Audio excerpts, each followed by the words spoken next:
శ్రీమన్నారాయణాచార్యవర్యంతరాయతిమిరోపశాन्तये శాంతపావనమచింత్య వైభవం తం నరం వపుషి కుంజరం ముఖే మన్మహే కిమపి తుందిలం మహః వందే గజేంద్రవదనం వామాంకారూఢవల్లభాశ్లిష్టం కుంకుమపరాగశోణం కువలయనీజారపురకాపీడం శరణం కరవాణి శర్మదం తే చరణం వాణి చరాచరోపజీవ్యం కరుణామసృణైః కటాక్షపాతైః కురు మాం అంబకృతార్థసార్థవాహం. శారదా శారదాంభోజవదనా వదనాంబుజే సర్వదా సర్వదాస్మాకం సన్నిధిః సన్నిధిం క్రియాత్. విమలపటీ కమలకుటీ పుస్తకరుద్రాక్ష శస్తహస్తపుటీ కామాక్షి పక్ష్మలాక్షి కలిత విపంచీ విభాసి వైరించి వాగర్థావివ సంపృక్తౌ వాగర్థ ప్రతిపత్తయే జగతః పితరౌ వందే పార్వతీ పరమేశ్వరౌ. గురవే సర్వలోకానాం భిషజే భవరోగిణాం నిధయే సర్వవిద్యానాం దక్షిణామూర్తయే నమః. నారాయణ సమారంభాం వ్యాసశంకరమధ్యమాం అస్మదాచార్యపర్యంతాం వందే గురుపరంపరాం. భజే శ్రీచక్రమధ్యస్థాం దక్షిణోత్తరయోః సదా శ్యామావార్తాళి సంసేవ్యాం భవానీం లలితాంబికాం.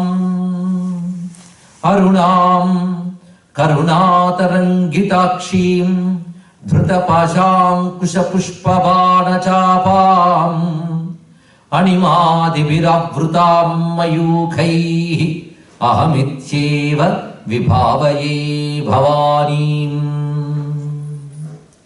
శివాయ గురవే నమః. శివాయ గురవే నమః.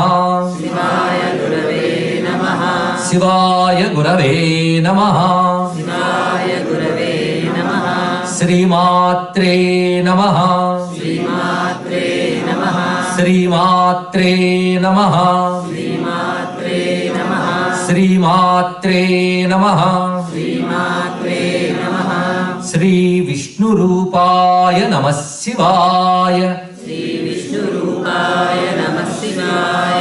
శ్రీ లలితాంబికాయై నమః. నమో మహద్భ్యో ఋషిభ్యో గురుభ్యో నమః. మనల్ని అనుగ్రహిస్తున్న శ్రీ వెంకటపతికి, ఆయన స్వరూపమైన లలితాంబకి నమస్కరించుకుంటూ, నిన్న ఇక్కడ విష్ణు సహస్రనామ భాష్యం చెప్పుకున్నాం. ఇప్పుడు లలితా సహస్రనామ భాష్యాన్ని చెప్పుకోవడానికి ఉద్యుక్తులవుతున్నాం. అమ్మ అనుగ్రహించుగాక. ఇక్కడ సహస్రనామం గురించి మాట్లాడేటప్పుడు మనకి విష్ణు సహస్రం, లలితా సహస్రం ఎక్కువ మందికి ప్రసిద్ధి. కానీ ఇంకా సహస్రాలు చాలా చాలా ఉన్నాయి. మనకి శివ సహస్రనామాలు శివపురాణంలో ఒకటి ఉన్నది. మహాభారతంలోని భీష్ముడి వారి నోట మరొక శివ సహస్రం వస్తుంది. అంటే నిన్న విష్ణు సహస్రం ఏ భారతంలో పుట్టిందో శివ సహస్రం అక్కడే పుడుతుంది. ధర్మరాజు శివ సహస్రం వినాలనుంది అని అంటాడు. ఏమంటే విష్ణు సహస్రం చెప్పిన తర్వాత మళ్ళీ శివ సహస్రం ఎందుకంటే అప్పటికి ఇంకా కలిపురుషుడు రాలేదు. అందుకు వాళ్ళు శివకేశవ భేదం లేదు అప్పుడు. అందుకు వాళ్ళు శివతత్వం గురించి తెలుసుకోవాలని భక్తితో అడిగాడు ధర్మరాజు. అప్పుడు ఒక మాట అంటాడు భీష్ముడు, శివుడు గురించి చెప్పాలంటే రక్తమాంసాలు కలిగిన ఈ శరీరంతో నేను చెప్పలేనయ్యా. శివుడు గురించి చెప్పగలిగిన వాడు ఒక్కడే ఉన్నాడు. ఋతే నారాయణాత్ శక్ష్య శంఖచక్ర గదాధరాత్. ఇది మహాభారతంలో వాక్యం. శంఖచక్ర గదాపద్మధారి అయిన విష్ణువు తప్ప శివుడి గురించి ఎవరు చెప్పలేరు. మన అదృష్టవశాత్తు ఆ నారాయణుడు ఇప్పుడు కృష్ణుడే ఇక్కడ మన దగ్గర ఉన్నాడు కనుక అందరం కలిసి ఆయన్ని అడుగుదాం, ఆయన చెప్తాడు అంటాడు. అప్పుడు భీష్ముడు ప్రార్థన చేస్తాడు శివుడి గురించి చెప్పమని. ఆ సమయంలో కృష్ణ పరమాత్మ అక్కడ దర్భాసనం మీద కూర్చొని ఆచమనం చేసి కృష్ణుడు చెప్తాడు, శివుని గురించి చెప్పడం ఎవరి వల్ల అవుతుంది? అయినా నేను మీ అందరి అనుగ్రహం కోసం చెప్తాను అని అప్పుడు శివసహస్రనామాన్ని చెప్తారు కృష్ణుడు. అంటే విష్ణు సహస్రం భీష్ముడు చెప్పాడు, శివసహస్రం కృష్ణుడు చెప్పాడు. ఇది భారతంలో కనబడుతుంది. ఇక శివపురాణంలో శివసహస్రం ఉంది, పద్మపురాణంలో ఉంది. అంటే ప్రతి దేవతకి సహస్రనామం అనేది ఎందుకు ఉందో నేను కొంచెం మనం సూచనగా చెప్పుకున్నాం. ఆ దేవతకి సంబంధించిన జ్ఞానం మనకి ఇవ్వడానికే సహస్రనామాలు వచ్చాయి, కేవలం పూజ కోసం కాదు. ఆ దేవతను అర్థం చేసుకోవాలి. కానీ సహస్రనామానికి అర్థాలు మనం తెలుసుకుంటూ ఉంటే ఆ దేవతకు సంబంధించిన సంపూర్ణమైన అవగాహన మనకు కలిగించడం కోసం కొన్ని వాల్యూమ్లో చెప్పదలుచుకున్నది ఒక చిన్న సహస్రనామ స్తోత్రంలో అందించారు. ఇప్పుడు లలితా సహస్రం దీని ఆరిజిన్ ఎక్కడ అంటే ఇది బ్రహ్మాండ పురాణంలో ఉత్తరాఖండం అందులో చెప్పబడుతూ ఉన్నది. అయితే దీనికి పూర్వం పరం కూడా చాలా పెద్ద గ్రంథం ఉంది. దీని పూర్వంలో లలిత ఉపాఖ్యానం అని మంచి విషయం ఉన్నది. అంటే లలితాదేవి యొక్క సంపూర్ణమైనటువంటి చరిత్ర అంతా దానిలో ఉంటుంది. లలితాదేవి ఆరాధనా విధానాలు అన్నీ ఉంటాయి.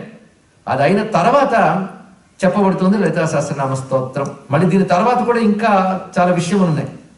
లలితా సహస్రనామం అక్కడ వస్తుంది. అంటే దీని పూర్వం కొన్ని భాగాలు ఉన్నాయి, వెనక్కి కొన్ని భాగాలు ఉన్నాయి. లలితా సహస్రనామం అర్థం కావాలంటే మాత్రం ఆ పూర్వం పరం కూడా తెలిస్తే ఇంకా బాగా అర్థం అవుతుంది. అది తెలియకుండా కేవలం సంస్కృతం భాష తెలిసినంత మాత్రాన లలితా సహస్రనామానికి అర్థం చెప్పరు. ఆ ముందు చెప్పినటువంటి పురాణ కథలో ఏం చెప్పారు అనేది తెలిస్తే ఇది అర్థమవుతుంది. రెండు, లలితా సహస్రనామం ఉపాసనకు సంబంధించిన ఒక అద్భుతమైనటువంటి శాస్త్రం కనుకనే దీని శ్రీ విద్యాపరమైన ఉపాసన ఎవరికైతే ఉంటుందో వారు దీన్ని బాగా అవగాహన చేసుకోగలరు, ఆకలింపు చేసుకోగలరు, చెప్పగలరు. కనుక దీనికి ఉపాసన మర్మములు ఆ శాస్త్రములు కూడా చాలా అవసరం.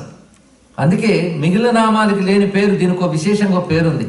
లలితా రహస్య నామములు అంటారు. ఇక్కడ లలితా రహస్య సహస్రనామం లేదా లలితా సహస్ర రహస్య నామాలు మీరు ఎలా చెప్పినా రహస్య నామాలను పేరు పెట్టారు. రహస్య నామాలంటే బయటికి వినబడకుండా చదవాలండి అని అర్థం కాదు. రహస్యం అంటే అర్థం ఏ నామానికి డిక్షనరీ మీనింగ్ మాత్రమే కాకుండా శాస్త్రముల్లో చెప్పిన విషయములతోనే అర్థం చెప్పగలమో ఆ నామానికి రహస్య నామాలు అర్థం. అందుకు లలితా సహస్రనామం అంటే శ్రీ విద్యా శాస్త్రానికి సంబంధించిన మర్మములని నామాల్లో ఉంటాయి. అంతేకాదు ఇతర సహస్రనామాలకి లలితా సహస్రనామానికి తేడా ఏమిటంటే ఇది చదువుతూ ఉంటే ఒక పొయిట్రీ ఇలా ఉంటుంది. అది అందమైన విషయం, కవిత్వం ఉంటుంది ఇంట్లో. రెండవది మంత్రశాస్త్ర రహస్యాలు ఉంటాయి. పైగా లలితా శాస్త్రంలో కొన్ని నామాల గుంపుకి ఒకదానికొకటి అనుబంధం ఉంటుంది. అలా కొన్ని సెట్స్ ఉంటాయి ఇందులో. ఒకప్పుడు లలితా సహస్రనామం చెప్తూ ఉంటే నాకు ఒక ఉదాహరణ తోచింది, అది మీకు చెప్పే ప్రయత్నం చేస్తాను. మనం ఒక ద్రాక్ష తోటలోకి వెళ్ళినప్పుడు రకరకాల గుత్తులు ద్రాక్ష పళ్ళు కనబడతాయి. లలితా సహస్రనామం కూడా ఒక ద్రాక్ష తోట. కొన్ని నామాలు గుత్తులుగా ఉంటాయి. అయితే ద్రాక్ష పళ్ళు ఎన్ని గుత్తులు తిన్నా ఒకటే రుచి, కానీ లలితా సహస్రనామాలు గుత్తికి ఒక్కొక్క రుచి ఉంటుంది. అంత ప్రత్యేకత. ఒక్కొక్క గుత్తిలో అమ్మవారి యొక్క ఒక్కొక్క దేవతా రూపం, ఆ దేవతా రహస్యం అన్నీ ఉంటాయి. పైగా మనకు అమ్మవారి ఉపాసన అనగానే లక్ష్మీయ, దుర్గా, సరస్వత ఎవరు అనే ప్రశ్న మామూలు హిందువుకు కలుగుతుంది. ఆ ఆలోచన లేకుండా పైన వినేవారికి. కానీ ఇంతమంది ఉన్నారా అండి? నిన్న మనం చెప్పుకున్న ప్రకారంగా ఉన్నవాడు ఒకడే పరమేశ్వరుడు. ఆ పరమేశ్వరుడు చేస్తున్న పనులు బట్టి, ఆయనకున్న వివిధములైన శక్తులు బట్టి ఆయనకు రకాల పేర్లు. ఆయన మంగళస్వరూపుడు అంటే శివుడు అన్నాం, అని అంతటా వ్యాపించాడంటే విష్ణువు అన్నాం. కనుక శివ విష్ణు ఇవన్నీ ఒకటే. అందుకని విష్ణు భక్తులు అని చెప్పి శివనామం అన్నరు అంటే వాళ్ళు మరో విధంగా విష్ణువుకి అపచారం చేసిన వాళ్ళు అవుతారు. తెలుసుకోండి. ఇక్కడ మనకి ఇప్పటికీ వదలని జాడ్యం, కలిపురుషుడు యొక్క దుర్లక్షణం ఏంటంటే శివకేశ్వరుల మధ్య భేదం. పెద్ద వాళ్ళు కూడా తయారీ భేదాన్ని వ్యాప్తి చేస్తున్నారు. మనం వాళ్ళేమో గురువులను కాళ్ళ మీద పడుతున్నాం. కానీ భేదం చెప్పేవాడు ఎప్పుడు కూడా గురువు కాడు. తెలుసుకోండి. ఏకత్వం చెప్పేవాడు కావాలి. కిమేకం దైవతంలోకి. ఇది చాలా రహస్యం. అలాగే ఇందరు దేవతలు లేరు, ఒకడే ఈశ్వరుడు. కానీ ఈశ్వరుడు ఇన్ని రకాలుగా అయ్యాడు అంటే అవగలిగే శక్తి ఆయనకు ఉందా లేదా? ఇది ప్రశ్న వేసుకోవాలి.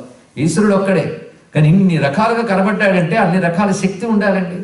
ఒక ఆయన ఉంటాడు, ఆయన మ్యూజిషియన్, ఇంజనీరు, మెడిసిన్ కూడా వచ్చు. ఇన్ని టాలెంట్స్ ఉంటే ఆ వ్యక్తిని అంత గౌరవిస్తాం. ఒకడు చూపించినప్పుడు అదే కనబడుతుంది, ఇంకోటి చూపించినప్పుడు మరొకటి కనబడుతుంది. కానీ ఇన్ని చెయ్యగలిగే శక్తి ఒకటి వాళ్ళు ఉంది కదా.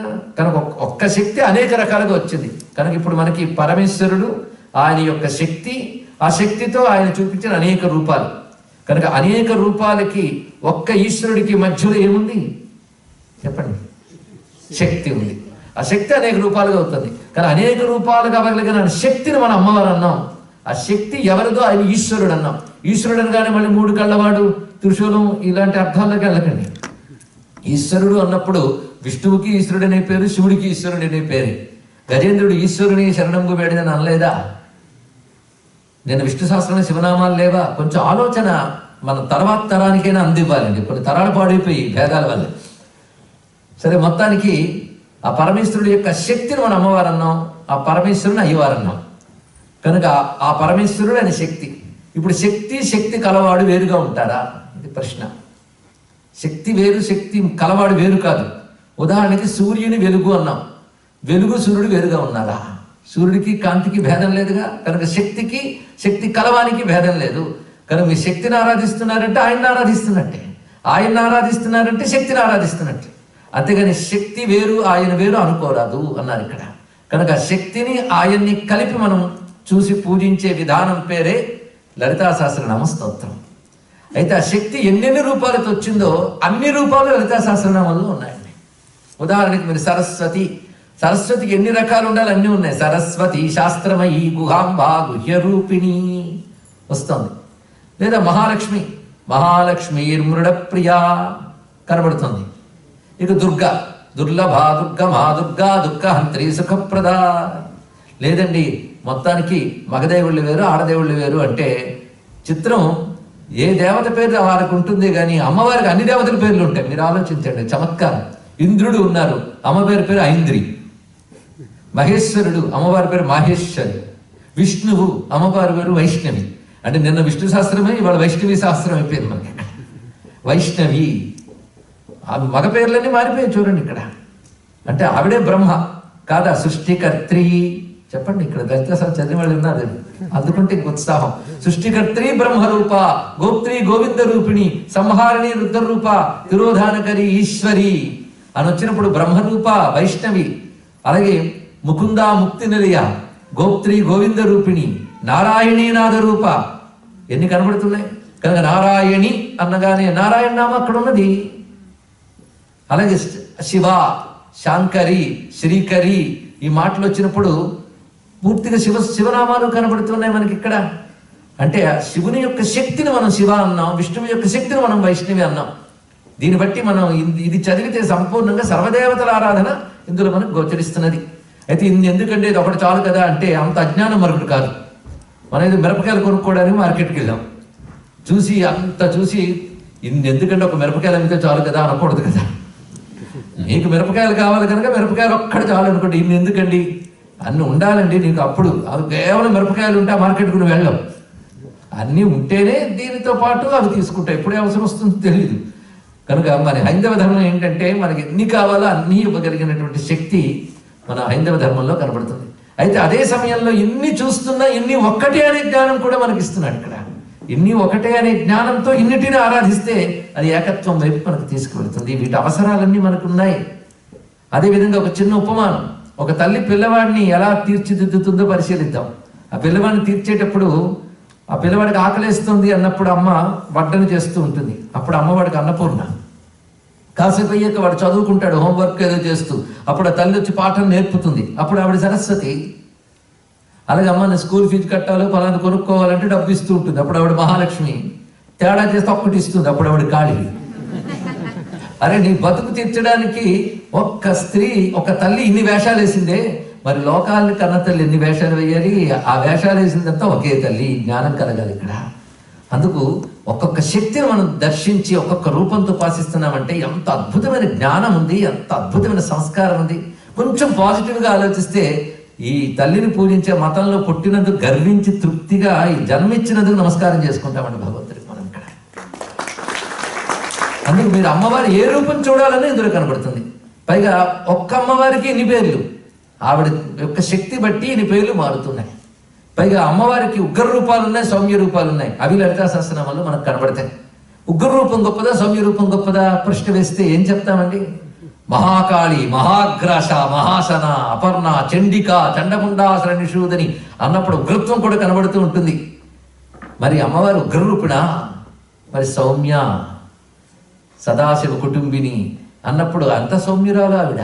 అంటే సౌమ్యము ఆవిడే, ఉగ్రము ఆవిడే. మరి శక్తికి రెండు రకాలు ఉంటాయి. మనం ప్రేమగా ఉంటే తలని ఉరుతాం, కోపం వస్తే ఒక్కటిచ్చుకుంటాం, అదే చెయ్యి. అవునా లేదా? నిమరాలన్నా శక్తి ఉండాలి, కొట్టాలన్నా శక్తి ఉండాలి. రెండు శక్తి వల్లే జరుగుతున్నాయా లేదా? అంతెందుకండి, ఒక మహా జలపాతం పడుతున్నప్పుడు పెద్ద ధ్వని చేస్తూ దూకుతూ ఉంటుంది, మహాశక్తిగా ఉంటుంది. కొంత ప్రయాణం చేసేటప్పటికల్లా ప్లేన్స్లోకి వచ్చినప్పుడు ప్రశాంతంగా వెళ్తుంటుంది. ఇక్కడ ఒక జలప్రవాహంలో నువ్వు ఎన్ని రూపాలు చూస్తావు, అక్కడ అంత తీవ్రంగా దుమికితే కానీ ఇక్కడ అంత శాంతం ఉండదు. కనుక అమ్మవారికి ఉగ్ర రూపాలు ఉంటాయి, సౌమ్య రూపాలు ఉంటాయి. ఈ రెండు రూపాలు విశ్వంలో శక్తి ప్రకటించే రూపాలు. పంచభూతాల్లో శక్తి ఉంది. పంచభూతాలని దేవతలుగా చూడటం కాదు, పంచభూతాలని శక్తిని మనం దేవతగా చెప్తున్నాం. ఆ పంచభూతాల్లో మనకి రెండు రకాలుగా కనిపిస్తుంటాయి. మీరు పరిశీలించండి. అగ్ని తగలబెడుతుందంటే అగ్ని అక్కర్లేదని మీరు మొత్తం అనగలరా?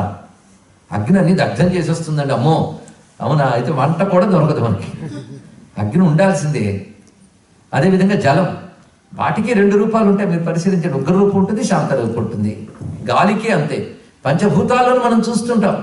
కనుకనే చండీ సప్తశతులు అమ్మవారిని ప్రార్థన చేస్తూ సౌమ్యాని యాని రూపాని త్రైలక్యే విచరంతితే యాని చాత్యంత ఘోరాని తైరక్షాస్మాంస్తథా భువం మనకు మాట అన్నాడు.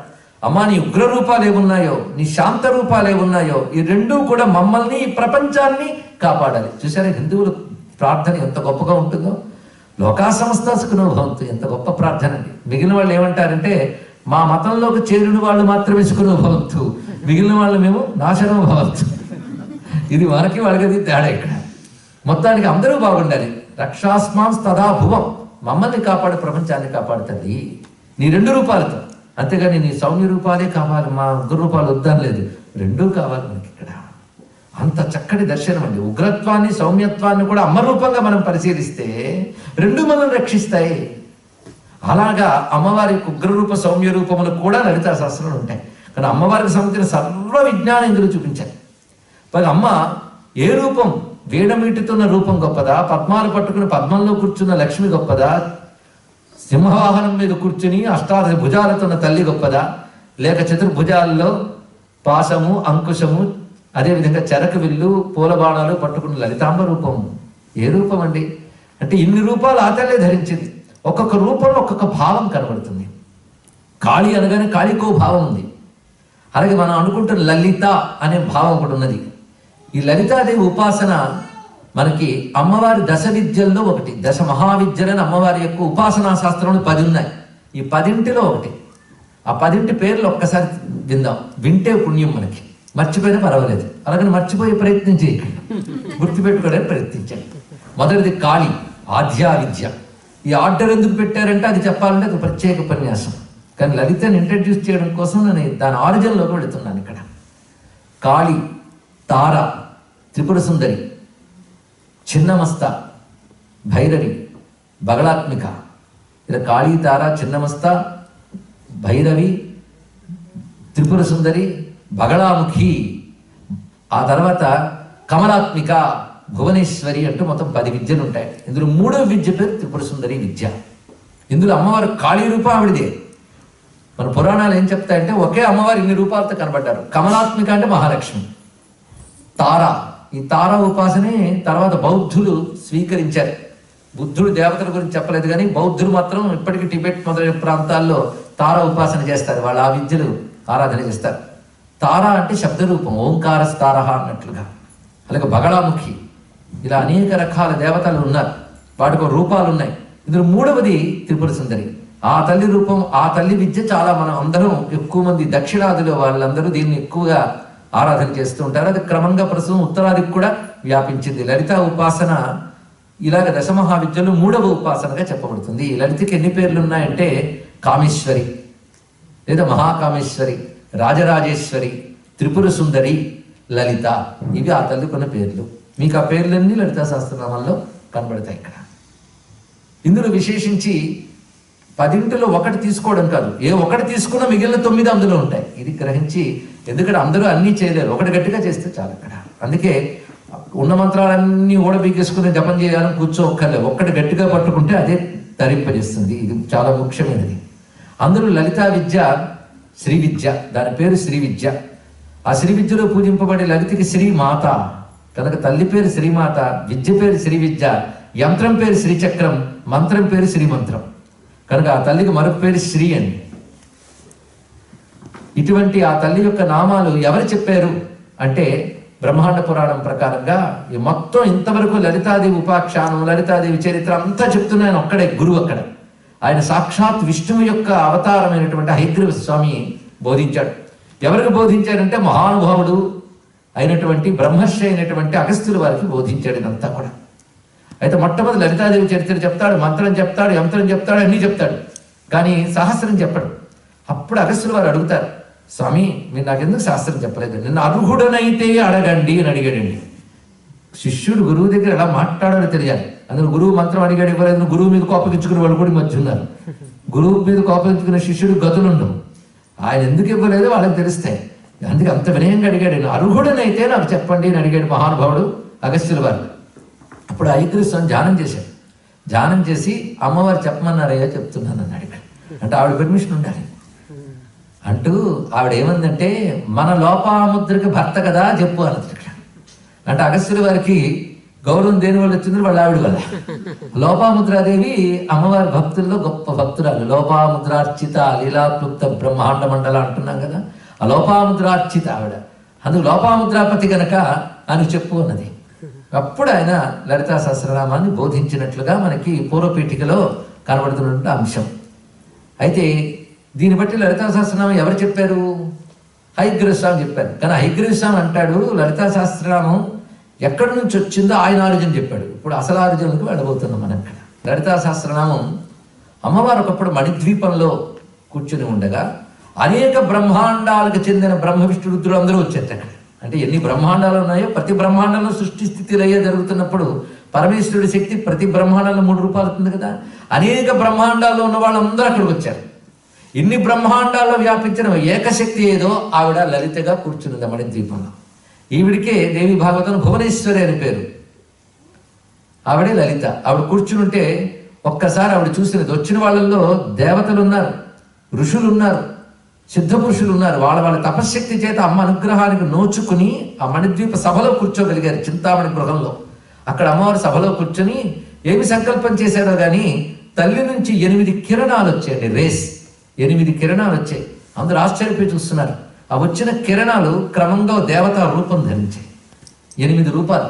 ఆ 8ంటికి పేర్లు ఉన్నాయి. వశిని, కామేశ్వరి, మోదిని, విమల, అరుణ, జయిని, సర్వేశ్వరి, కౌళిని. మీ అందరికీ తెలిసి ఉంటుంది, అమ్మవారి కట్కమాలు చదువుకుంటుంటాం. వీళ్ళు వశిన్యాది వాగ్దేవతలు అంటారు. వీళ్ళు వాగ్దేవతలండి, వాక్కుకి దేవతలు వీళ్ళు. వీళ్ళు ఎవరో కాదు, మన అక్షరాలు మీ అందరికీ తెలుసు కదా. అకారం నుంచి క్షకారం వరకు ఉన్న అక్షరాలు. ఈ అక్షరాల్లో 8 భాగాలు ఉంటాయి. మొత్తం 50 అక్షరాలు. 50 అక్షరాలు 8 భాగాలు చేస్తే అకారం నుంచి అహ వరకు ఒక భాగం. ఈ వర్గానికి 16 అక్షరాలకి దేవత వశిని. అలాగే కవర్గం, చవర్గం, చచ జజ టటట్, అది టవర్గం, పవర్గం, యవర్గం, శవర్గం. మొత్తం 8 వర్గాలు. ఒక్కొక్క వర్గానికి ఒక్కొక్క అధిదేవత. వాళ్ళే వశిన్యాది వాగ్దేవతలు. అంటే అక్షర శక్తులు అనమాట. ఈ అక్షరాలే కదా సర్వ సాహిత్యం. మన ఎన్ని వేల సహస్రనామాలు కాదు, 10 సహస్రనామాలు చదివినా అక్షరాల నుంచి వచ్చే కదా. 50 అక్షరాలు అటు ఇటు తిప్పితే అంతే. అందుకు అక్షర దేవతలు అమ్మవారి నుంచి వచ్చారంటే అర్థం ఏంటి? ఆవిడ స్వరూపాలి. ఆవిడ మనల్ని ఎలా అనుగ్రహించదలుచుకుంటే ఆ రూపం ధరిస్తుంది ఆవిడ. అందుకు మొత్తం 8 మంది వాగ్దేవతలు వచ్చి అమ్మవారికి నమస్కారం చేసి, తల్లి నీ నుంచి వచ్చాం, మా పని ఏమిటి అని. నా గురించి నేనే చెప్పాలి, ఇంకెవరికి తెలుస్తుంది? అందుకు నా గురించి నేనే చెప్పాలి కనుక నా నుంచి అక్షర శక్తులు 8 రూపాయలు ధరించొచ్చే. మీరు నా శాస్త్రాన్నంతటి కలుపుతూ నా గురించి 1000 నామాలు ఇక్కడ పలకండి. ఇక్కడ కూర్చున్నటువంటి దేవతలు, ఋషులు వీళ్ళు నేర్చుకుంటారు. వాళ్ళ బ్రహ్మాండాలకు వెళ్ళి వ్యాప్తి చేస్తారు అక్కడ అని అమ్మవారు ఆజ్ఞాపన చేశారు.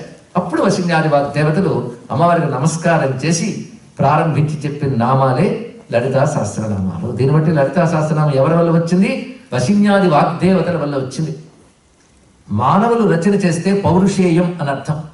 మానవ సృష్టి కాకుండా తనంత తాను వ్యక్తమైన దివ్య శబ్దాలు అపౌరుషేయం అంటారు ఇక్కడ. అంటే మానవుల సృష్టి కాదు అని అర్థం ఇక్కడ. ఆ అపౌరుషేయమైన రచనలు ఏమంటే వేదం. వేదానికి అపౌరుషేయం అని అర్థం. అందుకని మానవ రచన కాదు, ఋషులకి తపస్సులో వినబడిన శబ్దాలు. మరి ఇప్పుడు ఇది అపౌరుషేయమేగా, సాక్షాత్ దేవతలు పలికినటువంటివి కనుక ఇది అపౌరుషేయమైన వేదం అంత పవిత్రమైనటువంటిది. అటువంటిది లలితా సహస్రనామ స్తోత్రం. అయితే అమ్మవారు లలితా సహస్రనామం చదవచ్చా చదవకూడదని మీమాంస ఇప్పటికీ చాలా మందికి ఉందని. నేను కూడా వ్యక్తిగతంగా సంప్రదాయాభిమానిని. అంటే సంప్రదాయం చెప్పిందంటే పాటించాల్సింది. లాజిక్ తర్కం మన యొక్క బుద్ధిశక్తికి అప్పుడు అందదు. మనకి ఇంకా మెచ్యూరిటీ వస్తే మనకు అర్థం కావచ్చు, కానీ ప్రస్తుతం ఉన్న లాజికల్ టెంపర్మెంట్తో మనం ఏ డిసిషన్ తీసుకోకూడదు. ఋషులు మనకంటే వికసించిన బుద్ధి కలవాలి, కానీ కొన్ని సంప్రదాయాలు మనకు అర్థం కాకపోవచ్చు, కానీ గౌరవించాలి. పెద్ద అయ్యాకంటే వయస్సు కాదు, బుద్ధి పక్వమయ్యాక అర్థమవుతాయి. స్పిరిచువల్ మెచ్యూరిటీ మెచ్యూరిటీ ఉంటుందండి. శరీరానికి మెచ్యూరిటీ కాదు, స్పిరిచువల్ మెచ్యూరిటీ ఉంటుంది.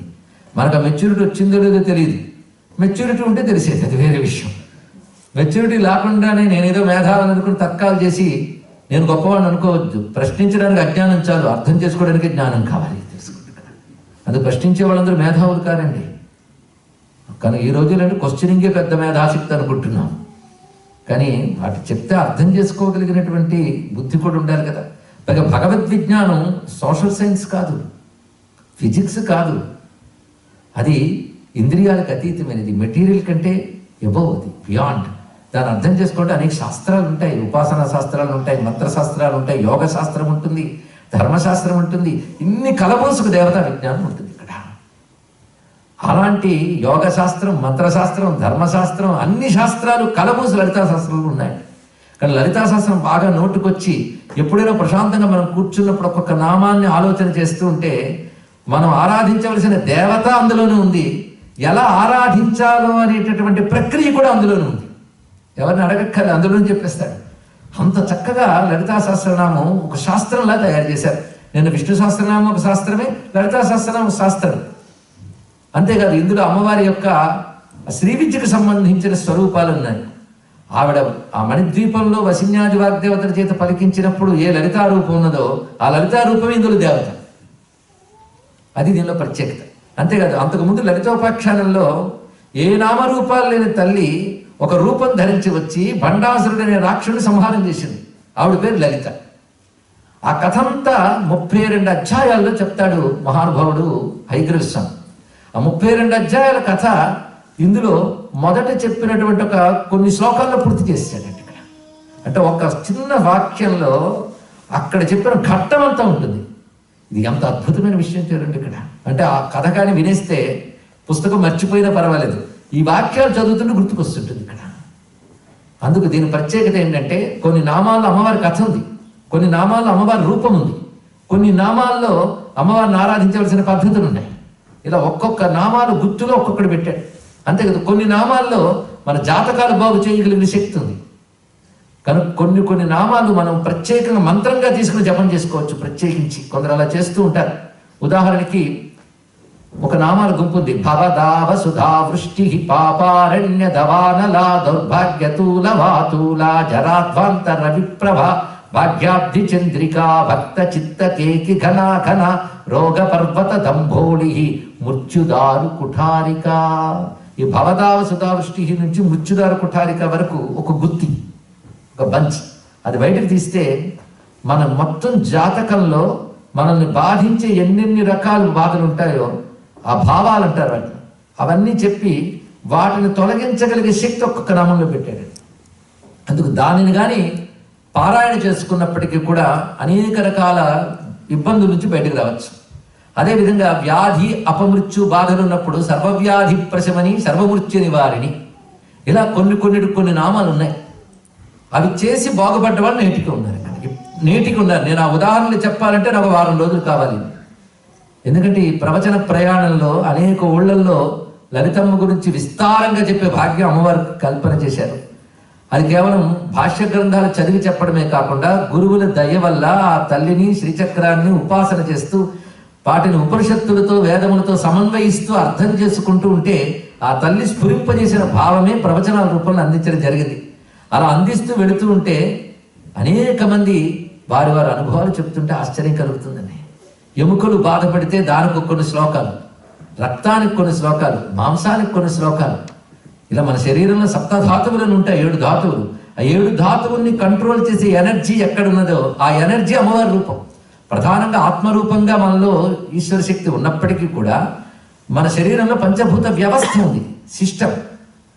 భూ వ్యవస్థ మొదలుకొని ఒక్కొక్క చోట ఆ పంచభూతాలకి 6 చక్రాలు ప్రధానమున్నాయి.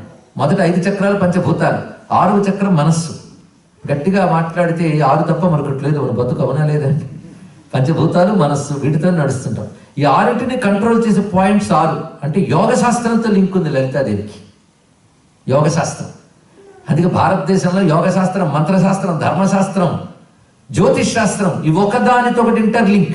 ఒకటి కదిపితే అన్ని కదులుతాయి. తీగలాగితే డొక్క కదిలింది అంటారు కదా, ఒకటి పట్టుకొని అన్ని కదులుతాయండి. అది గొప్పతనం. అందుకని తీర్థానికి తీర్థం, ప్రసాదానికి ప్రసాదం లాగా దేనికో ముక్కలు చేయడం కాదు. ఇక్కడ అన్నిటికీ ఉదాహరణకు అనుబంధం ఉంది. అందుకే లలితా శాస్త్రం శ్రద్ధగా చేస్తే యోగశాస్త్రం, యోగ శబ్దాలు ఇన్ని కనబడతాయి ఇందులో. అసలు కుండలిని యోగం అంతా లలితాదేవి రూపమే. అది మనలో ప్రాణశక్తి కుండలిని పేరు. లలిత మనలో ఆరూపంతో ఉంది. ప్రతి వారిలో కుండలిని పేరుతో లలిత ఉందండి. నేను ఎప్పుడు కుండలిని పేరు వినలేదండి, వెనకపోయినా ఉంటుందండి. అప్పుడు ఏం చేస్తాం? కార్డియాలజిస్ట్ వచ్చి గుండు గురించి పాఠం చెప్తాడు. నాకు ఇవాళ గుండు గురించి బాగా అర్థమైందండి అంటాం. అర్థమైంది కానీ గుండు ముందు నుంచి ఉంది, తెలుసుకోండి. ఉన్నదాన్ని ఆయన చెప్పాడు.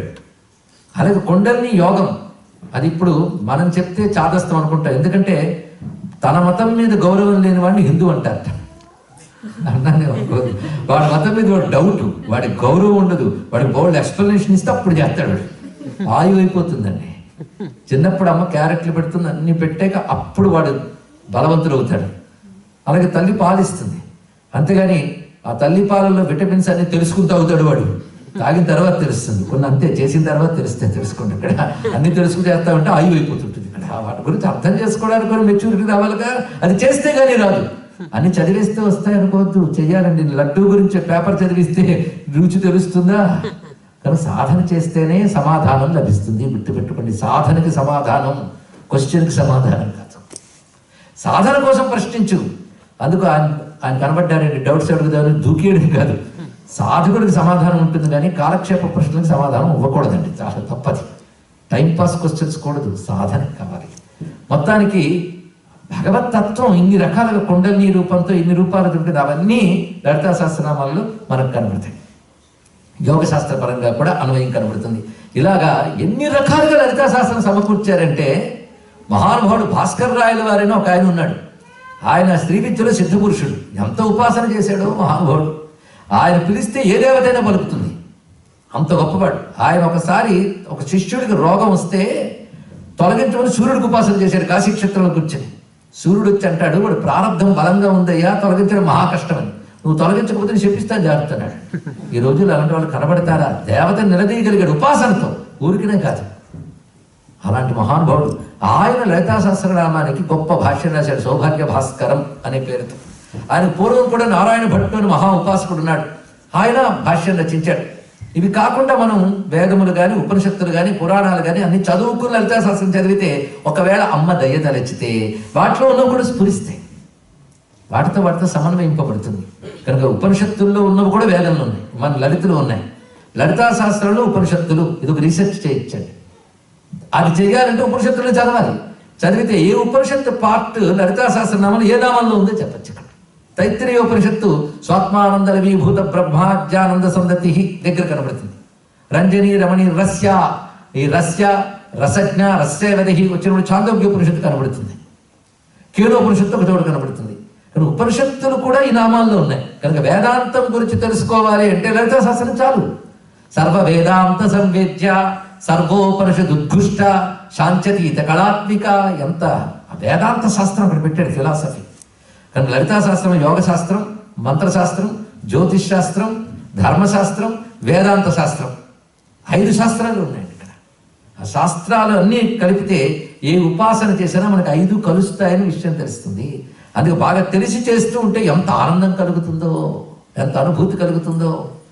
ఇన్ని కలిపి ఇవ్వగలగాలి అంటే సామాన్య మానవులకు సాధ్యమవుతుందా? అందుకే వశిన్యాది దేవతలు దిగి రావాల్సి వచ్చింది.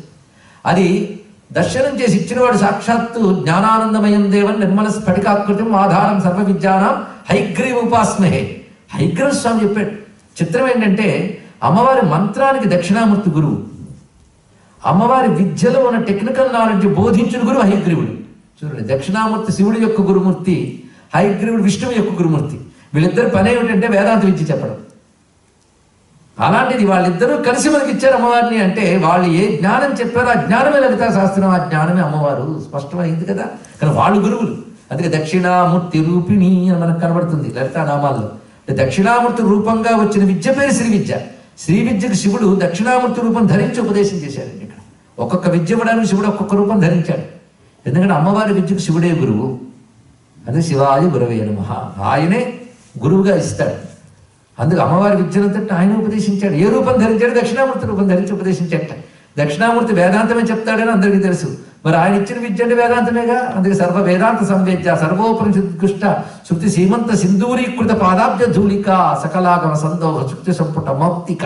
ఈ నామాలు చూస్తూ ఉంటే వేదము, వేదాంతము, ఆగమము అంటే మంత్రశాస్త్రాలు అన్నిటి సారం అమ్మవారు అని మనకి స్పష్టమవుతున్నది ఇక్కడ. అందుకు గురువులు ఎటువంటి వారో చూడండి. ఎలాంటి వాడు ఇచ్చాడంటే దాన్ని బట్టి విలువ తెలుస్తుంది. హైగ్రవ స్వామివారు, వశిన్యాది వాగ్దేవతలు, అదేవిధంగా దక్షిణామూర్తి, వీళ్ళందరికీ నమస్కారం చేసుకుని లలితా సహస్రనామం మనం చదువుకోవాలి. పెద్ద పెద్ద బీజాక్షరాలు జోలికి వెళ్ళనక్కర్లేదండి. కొన్ని మంత్రాలు తంత్రాలు ఉన్నవాళ్ళకు ఉండనియండి. మనకు లేదే అనే బాధ ఎప్పుడు కూడదు. తెలుసుకోండి. ఇక్కడ మీరు లలితా సహస్రం బాగా చదవండి. ఎక్కడైనా మంత్రగమ్య మంత్రవశ్య కనబడదు.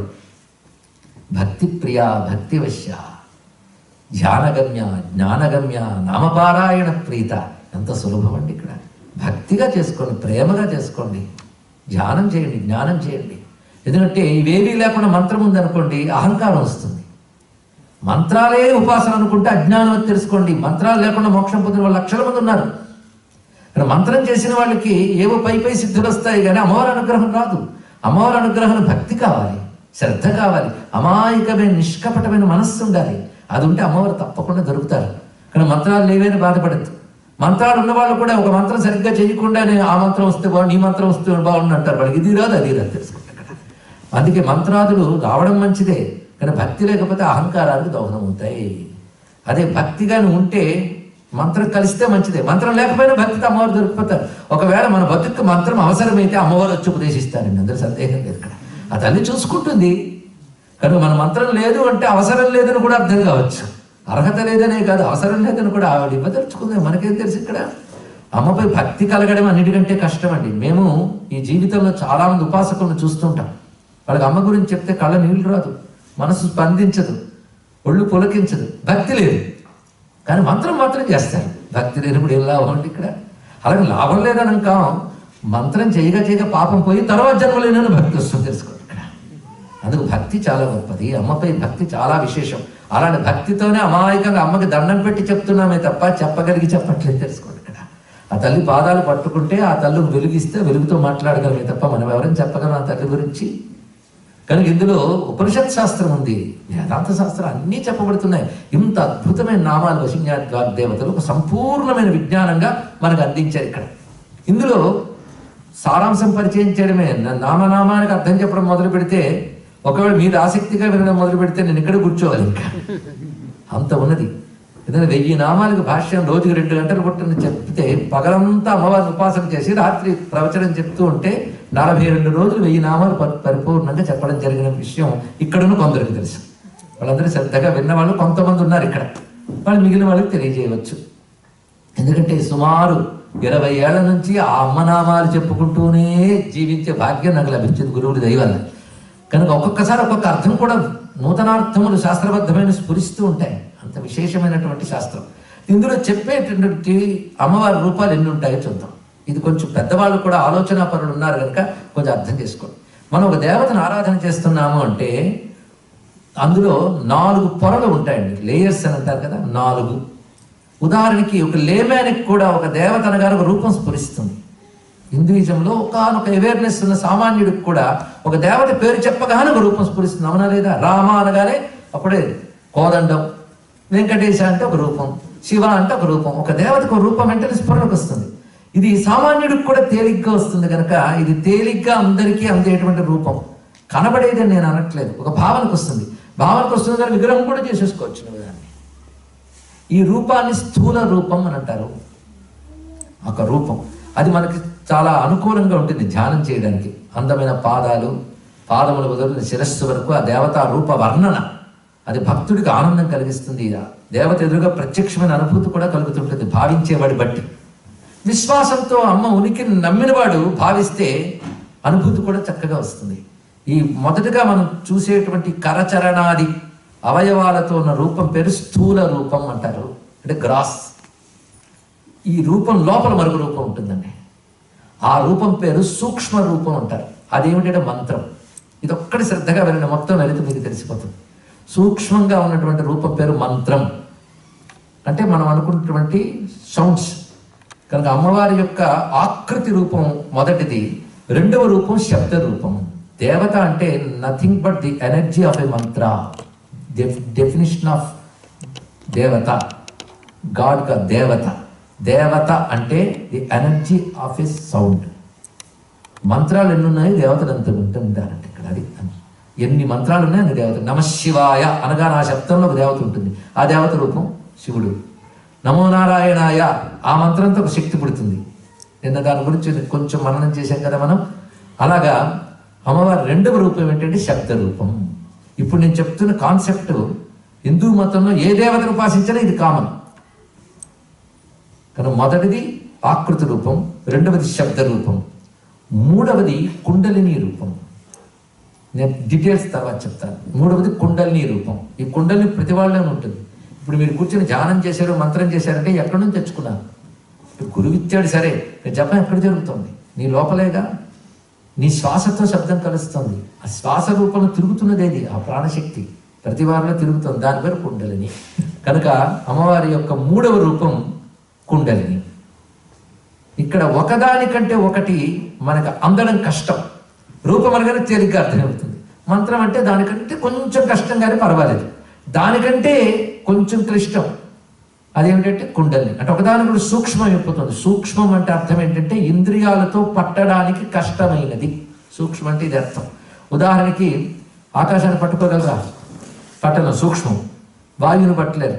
భూమిని పట్టుకోగలం. భూమి కంటే కష్టం నీరు, నీరు కంటే కష్టం అగ్ని, అగ్ని కంటే కష్టం వాయువు, వాయువు కంటే కష్టం ఆకాశం, ఆకాశం కంటే కష్టం భగవంతుడు. తెలుసుకోండి. ఎందుకంటే వాటన్నిటికీ బేస్. కానీ ఎవడు అసలు శక్తితో వాడు సూక్ష్మంగానే ఉంటాడు.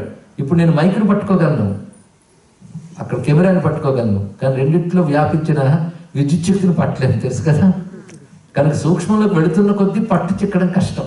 కానీ మన ప్రయాణం సూక్ష్మంలోకి వెళ్ళాలి. అసలు ఎనర్జీ సూక్ష్మమే. కనుక అమ్మవారి స్థూల రూపం వెనకాల ఎన్ని రూపాలు ఉన్నాయో చూడండి. శబ్ద రూపం, కుండలిని రూపం, దాని తర్వాత స్థూల రూపం ముందే చెప్పాను. ఇక తర్వాత రూపం ఒకటి చెప్తాను. అది నాలుగవది. అది తాత్విక రూపం అంటారు. ఇది చాలా ముఖ్యమైనది. తాత్విక రూపం వచ్చేటప్పటికల్లా ఉపనిషత్తు ఎంటర్ అవుతుంది. అక్కడ ఉపనిషత్తుల్లో పరమాత్మ గురించి వర్ణించేటప్పుడు ఒక దేవతగా వర్ణించలేదు. మనం చెప్పినట్టు నామరూపాతీతమై సర్వవ్యాపకమై సర్వశక్తివంతమైనటువంటి ఒక మహా చైతన్యమే భగవంతుడు అని చెప్పారు. అందుకే వేదాంతులు ఈ నామరూప ఉపాసనల్ని పెద్దగా పట్టించుకోరు. విగ్రహ పూజలు ఇవేం పట్టించుకోరు. ఎందుకంటే అక్కడ చెప్పింది సట్లెస్ట్ అయినటువంటి అత్యంత సూక్ష్మమైన సర్వవ్యాపకమైన చైతన్యం. అబ్స్ట్రాక్ట్ అది పట్టుకోగలరా? కృష్ణ పరమాత్మ గీతలో అన్నాడు, నాయన అది గొప్పదే కానీ అందరికీ తేలిక కాదులే అని ఆయనే చెప్పాడు. క్లేశోధిక తరస్తేషాం అవ్యక్తాసక్త చేతసాం అవ్యక్తాగతి దుఃఖం దేహవద్భిర్వాప్యతే అన్నాడు. ఇక్కడ నా యొక్క అవ్యక్తం అంటే అన్మానిఫెస్టెడ్ ఫార్మ్. అది మేనిఫెస్టేషన్, దానికి ఏమీ లేదు. శబ్దంగా ఉంటే మేనిఫెస్టేషన్, విగ్రహంగా ఉంటే మేనిఫెస్టేషన్. నువ్వు పట్టుకోగలవు. కానీ శబ్దము కాదు, విగ్రహం కాదు, వీటికి అతీతంగా ఉందంటే ఓహో అంత అన్నం పెడతాం కానీ పట్టలేము. అది ఊహం కూడా అందదు. అది కష్టం అయినా కష్టమే అన్నాడు కానీ అసాధ్యం అనలేదు, ఇంపాసిబుల్ అనలేదు. కొంచెం కష్టపడాలి. ఆ కష్టం ఏదో యోగులు పడతారు, మహాత్ములు పడతారు, అందరూ పడగలరా? అందుకు వాళ్ళందరికీ నా వ్యక్త రూపమే హాయిగా ఉంటుందన్నాడు. అందుకే నామం రూపం మన కోసం ఆ భగవంతుడు ధరించాడు, మనం తయారు చేసుకోలేదు. కొందరు అంటారు మనం ఎలా ఊహిస్తే అది భగవంతుడు అని. కాదు, నీ ఇష్టానుసారం ఎలా ఊహిస్తాం? ఒక ఆయన సరస్వతీదేవి చేతులు కంప్యూటర్ పట్టుకున్నట్టు ఊహించాడు. ఎందుకంటే పుస్తకాలు కూడా చదవట్లేదండి. ఇంకా నేను సెల్ ఫోన్ ఇప్పుడు వచ్చినటువంటి సాఫిస్టికేటెడ్ ఫోన్స్ ఆవిడ చేతులు పెట్టుకుంటే అయిపోయింది, పుస్తకాలన్నీ అందులో ఉన్నాయి. అలా ఊహిస్తే అవుతుందా? దేవతలు మన ఊహకు వచ్చే వారికి ఒక్క మాట, దేవత మన ఊహకి కనబడేది కాదు, ఋషుల తపస్సుకు కనబడేది. రెండింటికి చాలా తేడా ఉంది. ఋషుల తపస్సుకు దర్శనమిస్తుంది దేవత. వాళ్ళకి ఎలా దర్శనం ఇచ్చిందో దాన్ని వాళ్ళు డిస్క్రైబ్ చేశారు. అది నువ్వు ధ్యానం చేయి, నీకు ఎప్పుడో దర్శనమిస్తుంది. కానీ ఋషులది దర్శనం, మనది ధ్యానం. వాళ్ళు విజువలైజ్ చేసుకున్నారు, మనం మెడిటేట్ చేద్దాం అంతే ఇక్కడ. కనుక దేవత వాళ్ళకి కనబడుతుంది, ఆ దేవత మంత్రం వినబడుతుంది. ఆ దేవత యొక్క అసలు స్వరూపం అలా అలా వాళ్ళు అందుకుంటారు. ఇప్పుడు ఎంతవరకు వచ్చామమ్మా? దేవత విగ్రహ రూపం, శబ్ద రూపం, కుండలిని రూపం. నాలుగవది తాత్విక రూపం. ఈ తాత్విక రూపం అంటే ఇది ఫిలాసఫీ. తాత్విక రూపం, ఈ సూక్ష్మతమ రూపం అంటారు ఇక్కడ. అంటే మొదటి గ్రాస్, తర్వాత సటిల్, తర్వాత సట్లర్, మూడు సట్లెస్ట్, నాలుగవది. అది అత్యంత సూక్ష్మం కానీ సర్వవ్యాపకం. అదే ప్రతి వారిలో ఆత్మగా ఉన్నది. ఆత్మకి ఏ రూపం ఉంది? అదంతటా వ్యాపించింది. సర్వాంతర్యామిని చదివారు కదా, సర్వ అంతర్యామిని సతీ. అయితే మన శరీరంలో పంచకోశాలు ఉన్నాయి. దీని గురించి చెప్తే అందరికి అర్థమైపోతుందండి. బయటకు కనబడే శరీరం అన్నమయం, లోపల ఇంకా ప్రాణమయం, మనోమయం, విజ్ఞానమయం, ఆ తర్వాత ఆనందమయం. ఆ కోశాలు అందరికీ ఉన్నాయి, అంతే బాడీస్. దీని లోపల తిరుగుతూ ఉంటుంది ఆ శక్తి. అదే పంచకోశాంతర స్థిత. చూసారా? ఇది అమ్మవారి యొక్క అసలు స్వరూపం. అక్కడికి వెళ్ళేటప్పుడు అమ్మవారు అయ్యవారు ఏం లేదు, అన్నీ కలిపి ఏది మూలం అని ఉన్నట్టుండి చెప్పుకుంటున్నామో ఆ మూలం అది ఉపనిషత్తుల్లో చెప్పబడ్డ స్వరూపం. అదే మనకి ఉపనిషత్తుల్లో ఎలా చెప్తారంటే అరూపం, దానికి రూపం లేదు. అశబ్దం, అది దానికి శబ్దం లేదు, అది శబ్దానికి దొరికేది కాదు. అది భూమిలో ఉంటుంది కానీ భూమి దాన్ని తెలుసుకోలేదు. అది ఇంద్రియాల్లో అది ఉంటుంది కానీ ఇంద్రియాలు దాన్ని తెలుసుకోలేవు అన్నాడు. ఎంత అద్భుతమైన మాట అండి ఇది. ఎలా అండి ఇంద్రియాల్లో ఉంటుంటే ఎలా తెలుసుకోలేమంటే, కన్నుతో ప్రపంచాన్ని చూస్తుంటారు కదా, కన్నును చూడండి. దేనితో ప్రపంచాన్ని చూస్తారో దాన్ని చూడలేకపోతున్నాం. అలాగే దేనితో మనం బ్రతుకుతున్నామో ఆ చైతన్యాన్ని చూడలేకపోతున్నాం అన్నాడు ఇక్కడ. ఆ చైతన్య రూపంతో ఆవిడ అంతలో వ్యాపించింది ఇక్కడ. ఆ చైతన్యానికి ఆవిడ నేను వ్యవహారం కోసం చెప్పినది ఆవిడ అయినా. అక్కడికి వెళ్ళేటప్పుడు స్త్రీ లేదు, పుంగు లేదు, ఏమీ లేదు, అదే స్వరూపం. ఇప్పుడు ఇందులో ఏది గొప్పది? ఈ ప్రశ్న దయచేసి సమాధానం చెప్పండి. ఏది గొప్పదంటే వినగానే అది గొప్పది అనిపించింది. అలా కాదు. అది ఏదైతే ఉందో అదే మనలో కుండలినిగా ఉన్నది. అదే మంత్ర రూపం ధరించింది, అదే దేవతా రూపం ధరించింది. కనుక మన లలితమ్మను చూడగానే 4 కనెక్ట్ కావాలి. అదే లలిత అనగానే ఎర్ర చీర కట్టుకుని భలే ఉంటుందండి అమ్మ, అక్కడ తాగిపోకూడదు. ఆవిడ యొక్క శబ్ద రూపం తెలుసుకోవాలి, ఆ తర్వాత కుండలిని రూపంలోకి వెళ్ళాలి. ఇంత రహస్యమైన విషయం మనకి కనబడుతుంటుంది ఇక్కడ. ఇప్పుడు నేను చెప్పిన ఈ 4 లలితా సహస్రనామాలు ఉన్నాయి.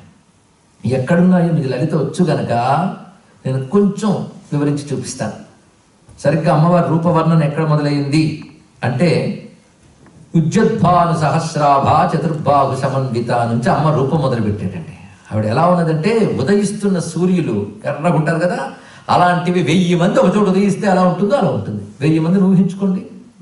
ఊహ కూడా చేత కాదు, మనం పుట్టిన దగ్గర ఒకటే చూస్తున్నాం. 1000 మంది ఒక చోట ఉన్నాయంటే ఊహకందరు కదా. దాని అర్థం ఏంటంటే ఊహకందని ఎరుపు అని చెప్పడం ఇక్కడ. ఉజ్జద్భాను సహస్రాభ చతుర్బాహు సమన్విత, 4 చేతులు. మళ్ళీ వెంటనే ఫిలాసఫీ చెప్తున్నాడు. చేతుల్లో ఉన్న పాశాలంకుశాలు వేరయ్యా, రాగస్వరూప పాశాఢ్య క్రోధాకారంకుశాలు. వసిన్యాది వాగ్దేవత తొందరపడి మొదటే చెప్పారు కానీ నేను మొదటే దాని అర్థం చెప్తే ఎందుకు వచ్చేవారు బాబు అని మీకు అనిపిస్తుంది. అంత ఫిలాసఫీ ఉంది అందులో. రాగస్వరూప పాశాఢ్య క్రోధాకార అంకుశోజ్వల మనోరూప ఇక్షుకోదండ పంచతన్మాత్ర సాయిక నిజారుణ ప్రభాపూర మధ్యత్ బ్రహ్మాండ మండల.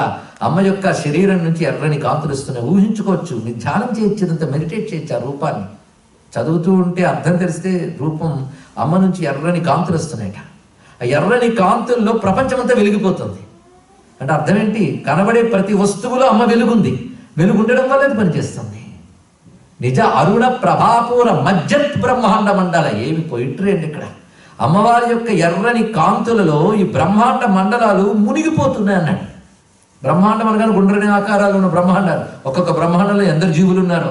ఇన్ని బ్రహ్మాండాలు ఎందులో ఉన్నాయి? అమ్మ శరీరం నుంచి వచ్చే వెలుగు లోపల మునిగిపోతున్నాయి. ఎంత అందమైన భావం చెప్పాడండి. మీరు రసగుల్లాలు ఎప్పుడైనా చూశారు కదా?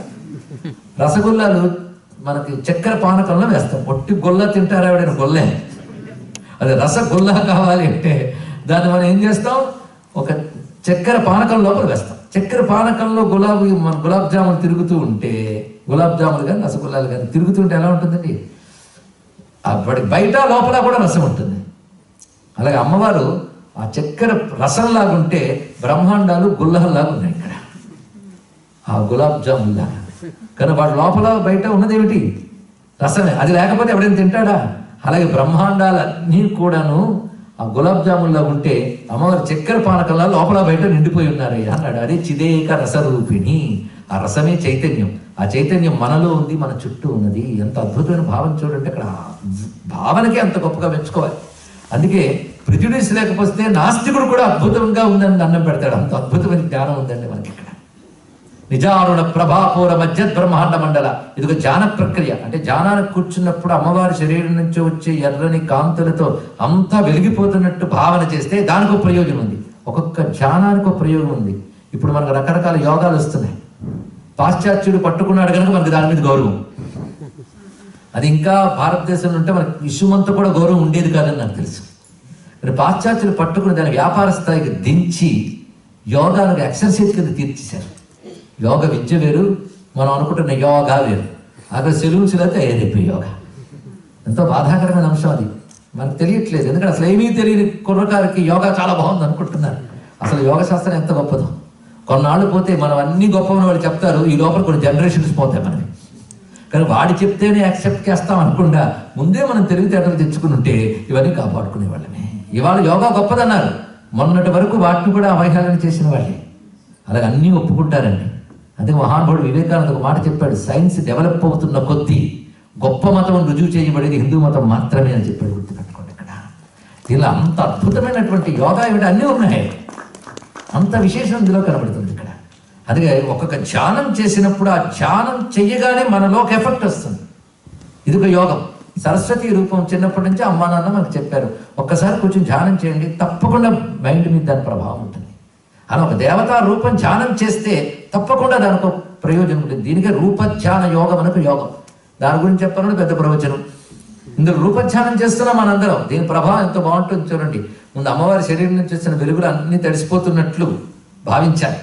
ఆ తర్వాత ఆవిడ కేశం నుంచి పాదం వరకు వర్ణించాను. ఆ జుట్టు ఎంత గొప్పగా ఉన్నది అంటే చంపక సౌక పున్నాగ సౌగంధికల సత్కచా. అందులో దేవతా కుసుమాలన్నీ అలంకరించి ఉంచారు ఆ దివ్యమైనటువంటి కేశపాశములపై. దేవతా కుసుమాలు అమ్మవారి యొక్క కేశముల యందు చేరాలని తపస్సు చేశాయి దేవతా కుసుమాలు. అందుకే ఒక మాట అంటాడు మహానుభావుడు శంకర భగవత్పాల్ వారు, అవి వాటికి సువాసన వల్ల అమ్మవారి జుట్టుకు సువాసన వచ్చిందంటే కాదుట, అమ్మవారి జుట్టు సువాసన పొందడం కోసం అవి ఎక్కడికి చేరేటి. ఇక్కడ అంత దివ్యమైనటువంటి చంపక అశోక పున్నాగ సౌగంధి కలసత్కచ.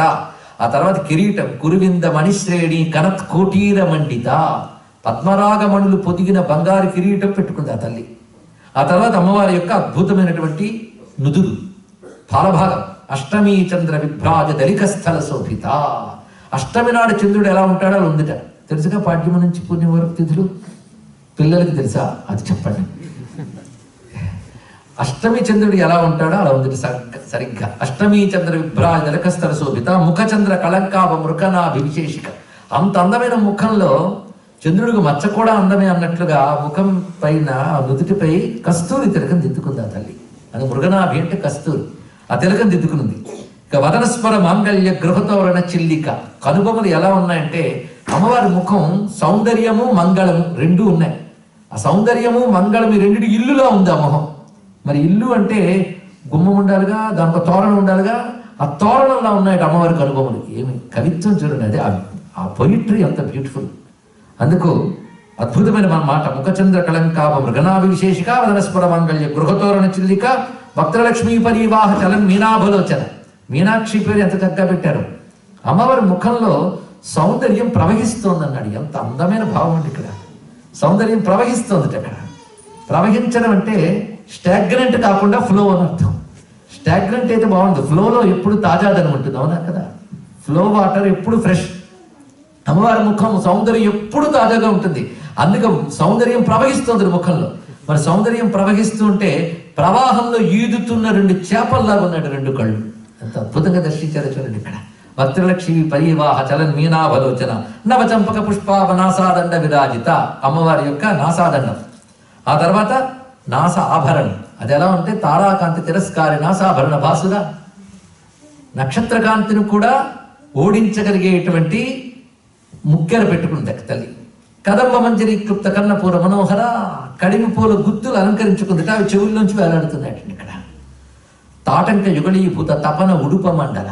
అమ్మవారి యొక్క రెండు చెవులకి సూర్యమండలం చంద్రమండలం చెవి కమ్మలుగా వచ్చాయట. అంటే అమ్మవారి కాస్మిక్ ఫిగర్ ఇది చూడండి ఇక్కడ. మామూలు మాంసము చర్మము కలిగిన స్త్రీ కాదు ఆవిడ. విశ్వ విగ్రహ. ఆ నామం కూడా ఉంది కదా, విశాలాక్షి విరాగం. విరాట్ రూప అక్కడ వస్తుంది. విరాట్ రూప విశ్వ విగ్రహ. లలిత విశ్వ విగ్రహ. విశ్వం మొత్తం యూనివర్స్ అంతా వ్యాపించిన ఎనర్జీ. నిన్న తిప్పుకున్నటువంటి విష్ణు అదే వైష్ణవి అయినప్పుడు ఆవిడ సూర్యచంద్రుడు తాటంకాలంటే ఆ ఫిగర్ మామూలు కాదు ఇక్కడ. అది అమ్మవారిని ఇంతగా 4 చెప్పుకున్నాం కానీ ఇప్పుడు 5 యాడ్ చేయండి. అది మొత్తం విశ్వమంతా వ్యాపించినటువంటి వైశ్విక శక్తి. ఇప్పుడు కాస్మిక్ ఎనర్జీకి సరి అయినటువంటి పదం చెప్పాలంటే వైశ్విక శక్తి అన్నారు. ఇక్కడ విశ్వమంతా వ్యాపించిన శక్తి. అందుకే అమ్మవారి స్వరూప ధ్యానం ఒక మామూలు స్త్రీ ధ్యానం కాదు. ఎందుకంటే ఇంత తెలిస్తే ధ్యానించేటప్పుడు వికారం కూడా పుట్టదు. అదే తెలుసుకోండి. ఇక్కడ పవిత్రమైన ధ్యానం వచ్చేస్తుంది. అది మధ్య మధ్యలో ఈ భావం ఇస్తున్నాడు. సూర్యమండల చంద్రమండలాలు అమ్మవారికి చెవికమ్మగా మారిపోయాయి. అందుకే తాటంక యుగళీ భూ తపన ఉడప మండల పద్మరాగ శిలాదర్శ పరిభావి కపోల భూ. పద్మరాగం అంటే కెంపు. ఆ కెంపు చెక్కలు ఎలా ఉంటాయో అలా ఉన్నాయి అమ్మవారి బుగ్గలు. అంత నునుపుగా ప్రకాశిస్తూ ఉన్నాయి. ఇక ఆ తర్వాత అమ్మవారి యొక్క పెదవులు నవవిద్రం బింబశ్రీ న్యక్కార్ రదనచ్చదా. అక్కడ 2 పగడము దొండపండు ఈ రెండిటిలా ఉన్నటువంటి పెదవులు అంత ఎర్రగా ఉన్నాయి. అందులో నవ్వుతోందిటండి. పైగా నవ్వు కూడా కర్పూరంతో కలిపిన తాంబూలం వేసుకుంది ఆ తల్లి. ఆ తాంబూలంతో నవ్వుతోంది కనుక నవ్వుకి పరిమళం ఉంది. కర్పూర వీటికామోద సమాకర్ష దిగంతరా నిజ సల్లాప మాధుర్య వినిర్భత్సిత కచ్చపి మందస్మిత ప్రభాపూర్ మజ్జత్ కామేశ మానస. నవ్వుతోంది. ఆవిడ మాట్లాడితే ఎలా ఉంటుంది సార్ ఊహించండి. అమ్మవారి మాటలు ఎలా ఉంటాయంటే ఇలా ఉంటాయని చెప్పలేం. ఎందుకంటే సరస్వతీదేవి అమ్మవారి నుంచి వచ్చిన శక్తిగా ఆవిడ వీణ మీటుతుంది. ఆవిడ దగ్గర కూర్చుని ఆ వీణ మీటుతూ ఉంటే ఎంతో మధురంగా మీటుతుంది. సరస్వతి వీణ కచ్చపి ఎంత మధురంగా ఉంటుంది. అంత మధురంగా ఉంటుంది అనుకుని సరస్వతి మీటుతూ ఉంటే అందరూ తలూపుతున్నారు. అమ్మవారు కూడా తలూపుతున్నారు. తలుపుతూ బాగుంది అన్నట్ట. బాగుంది అనగానే సరస్వతీదేవి అనుకుంది నా వీణావాదం కంటే నీ బాగుందన్న మాట బాగుందమ్మా అని ఇంకా వీణ మీటకం మానేసి వస్త్రం కప్పేసింది. దాని మీద బయట నల్ల కప్పేసింది కండి అంటారు శంకరుడు సౌందర్య లహరిలో.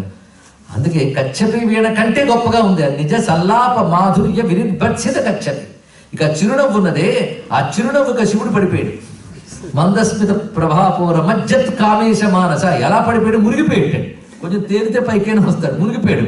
ఆ చిరునవ్వు ఒక ప్రవాహంలో మునిగిపోయాడు. ఎంత అందమైన మాట. మన్మథుడు శివుణ్ణి వశం చేసుకోవడానికి బయలుదేరాడు 5 పువ్వుల బాణాలు వేసుకుని. వాడికి ఆయన చూస్తేనే చెమటలు పట్టించి ఈ లోపల అమ్మవారు వచ్చారు. అప్పుడు ధైర్యం వచ్చింది. ధైర్యం వచ్చి బాణం తీసుకున్నాడు. తీసుకుంటే ఏడు తగలట్టాడు. తొందరపడ్డారని ఆయన నీ 5 పువ్వుల బాణాలు శివుణ్ణి వశం చేసుకోలేవు. నా చిరునవ్వు బాణం చాలా వశం అయిపోతాడు. ఎందుకండి ఇక్కడ కనుక ప్రపంచం పట్టని పరమాత్మను కూడా వశం చేసుకోగలిగిన శక్తి ఆ చిరునవ్వుకున్నది. దీన్ని బట్టి ఏమీ పట్టని శివుణ్ణి కూడా మనం దొరికేటట్టు చేసేయగలుగుతాడు. ఎందుకంటే ఎంత ప్రార్థించినా శివుడు నా మాట వినట్లేదంటే ఆవిడొక్క చూసి నవ్వునవుతుంది. వెంటనే ఆవిడ ఏం చెప్తే చేస్తాడు. అప్పుడు మన స్వామివారిని అనొచ్చు నీ మాట కాదనడమ్మా నీలాల కంఠము వాడు అమ్మరో నా మొర కాస్త అయ్య చెవిని వేయవ తల్లి. మొత్తానికి ఆవిడ చిరునవ్వు అంత గొప్పదండి. ఇక్కడ అది మందస్మిత ప్రభాపూర మజ్జత్ కామేశ మానస అనాకలిత సాదృశ్య చుపుక శ్రీ విరాజిత. అమ్మ గడ్డం అండి ఎంత అందంగా ఉందంటే వశిన్యాది వాగ్దేవతలు అంటున్నారు అమ్మ పోలికి చెప్పలేమమ్మా అన్నాడు. ఇక్కడ పోలికి చెప్పలేమంటే శంకరుడు ఊరుకోలేదు. సౌందర్యలహరిలో పోలికి చెప్పలేమని వాళ్ళే అంటే నేనేమంటాను దండం పెడతా. నువ్వు చిన్నప్పుడు బాలగా ఉన్నప్పుడు మీ నాన్న హిమవంతుడు ఆ గడ్డం పట్టుకుని నేను లాలన చేశాడు. నువ్వు పెద్దయి పార్వతి శివుణ్ణి పెళ్లి చేసుకున్నాక ఆయన ముఖ సౌందర్యం చూడాలనుకుని గడ్డం పట్టుకున్నాడు. ఇది ఎలా అంటే అద్దం పట్టుకునేటప్పుడు పిడి ఉంటుంది చివర. పూర్వం అద్దానికి చుట్టూ అందంగా అలంకారం చేసి పిడి పెట్టేవారు. పిడి పట్టుకుని అద్దం ఎలా చూస్తాడో శివుడు ఆ గడ్డం పట్టుకుని నీ ముఖం చూసేవాడు తల్లి అని వర్ణించాడు. ఎంత అందంగా వర్ణించారండి ఇక్కడ. ఈ చెప్పడంలో ఫిలాసాఫికల్ మీనింగ్ ఉంది. మన కాశ్మీర్ దేశంలో కాశ్మీర్ శైవ సిద్ధాంతం ఉంది. ఎంత నాలెడ్జ్ ఉందో మనకి. మన కాశ్మీర్ అంటే ఎవడ ఆక్యుపేషన్ ఎవడు ఇప్పుడు ఆగోళ మిగిలింది. ఎందుకంటే కాశ్మీర్ దేశంలో కొన్ని వేల విశ్వవిద్యాలయాలను తగలబెట్టారు. మనకు తెలుసో లేదు, మన చరిత్ర మనకు తెలియదు. మన పొట్ట గడిస్తే మనకు చాలు, అది పరిస్థితిలో ఉన్నాం మనం. కోల్పోయిన చరిత్ర అండి కాశ్మీర్ దేశంలో. సరే మొత్తానికి అక్కడ దర్పణ సిద్ధాంతం అక్కడ చెప్తారు. శివుడు అమ్మవారి ముఖం చూసుకున్నాడు దర్పణం పట్టుకున్నట్టు. అంటే అర్థం ఏంటి? అద్దం చూస్తే మనమే కనబడతాం. శివుడు ఒకసారి అద్దం పట్టుకు చూసుకున్నట్ట అమ్మవారు కనబడింది. అది కాశ్మీర్ శైవంలో వర్ణిస్తారు. ఏమిటి దీని అర్థం? దర్పణలు ఎవడు మొహమ్మడికి కనబడాలిగా, మరి అమ్మవారు ఎలా కనబడ్డారు అంటే ఆయన యొక్క స్వరూపమే అమ్మవారికి కాదు ఇక్కడ. అది అందుకే అద్దానికి పిడిలా ఉందిట గడ్డం. ఎంత అందమైన వర్ణనండి. ఇలాగ వర్ణించారు. ఇంకా అక్కడ నుంచి అమ్మవారి రూపం కామేశబద్ధపాంగ యశోత్ర శోభిత కంధర. ప్రతిసారి శివుణ్ణి గుర్తు చేస్తున్నారు చూడండి. అమ్మని తలంచుకుంటున్న ప్రతిసారి అయ్య గుర్తు రావాలి. దీని గురించి మేము ఎప్పుడు ప్రవచనంలో మాట అంటాం. అమ్మని అనుకున్న వెంటనే అయ్యని అనుకున్నాను అనుకోండి, కలిపి అంటే అమ్మయ్య. ఆ అమ్మయ్య అనే ఫీలింగే అమ్మవారు. అమ్మని అయ్యని తలంచుకుంటే అమ్మయ్య. అమ్మయ్య అని ఎప్పుడు అంటారండి? ఉపన్యాసం అయిపోగానే ఆనందం కలగగానే కదా. ఒక సమస్య ఎలా అవుతుంది, టెన్షన్ రిలీఫ్ అయిపోతా అమ్మాయి అంటే ఒక ఆనందం. ఏ కష్టం లేని స్థితి పేరు అమ్మయ్య అంటే. ఆ స్థితిలో మీకు తెలియకుండా అమ్మ అయ్య అని వచ్చింది చూసారా. కానీ ఎప్పుడు అమ్మయ్య అని బతకాలనుకుంటే అమ్మని అయ్యని కలిపి ఆరాధిస్తే చాలా హాయిగా ఉంటాం. ఇది చేయండి ఇక్కడ. అందుకే వాళ్ళిద్దరి యొక్క స్వరూపం మీరు గమనించండి. లలితా సహస్రంలో అమ్మవారిని వర్ణిస్తూ మధ్య శివుని గుర్తు చేస్తారు. దీన్ని సమయాచారం అంటారండి. ఇక్కడ కేవలం అమ్మని చెప్పడం కాదు, శివుని గుర్తు చేయాలి. అప్పుడు అమ్మ అయ్య ఇద్దరు ఉంటే పిల్లలు ఎంత హాయిగా ఉంటారో, శివశక్తులు ఇద్దరిని తలంచుకుంటే మనం అంతా హాయిగా ఉంటాం. కనుక వాళ్ళిద్దరిని గుర్తు చేయడం సమయాచారం. సమయం అంటే అర్థం సమత్వం, సమయం. శివుడికి ఆమెకున్న సమత్వం తెలిసి ఆరాధించాలి. అది దీనిలో ఉన్న రహస్యం. అందుకే అడుగడుగురు అమ్మవారిని గుర్తు చేస్తుంటారు. గుర్తు చేయడం వల్ల పవిత్రతా భావం వచ్చి మనకు అమ్మ అనే భావం వస్తుంది, స్త్రీ అనే భావం పోతుంది. తెలుసుకోండి ఇక్కడ. అది దీనిలో మరొక గొప్పతనం. ఎందుకంటే సాధన ప్రారంభ దశలో సంస్కారం ఇంకా శుద్ధం కావు కనుక చాలా చెడు తలంపులు వస్తూ ఉంటాయండి. చెడు తలంపులు వస్తే కొంతమంది మానేద్దాం అనుకుంటారు. మానేయకూడదు. గురుగారి దగ్గర శిష్యుడు అడిగట్ట, ధ్యానానికి కూర్చుంటే పనికి మాలిన ఆలోచనలు అన్నీ వస్తున్నాయండి. దానికంటే ధ్యానం మానేస్తే ఇది ఒకటే చెడ్డ ఆలోచన, ధ్యానానికి కూర్చొని అన్ని చెడ్డ ఆలోచనలు అన్నట్ట. అయితే చెడ్డ ఆలోచనలు వస్తున్నాయా అని అడిగారు. అయితే నీకు ప్రోగ్రెస్ ఉన్నట్టే, ఇంకా చెయ్యన్నట్ట. ఇది ఎలాంటిదంటే ఒక కుళ్ళు కాలం బాగు చేసేటప్పుడు కంపని బాగు చేస్తాం, కానీ బాగు చేసినప్పుడు చెత్త బయటకు తీస్తే ఇంకా కంపు వస్తుంది. అంత కంపు వచ్చిందంటే బాగుతున్నట్టు లెక్కట. అలా మొట్టమొదటి సాధనలు ఇవన్నీ ఉంటాయండి. మనసు చెదిరిపోతుంటుంది, నిలబడదు, నెగిటివ్ థాట్స్ అన్ని అప్పుడే వస్తూ ఉంటాయి. అమ్మవారిని ధ్యానించగానే ఇన్ని నగలేసుకుందంటే ఎన్ని క్యారెక్టర్లు ఉంటాయి, ఇవన్నీ వస్తాయి, తప్పదు. అంత వడ్డాణం ఉందంటే ఎలాగా ఈసారి మా ఆయనకి చెప్పి చేయించుకోవాలనిపిస్తుంటుంది. కానీ ఆవిడ నడుముకైతే సరిపోయింది, కానీ మా నడుముక అనుకుంటే భయం వేస్తుంది. ఇన్ని రకాలు అనిపిస్తుంటాయి. ఈ అమ్మభావాన్ని ఎక్కడో పోతుంది, బంగారు షాపులో వెళ్ళిపోతాం. మనసుకి దుర్లక్షణం ఉంటుందండి, ఏం చేస్తాం, తెచ్చిపెట్టడం కష్టం. మొదట్లో ఇలాగే ఉంటుంది, చేయగా చేయగా చేయగా భక్తి పెరిగిపోయింది అనుకోండి అంటుకుంటుంది. ఇది కావాలి ఇక్కడ. అందుకే ఆ భావన అమ్మ తలంచిన ప్రతిసారి స్వామి గుర్తు కావాలండి ఇక్కడ. అది కామేశబద్ధ మాంగళ్య సూత్ర శోభిత కంధర. ఆ మెడ చూడగానే ఆయన గట్టిన మంగళసూత్రం కనబడుతుందట. ఎంత రమ్యమైన భావన. ఇంకా అక్కడి నుంచి అమ్మవారి యొక్క పాదముల వరకు వర్ణన అలా చేశారు. నేను మొత్తం చెప్తే వాళ్ళంతా అమరూపవర్ణన అయిపోతుంది. నా బాధ నాది, ఎంతో చెప్పేయాలి. మొత్తానికి అమ్మవారి పాదాలకు వచ్చేటప్పటికల్లా పదద్వయ ప్రభాజాల పరాకృత సరోరు. అమ్మ పాదములు పద్మముల కంటే అందంగా ఉన్నాయి. మీరు లలితా శాస్త్రంలో గమనిస్తే అన్ని చోట్ల ఒక పోలిక చెప్తాడు, చెప్పి కంటే అంటుంటాడు. పద్మములు వలే ఉన్నాయండు, పద్మముల కంటే అంటాడు ఇక్కడ. అంటే అర్థం లోకంలో మనకు తెలిసిన ఒక ఉదాహరణ చెప్తాడండి ఇక్కడ. దానికంటే బాగుందని చెప్తాడు. ఆ కంటే నీ ఊహకు అందదు, ఉదాహరణ అందుతుంది. దీన్ని బట్టి అది నువ్వు ఊహించుకోలేదు, అందదు అన్న విషయం తెలియాలి. ఏదైనా నయాగర జలపాతం ఎలా ఉంటుందో తెలియదు. భారతదేశంలో ఉన్నాం, వాడికి ఎత్తిపోతల జలపాతం చూపిస్తాడు, ఇలా ఉంటుంది అది. దాన్ని బట్టి వాడు ఊహించుకోవాలి, ఇంతకంటే అంతే ఇక్కడ.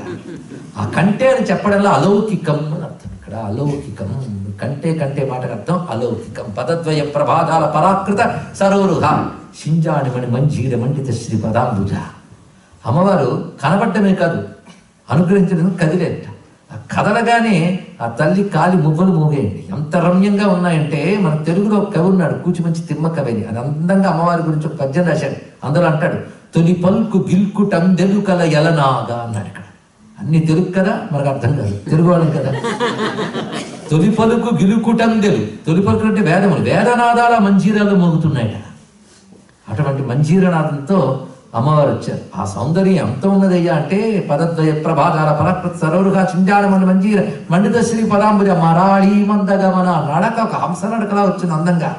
చూసి పేరు పెట్టారు మహాలావణ్య శేవధి. శేవధి అంటే నిధి, నిధి అంటే తరగని గని.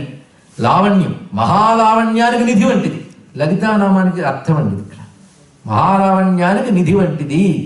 లలిత అనే నామానికి అర్థం లోకాతీత లావణ్యాత్ లలిత తేన సోచ్యతే అని మత్స్యపురాణంలో వాక్యం. లోకంలో ఎక్కడా లేని అందం ఏదో అదే లలిత. ఎందుకంటే రామకృష్ణ పరమహంస ఒక మాట చెప్తారు, నేను అమ్మవారు అన్ని మంత్రాలు జపం చేయగలిగాను, నాకు జపం ఇలా మాల పూర్తవగానే కనబడేది అండి అమ్మవారికి. ఒక్క మాలకి మనకి ఎన్ని మాలలు అవుతున్నాయి కనబడలేదంటే పరమహంసలం కావు, అది తేడా. ఆయనకి ఒక మాల పూర్తవగానే కనబడేదిట. ఇలా అమ్మవారు అన్ని రూపాలను చూపించింది. నేను చూశానని లేదు ఆయన, చూడండి చూశానంటే అహంకారం, చూపించింది అంటే భక్తి. ఆవిడ అన్ని రూపాలు చూపించింది. ఇన్ని రూపాలు చూశాను, ప్రతి రూపము గొప్పది అమ్మది. కానీ అన్నింటిలో ఒక రూపం చూశానయ్యా, అంత సౌందర్యం ఎక్కడా చూడలేదన్నాడు. ఆ రూపం పేరు లలిత అన్నాడు. ఇక్కడ అంత సౌందర్యం, అది ఆవిడ పేరు త్రిపుర సుందరి, మహాసౌందర్యం ఆ తల్లి. ఇక్కడ ఎంత సౌందర్యం అంటే న్యూజిలాండ్ చాలా అందంగా ఉంది, సూర్యకాంతి బాగుంటుంది, చంద్రకాంతి బాగుంటుంది, ఇంకా చాలా చాలా ప్రకృతి పచ్చగా ఉంటుంది. నిజమే, మన భారతదేశంలో కూడా పాడు చేసాం కానీ చాలా బాగుండే ఉన్నాయి, హిమాలయాలు ఉన్నాయి, అన్నీ ఉన్నాయి. అని ఇన్ని అందాలు ఇంకా స్వర్గలోకంలో ఇంకా బాగుంటాయట. ఏమో తెలియదు కానీ అన్ని లోకాల అందాలు ఒక దగ్గరికి తెస్తే అమ్మ అందంలో బిందు అంతా, అమ్మ అందం ఎంత అంటే సింధు అంతా అన్నాడు. ఇక్కడ అదొక సముద్రం, ప్రపంచ అందాలన్నీ అందులో ఇంతే. అది లోకాతీత, గుణాతీత, సర్వాతీత. అటువంటిది ఆ సౌందర్యం, అంత మహాసౌందర్యం. అదే మహాలావణ్య శేవధి అనే మాట అంత గట్టిగా చెప్పాడు. లోకాతీత లావణ్యం లలిత, ఇది ఒక అర్థం అండి. ఇంకా చివరికి ఇంకా లలిత నామానికి ఇంకా అర్థాలు చెప్పుకున్నాం. అటువంటి స్వరూపం. సర్వారుణ, అంత ఎర్రగా ఉంది ఆ తల్లి. అనవద్యాంగి, ఏ లోపం లేదండి ఆ శరీరంలో, సంపూర్ణ లక్షణం ఉంది. లోపమున్న శరీరాలు, లోపం లేని శరీరాలు అంటే ఏంటో అర్థం చేసుకుందాం. లోపం అంటే అర్థం పుట్టడం, పెరగడం, తరగడం. పెరగడం అంటే తరగడమే కదా. 20 ఏళ్ళు పెరిగాడు ఏంటంటే 20 ఏళ్ళు ఆయువు అయిపోయిందని అర్థం. ఇక్కడ పెరగడం, తరగడం, క్షీణించడం, మార్పు చెందడం, నశించడం, ఇది సృష్టిలో అన్నిటికీ ఉంటాయి, అవునా లేదా? ఆ లోపాలు లేని స్వరూపం ఇక్కడ. ఆ లోపాలు ఆ తల్లికి లేవు. అందుకే సర్వారుణ అనవద్యాంగి, సర్వాభరణ భూషిత. ఆవిడ ఎక్కడ కూర్చుందంటే శివ కామేశ్వరాంకస్త, శివ స్వాధీన వల్లభ. ఆవిడ చోటుని ధ్యానించన్నాడు. సుమేరు శృంగ మధ్యస్థ, శ్రీమన్నగర నాయిక, చింతామణి గృహాంతస్థ, పంచబ్రహ్మాసన స్థిత. ఆ స్వరూపం ఎక్కడ కూర్చుందో చూపించాడు. ఇప్పటి వరకు చెప్పిందంతా అమ్మవారి యొక్క రూపం. వింటుంటే హాయి ఉంది కదా. దీని అంతటినీ ఆకృతి వర్ణన అంటారు. అంటే మొదటి చెప్పిన స్థూల రూప వర్ణన అయింది. ఇప్పుడు మనం ఏ రూపం తెలుసుకోవాలి? రెండవది, ఇప్పుడు లలితా శాస్త్రం ప్రాసెస్ ఎలా వస్తుందో గమనించారు కదా. ముందు మనం పాఠం చెప్పుకున్నట్టు 1 2 3 4 5 కూడా అనుకోవచ్చు. దగ్గర విశ్వవిగ్రహ. ఇందులో ఈ 1 ఎక్కడొచ్చిందో చూపించాం. సెకండ్, రెండవది శబ్దరూపం కదా. శబ్దరూపం ఎక్కడుందో చూడండి. శ్రీమద్ వాగ్భవ కూటైక స్వరూప ముఖ పంకజ కంఠార కటిపర్యంత మధ్యకూట స్వరూపిణి శక్తి కూటైక తాపన్న కట్యదో భాగధారిణి మూలమంత్రాత్మిక మూల కూటత్రయ కళేబర. అక్కడ వరకు ఈ సెట్ ఏదుందో అది మంత్రం. అమ్మవారి యొక్క రెండవ రూపం అంతా అందులో ఉంది. ఎందుకంటే ఒక దేవతకు ఒక మంత్రం ఉంటుంది. ఆ మంత్రానికి ఆ దేవత రూపానికి అనుబంధం ఉంటుంది. కానీ ఒక మంత్రం చేస్తే ఒక దేవతను ధ్యానించకూడదు. ఆ మంత్రానికి ఆ దేవతకు అనుబంధం ఉంటుంది. అందుకే ఏ మంత్రానికి ఏ ధ్యాన శ్లోకం అదే ఫిక్స్. ఇప్పుడు అమ్మవారి మంత్రం పంచదశి, ప్రధానం పంచదశి అనండి. అదొక్కడు గట్టిగా పట్టుకుంటే చాలు. పంచదశి మంత్రం ఏమిటి అని సభల్లో చెప్పకూడదు, కానీ పంచదశి స్వరూపం ఏంటో అవగాహన కోసం చెప్పుకోవచ్చు. పంచదశిలో 15 అక్షరాలు ఉంటాయి, 3 భాగాలు. మొదటి భాగం పేరు వాగ్భవకూటం, రెండవ భాగం పేరు కామరాజకూటం, మూడవ భాగం పేరు శక్తికూటం. 3 పార్ట్స్. ఈ పార్ట్స్కి లింక్ ఉంది. 3 ముక్కలు కావు, 3 భాగాలుగా ఒకే స్వరూపం. వాగ్భవకూటం, వాగ్భవకూటం అంటే వాక్కు దేని నుంచి వస్తుందో అది. కనుక అమ్మవారి ముఖమంతా వాగ్భవకూటం అంటే సృష్టిలో ఉన్న సమస్త వాక్కులు ఆ ముఖం నుంచి వచ్చాయి. ఆ వాక్కులు శాస్త్రము. శాస్త్రం నుంచి 2 తెలుసుకోవాలి మనం. తెలుసుకోండి, ధర్మం, జ్ఞానం. ఆ 2 అమ్మవారి ముఖం నుంచి వచ్చే వేదాదులు అన్ని ధర్మజ్ఞానాన్ని చెప్తే అది వాగ్భవకూటం. అందుకే వాగ్భవకూటాన్ని ధ్యానం చేస్తే మనకి జ్ఞానం, ధర్మం, తెలివితేటలు అన్నీ పెరుగుతాయి. వాగ్భవకూటం. అందుకే అక్కడ ఆవిడ తాంబూలం తింటోంది. వాగ్భవకూటం. ఒకప్పుడు మూక కవి అని మూగవాడు కాంచీపురంలో కామాక్షిదేవి ఆలయం దగ్గర గురువిచ్చాడు అమ్మ మంత్రాన్ని. జపం చేస్తూ కూర్చున్నాడు, అంతే. మాట రాదు అతనికి. ఈ లోపల అమ్మవారు ఆ విగ్రహం నుంచి వచ్చాడండి. వచ్చి ఆ తల్లి తన నోటిలోంచి తాంబూలం ముక్క తీసిచ్చిందిట. తల్లులు పిల్లలకు అప్పుడప్పుడు ప్రసాదం ఇస్తారు. అది వేసుకో అందుట. ఆ నోట్లో వేసుకున్నాడు. గొంతు పలికింది. అమ్మవారికి 500 శ్లోకాలు రచించాడండి. నేటికి లభిస్తుంది. ఇది మామూలు స్టోరీ కాదు, దానికి ప్రత్యక్ష తార్కాణం ఉంది. 500 శ్లోకాలు. అమ్మవారి చిరునవ్వు మీద 100 పద్యాలు రాశాడు. ఒక్క చిరునవ్వు మీద 100 పద్యాలు. అమ్మవారి చూపు మీద 100 పద్యాలు. అమ్మవారి పాదాల మీద 100 పద్యాలు. అలాగే ఆర్యా శతకం, స్తుతి శతకం, మరి 200 పద్యాలు. మొత్తం 500 పద్యాలు రచించాడు. దానిపై కూడా ఒకప్పుడు ప్రవచనం చేయడం జరిగినది. 500 పద్యాలు. అరే, ఒక చిరునవ్వు గురించి ఎంత ఇమేజిన్ చేసి ఎంత రమ్యమైన పద్యాలు రాశాడంటే ఇది సామాన్యం అండి, దర్శనమైతే కానీ కాదు. అమ్మవారు ఇచ్చిన తాంబూలం వల్ల పలుకొచ్చాక అమ్మ ఇచ్చిన పలుకు అమ్మకే ఇస్తానని ఇచ్చాడు మహానుభావుడు మూక కవి. ఆయన పేరు మూక కవి. అంత మహానుభావుడు. దీన్ని బట్టి వాగ్భవ కూటం నుంచి వచ్చిందిగా తాంబూలం, అది ప్రసాదం. కనుక అమ్మవారి శరీరం ఇప్పుడు మనం చూసినప్పుడు మనం అనుకున్నట్టు కన్ను ముక్కు చెవి కాదు, అది వాగ్భవ కూటం. ఇక ఆ తర్వాత కంఠం నుంచి కటి వరకు శ్రీమద్ వాగ్భవ కూటిక స్వరూపముఖ పంకజ కంఠాధ కటి పర్యంత మధ్యకూట స్వరూపిణి. కంఠము నుంచి కటి వరకు, నడుము వరకు అమ్మవారు మధ్యకూటం. మధ్యకూటం అంటే కామరాజకూటం. కామరాజకూటం అంటే అర్థం ఏంటో తెలుసా? అంటే అది మనకి ఏ కోరిక కావాలంటే ఆ కోరిక తీరుస్తుందట. అది ఎందుకంటే సంకల్ప స్థానం హృదయం, అక్కడ ఉంటుంది అది. అది కామరాజకూటం. ఆ తర్వాత కటి నుంచి పాదం వరకు శక్తికూటం. శక్తికూటైక తాపన్న కట్యధో భాగధారిణి అన్నాడు. ఇందులో ఉన్న మర్మం ఏమిటంటే వాగ్భవ కూటం మంత్రం చేయడం వల్ల మనకి ధర్మము జ్ఞానము వస్తాయి. కామరాజకూట ధ్యానం వల్ల అంటే కంఠం నుంచి కటి వరకు అమరూప ధ్యానం చేస్తే అర్థం కామం లభిస్తాయి. అర్థకామాలు అంటే ప్రపంచంలో కావాల్సిన అర్థములు కామములు అన్నీ ఇస్తాయి. ఇక ఆ తర్వాత కటి నుంచి పాలం వరకు ధ్యానం చేస్తే మోక్షం లభిస్తుంది. ఇక్కడ అంటే ఇప్పుడు ఏమయ్యాయి? ధర్మ మొదటి కూటం, రెండవది అర్థకామ, తర్వాత మోక్ష. నమ్మ రూపం ధ్యానం చేస్తే ధర్మార్థకామ మోక్షాలు 4 ఇవ్వగలదు ఆ రూపం. కనుక అమ్మ శరీరాన్ని ఎలా చూడాలంటే మాంసమయ శరీరం కాదు, మంత్రమయ శరీరం. తెలుసుకోండి, ఇక్కడ మన శరీరాలు మాంసమయాలు, దేవతల శరీరాలు మంత్రమయాలు. ఆ మంత్రంలో ఉన్న తేజస్సు ఆ రూపం. కనుక మన శరీరంలో చూడకూడదు దేవతని. అందుకే ఈ నాలెడ్జ్ ఎందుకు ఇవ్వడం అంటే లలితా శాస్త్రం మనకి ఇలా చూపిస్తుంది. ఇప్పుడు చెప్పిన 4 రూపాలు ఉన్నాయా లేవో? శ్రీమద్ వాగ్భవ కూటైక స్వరూపముఖ పంకజ కంఠార కటిపర్యంత మధ్యకూట స్వరూపిణి శక్తి కుటైక తాపన్న కట్యదో భాగధారిణి అయ్యే కదా.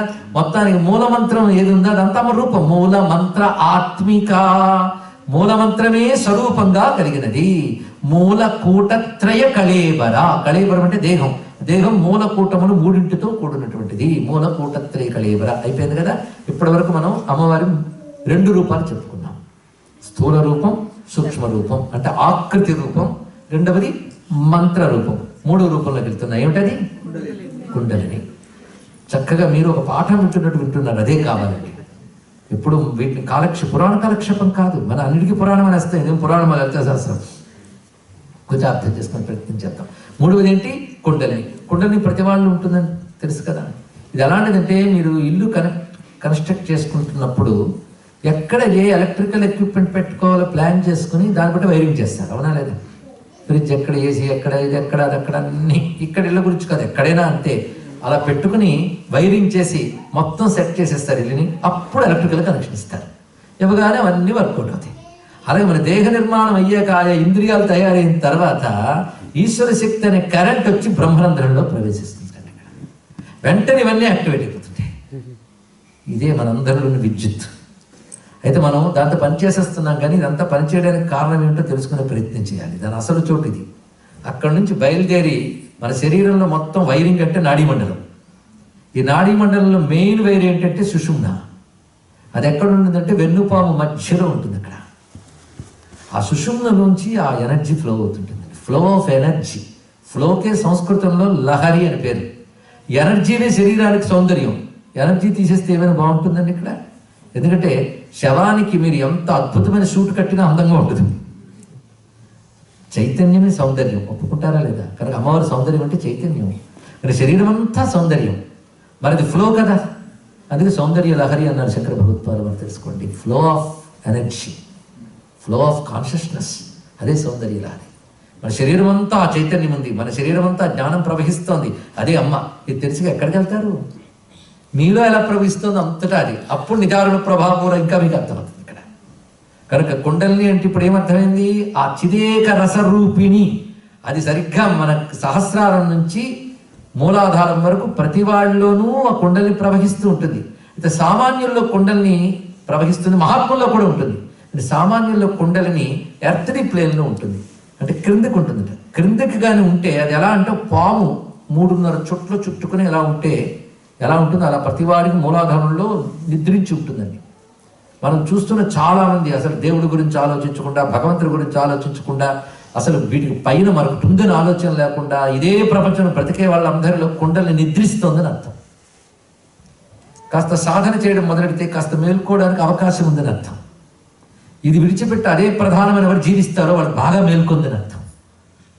అది ట్రావెల్ చేయాలి. అందుకే కుండల్ని పడగ విప్పిన పాములా పైకి వెళుతూ ఉంటే యోగి ఒక్కొక్క లెవెల్ దాటి వెళుతూ ఉంటాడు. దీన్ని కుండల్ని యోగా అంటారు. ఇక్కడ మీరు ఎంత చెప్పినా నాకు ఈ ప్రపంచం మీద మోహం పోవట్లేదండి, వీడి మీద నమ్మకం కలగట్లేదండి, ఏం పర్వాలేదు, మీరు కుండల్ని ఇంకా నిద్రావస్థలో ఉందని తెలుసుకోండి. సింపుల్. కుండల్ని నిద్రావస్థ వదిలి కొద్దీ మనకు దీనిపైన మరొక దివ్యమైన ఎనర్జీ ఉందని అవేర్నెస్ ఇస్తూ ఉంటుంది. తెలుసుకోండి. అది నీలోనే నువ్వు తెలుసుకునే ప్రయత్నం చేయాలి క్రమంగా. అది సాధనా క్రమం. అలా కుండలిని ప్రతి వాళ్ళలో ఉంటుంది.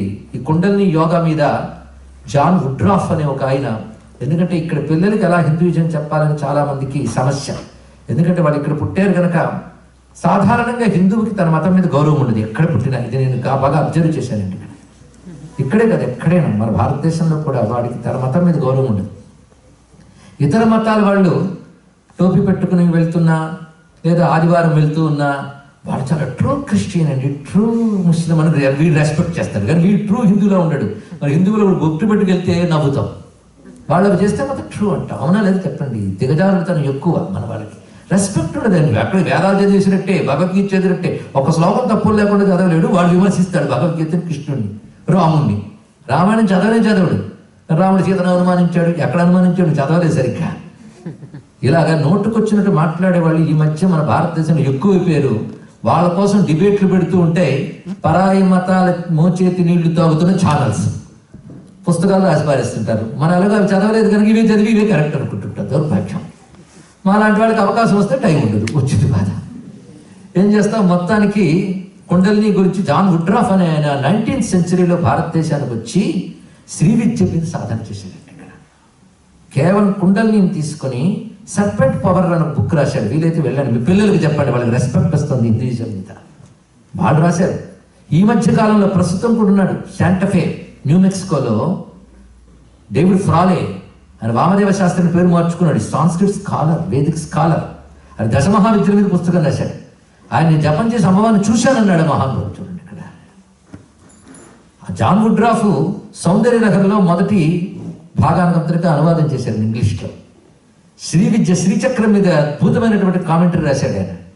వర్డ్ పవర్ అని మంత్రశక్తి మీద పుస్తకం రాశాడు. వర్డ్ పవర్ అంటే సౌండ్ ఎనర్జీ, మంత్రశక్తి మీద రాశాడు ఆయన. అలాగే కుండలిని, సర్పెంట్ పవర్, ఇలా బుక్స్ ఎన్నో రచించాడు. ఇవి నేను చదివిన తర్వాత ఆయన ఫోటో చూడాలని అనుకున్నాను. తర్వాత ఈ మధ్య లేటెస్ట్ పబ్లికేషన్స్ వచ్చాయి, మళ్ళీ వాటిని రీప్రింట్ చేశారు. చేస్తే ఆశ్చర్యపోయాను. ఆయన ఎలా ఉన్నాడంటే ఒక హిందూ మందిరం దగ్గర పంచె కట్టుకుని పైన ఉత్తరీయం వేసి కూర్చున్నాడండి. మొత్తానికి సర్పెంట్ పవర్, కుండలిని గురించి ఒక అవగాహన. ఇది ప్రతి వారిలో ఎలా ఉంటుందో కుండలిని మీకు సామాన్యుడికి కూడా అవేర్నెస్ ఇవ్వాలని నేను నా ప్రయత్నం చేశాను అంతే. ఇక్కడ అతను యోగికి కుండలిని పడగ విప్పిన పాములా పైకి వెళ్తుంది, సామాన్యుడికి నిద్రావస్థలు ఉంటుంది. ఆ పడగ విప్పిన పాములా పైకి వెళుతున్నప్పుడు ఎలా ఉంటుంది అంటే మూలాధారైక నిలయ బ్రహ్మ గ్రంథి విభేదిని. ఆ మూలాధారం నుంచి వెళ్తున్నప్పుడు 2 గ్రంథులు దాటుతుంది, అది బ్రహ్మ గ్రంథి. ఆ ముడి విడిపోతుంది. ఆ ముడి విడిపోయి ఒక నాలెడ్జ్ వస్తుంది. ఏమిటంటే ఈ స్థూల శరీరానికి పైన ఒకనొక శక్తి ఉంది అని తెలుస్తుందట. ఇంకా పైకి వెళితే మణిపూరాంత రుదిత విష్ణు గ్రంథి విభేదిని. మణిపూర చక్రం ఇక్కడ నాభి దగ్గర ఉంటుంది. అక్కడి నుంచి ఉదయించి అనాహతం వరకు వెళ్ళేటప్పటికల్లా మరొక అజ్ఞానం పోతుంది మనకి. ఈ స్థూల శరీరం వెనకాల బుద్ధి, మనస్సు, ప్రాణాలు ఉంటాయి. అవే మనం అనుకుంటాం. అది కూడా కాదు, దీనిపైన మరొక ఎనర్జీ ఉందని తెలుస్తుందట. ఆ తర్వాత స్థూల సూక్ష్మ శరీరాలు దాటిపోయాం కదా, ఆజ్ఞా చక్రాబ్జ నిలయ రుద్రగ్రంథి విభేదిని. ఎక్కడికి వచ్చే రుద్రగ్రంథి భేదనం. రుద్రగ్రంథి భేదనం జరిగాక స్థూల సూక్ష్మ కారణ శరీరాలకు కూడా పైన ఉన్న ఒక శక్తి కనబడుతుంది. అది ఎలాంటిదంటే జాగ్రత్త అవస్థ, స్వప్నావస్థ, సుషుప్తి అవస్థ. వాటి గురించి నేను డిస్క్రిప్షన్ ఇవ్వక్కర్లేదు, మీ అందరికీ తెలుసు కదా. ఇప్పుడు ఏ అవస్థలో ఉన్నాం మనందరం? సంతోషం. తర్వాత ఇంటికి వెళ్ళి పడుకుంటారు. మీరు ఎలాగే చెప్తే ఇంటికి వెళ్ళడం వరకు ఎందుకండి అంటారా? స్వప్నం వస్తుంది. లేదు ఇదివరకే మేము వినేసాం కనుక నిద్రపోయే వాళ్ళు కూడా ఉంటారు. వాళ్ళకి కూడదండి ఇక్కడ. ఎప్పుడు విన్నా నూతనంగా వినగలిగేవాడు నిజమైన భక్తుడు. సరే, స్వప్న అవస్థ ఒకటి ఉంటుంది కదా, డ్రీమ్. ఈ 2 కాని అవస్థ కూడా ఉంటుంది, డీప్ స్లీప్. ఈ 3 అందరికీ తెలుసు కదా, దీని ఉపన్యాసం చెప్పాలా? వీటిలో 3 ఒక అవస్థలో ఉన్నది ఇంకో అవస్థలో ఉండదు. మెలకువలో ఉన్నట్టు కల్లో ఉంటామా, కల్లో ఉన్నట్టు సుషుప్తిలో ఉంటామా? దేని అవస్థ దాంట్లో. అమ్మవారు ఎక్కడున్నారు తెలుసా? జాగ్రత్త అవస్థలో అమ్మవారు కనిపించట్లేదు, స్వప్నావస్థలో సుషుప్తి అవస్థలో కనిపించట్లేదు. ఉన్నారంటాం, ఎందుకు విన్నాం గరుడ ప్రవచనం. ఆవిడని తెలియాలంటే మరో అవస్థ ఉందిటండి. ఈ 3 దాటిపోవాలి. అవస్థ కలిగితే ఆవిడ తెలుస్తుంది. అక్కడ మళ్ళీ నామాల్లోకి వెళ్ళిపోదాం.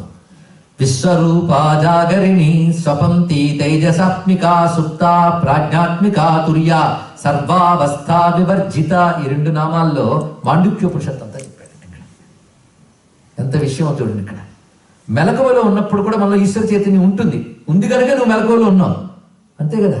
ఇవాళ రాత్రి పొద్దున్నే లేపేసే అని పడుకుంటాం, లేపితే లేవద్దు, లేచాడంటే చైతన్యం ఉందని అర్థం. కానీ జాగ్రత్త అవస్థలో చైతన్యం ఉంటుంది, దాని పేరు విశ్వ. సుషుప్తి స్వప్నావస్థలో కూడా ఉంటుంది, దాని పేరు తైజస. సుషుప్తి అవస్థలో ఉంటుంది, దాని పేరు ప్రాజ్ఞ. కానీ ఈశ్వర చైతన్యం 3 ఉంది, కానీ 3 ఈశ్వర చైతన్యం ఉన్నా ఈశ్వర చైతన్యం ఉన్నట్లు తెలియట్లేదు. జాగ్రత్త అవస్థలో ఏ ప్రపంచాన్ని చూసావో అదే దానితో నువ్వు మమైకమై చైతన్యాన్ని తెలుసుకోవట్లేదు. స్వప్నంలో ఏ కళ చూస్తున్నావో దాన్నే చూస్తున్నావు, కానీ దానికి ఆధారమైన చైతన్యాన్ని తెలుసుకోవట్లేదు. సుషుప్తులు ఏమీ తెలుసుకోవట్లేదు.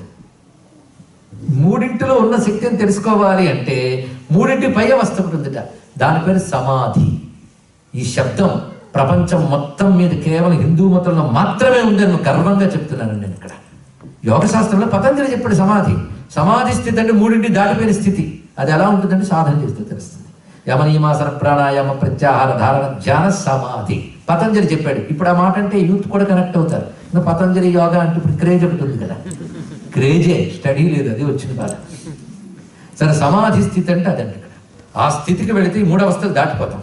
అప్పుడు ప్యూర్ కాన్షియస్నెస్ అక్కడ దొరుకుతుంది. Pure consciousness. ఇక్కడ ప్యూర్ కాన్షియస్ కాదు, ప్యూర్ కాన్షియస్ మీద ఇంపోజ్ అయిపోయేవి. అక్కడ ప్యూర్ కాన్షియస్నెస్ తెలుస్తుంది.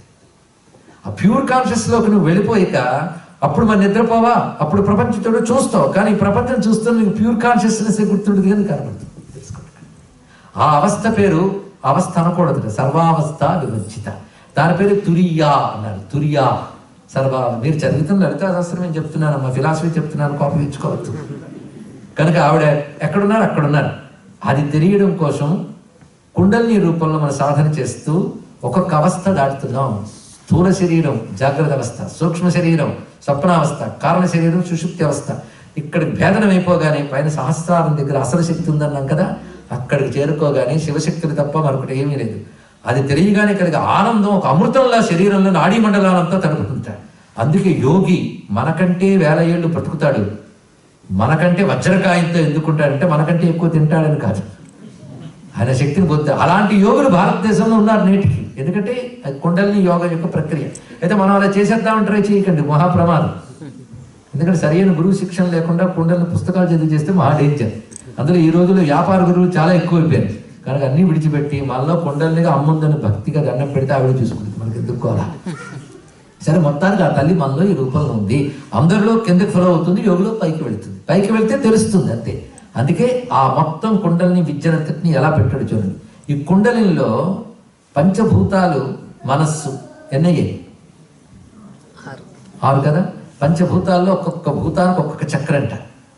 అంటే మనకి ఎలాగైతే ఇంటికి వాటర్ సప్లై చేసే ఆఫీసు, ఎలక్ట్రిసిటీ సప్లై చేసే ఆఫీస్ ఉందో, బాడీకి కూడా పంచభూతాలు కంట్రోలింగ్ పాయింట్స్ ఉన్నాయి యోగ శాస్త్రంలో. అవేమిటి అంటే మూలాధారం దగ్గర పృథ్వీ చక్రం, అలా విశుద్ధి వరకు మీరు మూలాధార స్వాధిష్టాన మణిపూర అనాహత విశుద్ధి, ఇక్కడ వరకు 5 పంచభూత చక్రాలు చూసారు. ఇందాక అమ్మవారి రూపవర్ణన కన్నా ఇది కొంచెం కష్టంగా ఉందా లేదా? అందుకే ఇది సెటిలర్. దానికంటే కొంచెం కష్టంగానే అసలు స్వరూపం ఇదే. కనుక 5 + 6 ఇక్కడ ఉంటుంది. ఆజ్ఞాచక్రం, ఆజ్ఞ పేరే చూడండి, ఆర్డర్. ఎందుకంటే ఇంద్రియాలు కదలాలన్నా మనస్సు చెప్పాలి, కానీ మనస్సు తరపు సెంటర్ ఇది. అందుకే యోగా ఏం చెప్తుందంటే భూమధ్యంలో దృష్టి పెట్టి కాన్సన్ట్రేట్ చేస్తే మైండ్ పవర్ పెరుగుతుందంట ఇక్కడ. ఎందుకంటే అదే మైండ్ని బాగు చేస్తుంది ఆ చక్రం ఇది. పంచభూతాలు ఒక్కొక్క చక్రం దగ్గర ధ్యానం చేస్తుంటే మనకు ఒక్కొక్క భూతం మీద పట్టు వస్తుంది, పంచభూతాల మీద గ్రిప్ వస్తుంది. వాడు తనలో పంచభూతాన్ని కంట్రోల్ చేయగలడు, బయట పంచభూతాన్ని కంట్రోల్ చేయగలడు. అందువల్ల వాడు ఆరోగ్యవంతుడు అవుతాడు. ఇప్పుడు ఆరోగ్యానికి యోగా చాలా మంచిది అని తెలుస్తుంది కదా. ఆ యోగాకి ఇది లింక్ అండి మొత్తానికి. ఆ యోగంలో ఒక్కొక్క చక్రం దగ్గరికి వెళ్ళేటప్పుడు అమ్మవారి ఎనర్జీలో మొత్తం ఉంది. ఇక్కడ ఒక రాగి తీగలో కరెంట్ ఫ్లో అవుతున్నట్టు సుషుమ్న తీగలో అమ్మవారి ఫ్లో, అదే శక్తి అంటే. ఒక్కొక్కటి దాటుతూ నువ్వు వెళుతూ ఉన్నావు, ఆ వెళుతూ అక్కడికి చేరుకున్నావు అక్కడ. కనుక సరిగ్గా బ్రహ్మగ్రంథి భేదనం అయిపోగానే ఆ కారణ శరీరం కూడా ఛేదించుకుపోతుంది. అంటే నువ్వు పంచభూతాలు మనస్సు కూడా దాటిపోతావు. మనస్సు కూడా దాటిపోయిన స్థితి పేరు సమాధి. అది ఇప్పుడు అర్థం కాదండి. రమణ మహర్షి అన్నాడు, మనోలయమే మోక్షం. మనస్సు ఉన్నంతకాలం ప్రపంచం ఉంటుందిట. మనస్సు పరమాత్మ లయమైతే మరి పుట్టం. మరి చచ్చిపోయి మనసు పోతుందంటే పోదు, ఈ శరీరం పోతుంది, లోపల సూక్ష్మ శరీరం కారణ శరీరం ఉంటాయి, దాంతో మళ్ళీ బాడీలు మారుతూ ఉంటాం. తెలుసుకోండి, చచ్చిపోతే మోక్షం అనుకోవద్దు. మిగిలిన 2 శరీరాలు ఉంటాయి. ఆ 2 శరీరాలు లయం అవ్వాలంటే యోగం చేస్తే ఇక్కడే లయం చేసుకుని మోక్షం పొందాలి. ఇక్కడ పొందకపోతే చచ్చినా పొందలేదు, నిన్న చెప్పుకున్నాం కదా. ఎందుకంటే నీలో ఈశ్వర శక్తిని తెలుసుకో. క్రమంగా బ్రహ్మగ్రంథి విభేదిని, విష్ణుగ్రంథి విభేదిని, రుద్రగ్రంథి విభేదిని, సహస్రారాంబుజారూఢ అక్కడ ఉంది ఆ తల్లి.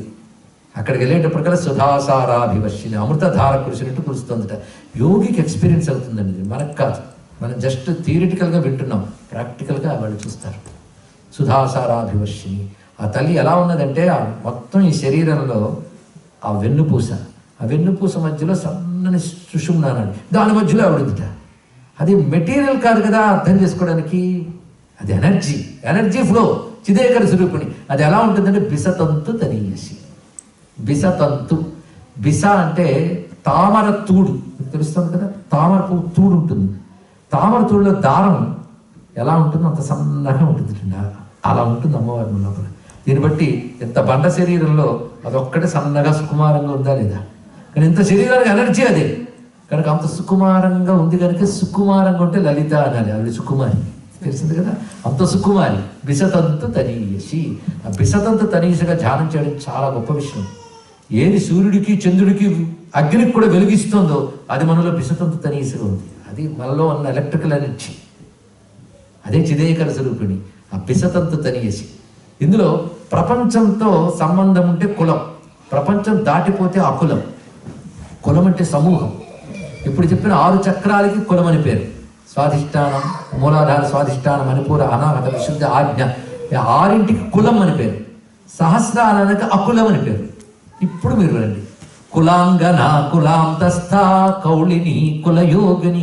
కులాంగన, కులాంగన అంటే మన శాస్త్ర ప్రకారం పతివ్రత అయిన గొప్ప స్త్రీ అని అర్థం. అమ్మవారు అలాగే శివుని పత్నిగా మహాపతివ్రత కదా, ఆ అర్థం చెప్పేసుకుంటాం. కానీ కులము అనగా మూలాధారం నుంచి ఆజ్ఞాచక్రం వరకు కులం, అక్కడ తిరుగుతున్న శక్తి కులాంగన. ఆ తిరగడం ఎలా తిరుగు, కుల అంతస్థ. ఆ కులం మనకు బయటకు కనబడట్లేదు, లోపల తిరుగుతుంది, కులాంతస్థ. ఎవరైతే యోగులు ఈ చక్రధ్యానం చేస్తూ వెళతారో వాళ్ళు చేసే సాధన పేరు కౌళం. ఆ కౌళ మార్గం ద్వారా తెలియబడుతుంది కనుక కౌళిని. ఈ కులముల్లో ఉపాసించే ఒక పద్ధతి అండి, అది మనం చేయడం కాదు, ఉంది. కులయోగిని. ఇది దాటిపోయిన తర్వాత ఏంటి, అకుల. అకుల కులం దాటిపోయాం సహస్రాలు. అక్కడ ఇక్కడ వరకు ప్రపంచంతో కలిసి కనబడుతుంది శక్తి, అక్కడ శివుడితోనే ఉంటుంది, ఇంకేం లేదు. అందుకే సమయాంతస్థ, శివుడు శక్తి కలిసి అక్కడ గోచరిస్తారట. అకుల సమయాంతస్థ. అది తెలియాలంటే మీకు సమయాచారం చేతనవ్వాలి, అంటే శివశక్తిని కలిపి ఉపాసించాలి. ఆ సమయాచారం ఎవరు చేస్తారో వాళ్ళ పట్ల అమ్మవారికి ప్రీతి ఉంటుంది. సమయాచార తత్తరా, అంత అందంగా చెప్పాడు. ఆవిడే మూలాధారేకలయ, బ్రహ్మగ్రంథి విభేదిని, మణిపూర అంతర్వృత్త, విష్ణుగ్రంథి విభేదిని, ఆజ్ఞాచక్రాంతరాళస్థ, రుద్రగ్రంథి విభేదిని, సహస్రారాంబుజారూఢ, సుధాసారాభివర్షిని. ఇంత శరీరం లోపల ఆవిడ సన్నగా ఎలా ఉన్నదంటే మెరుపు తీగలా ఉందండి అన్నాడు. తటిల్లతా సమరుచికి. ఆవిడ అసలు స్వరూపం, ప్యూర్ కాన్షియస్నెస్ ఎక్కడ తెలుస్తుందన్నాను ఇందాక, సహస్రార. అందుకే తటిల్లతా సమరుచి, షట్చక్ర ఉపరి సంస్థిత మహాశక్తి, కుండలిని బిసతంతు తనీయసి. కులాంగన నుంచి బిసతంతు తనీయసి వరకు చెప్పబడ్డ నామాలన్నీ కుండలిని నామాలు. ఇప్పుడు ఈ చెప్పిన బైఫర్కేషన్ మరి బ్యాక్ ఒక్కసారి వెళ్తాం. అమ్మవారికి చంపకాశోక పున్నాగ నుంచి చిట్ట చివరికి సుధాసాగర మధ్యస్థ కామాక్షి వరకు అమ్మవారి రూపవర్ణన. మూలాధార శ్రీమద్వాగ్భవకూటైక నుంచి మూలకూటత్రయ కళేబర వరకు మంత్రవర్ణన. కులాంగన కులాంతస్థ నుంచి బిసతంతు తనీయసి వరకు కుండలిని రూపం. కానీ 3 రూపాయలు పోయి కదా. ఇప్పుడు 4 రూపాయలు ఏం చెప్పాను నేను, తాత్విక రూపం అంటే ఏమన్నాం ఒకసారి చెప్పండి. ఫిలాసఫీ అంటే ఉపనిషత్తుల్లో చెప్పబడింది, ఔపనిషద బ్రహ్మం అంటారు. ఇప్పుడు ఇతర మతస్థులు ప్రపంచ దేశంలో ఉన్న వాళ్ళు కూడా ఈ రిచువల్స్ అవన్నీ నచ్చని వాళ్ళు, దేవుడికి ఒక ఫార్మ్ ఇవ్వడం నచ్చని వాళ్ళు ఉపనిషత్తుల దగ్గర సమన్వయింపబడుతున్నారు. ఎందుకంటే నేమ్ అండ్ ఫార్మ్ లేదు, సర్వవ్యాపకం ఒక ఎనర్జీ, అది కామన్ టు ఆల్ అన్న కాన్సెప్ట్కి అందరూ ఆనందపడ్డారు.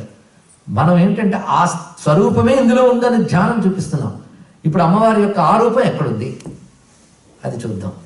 అంటే ఇందులో చెప్పినవి ఒక గ్రూప్గా ఉన్న మీకు చూపిస్తున్నాను. తను విడివిడిగా మళ్ళీ రూపాలు అనేక చోట్ల కనబడుతుంటాయి. అమ్మవారి నా రూపాన్ని మళ్ళీ మధ్య మధ్యలో చూపిస్తుంటాడు. ధరస్వేరవు కాంబుజ ఇలాంటి చోట్ల అమ్మవారి రూపం స్ఫురింపజేస్తాడు.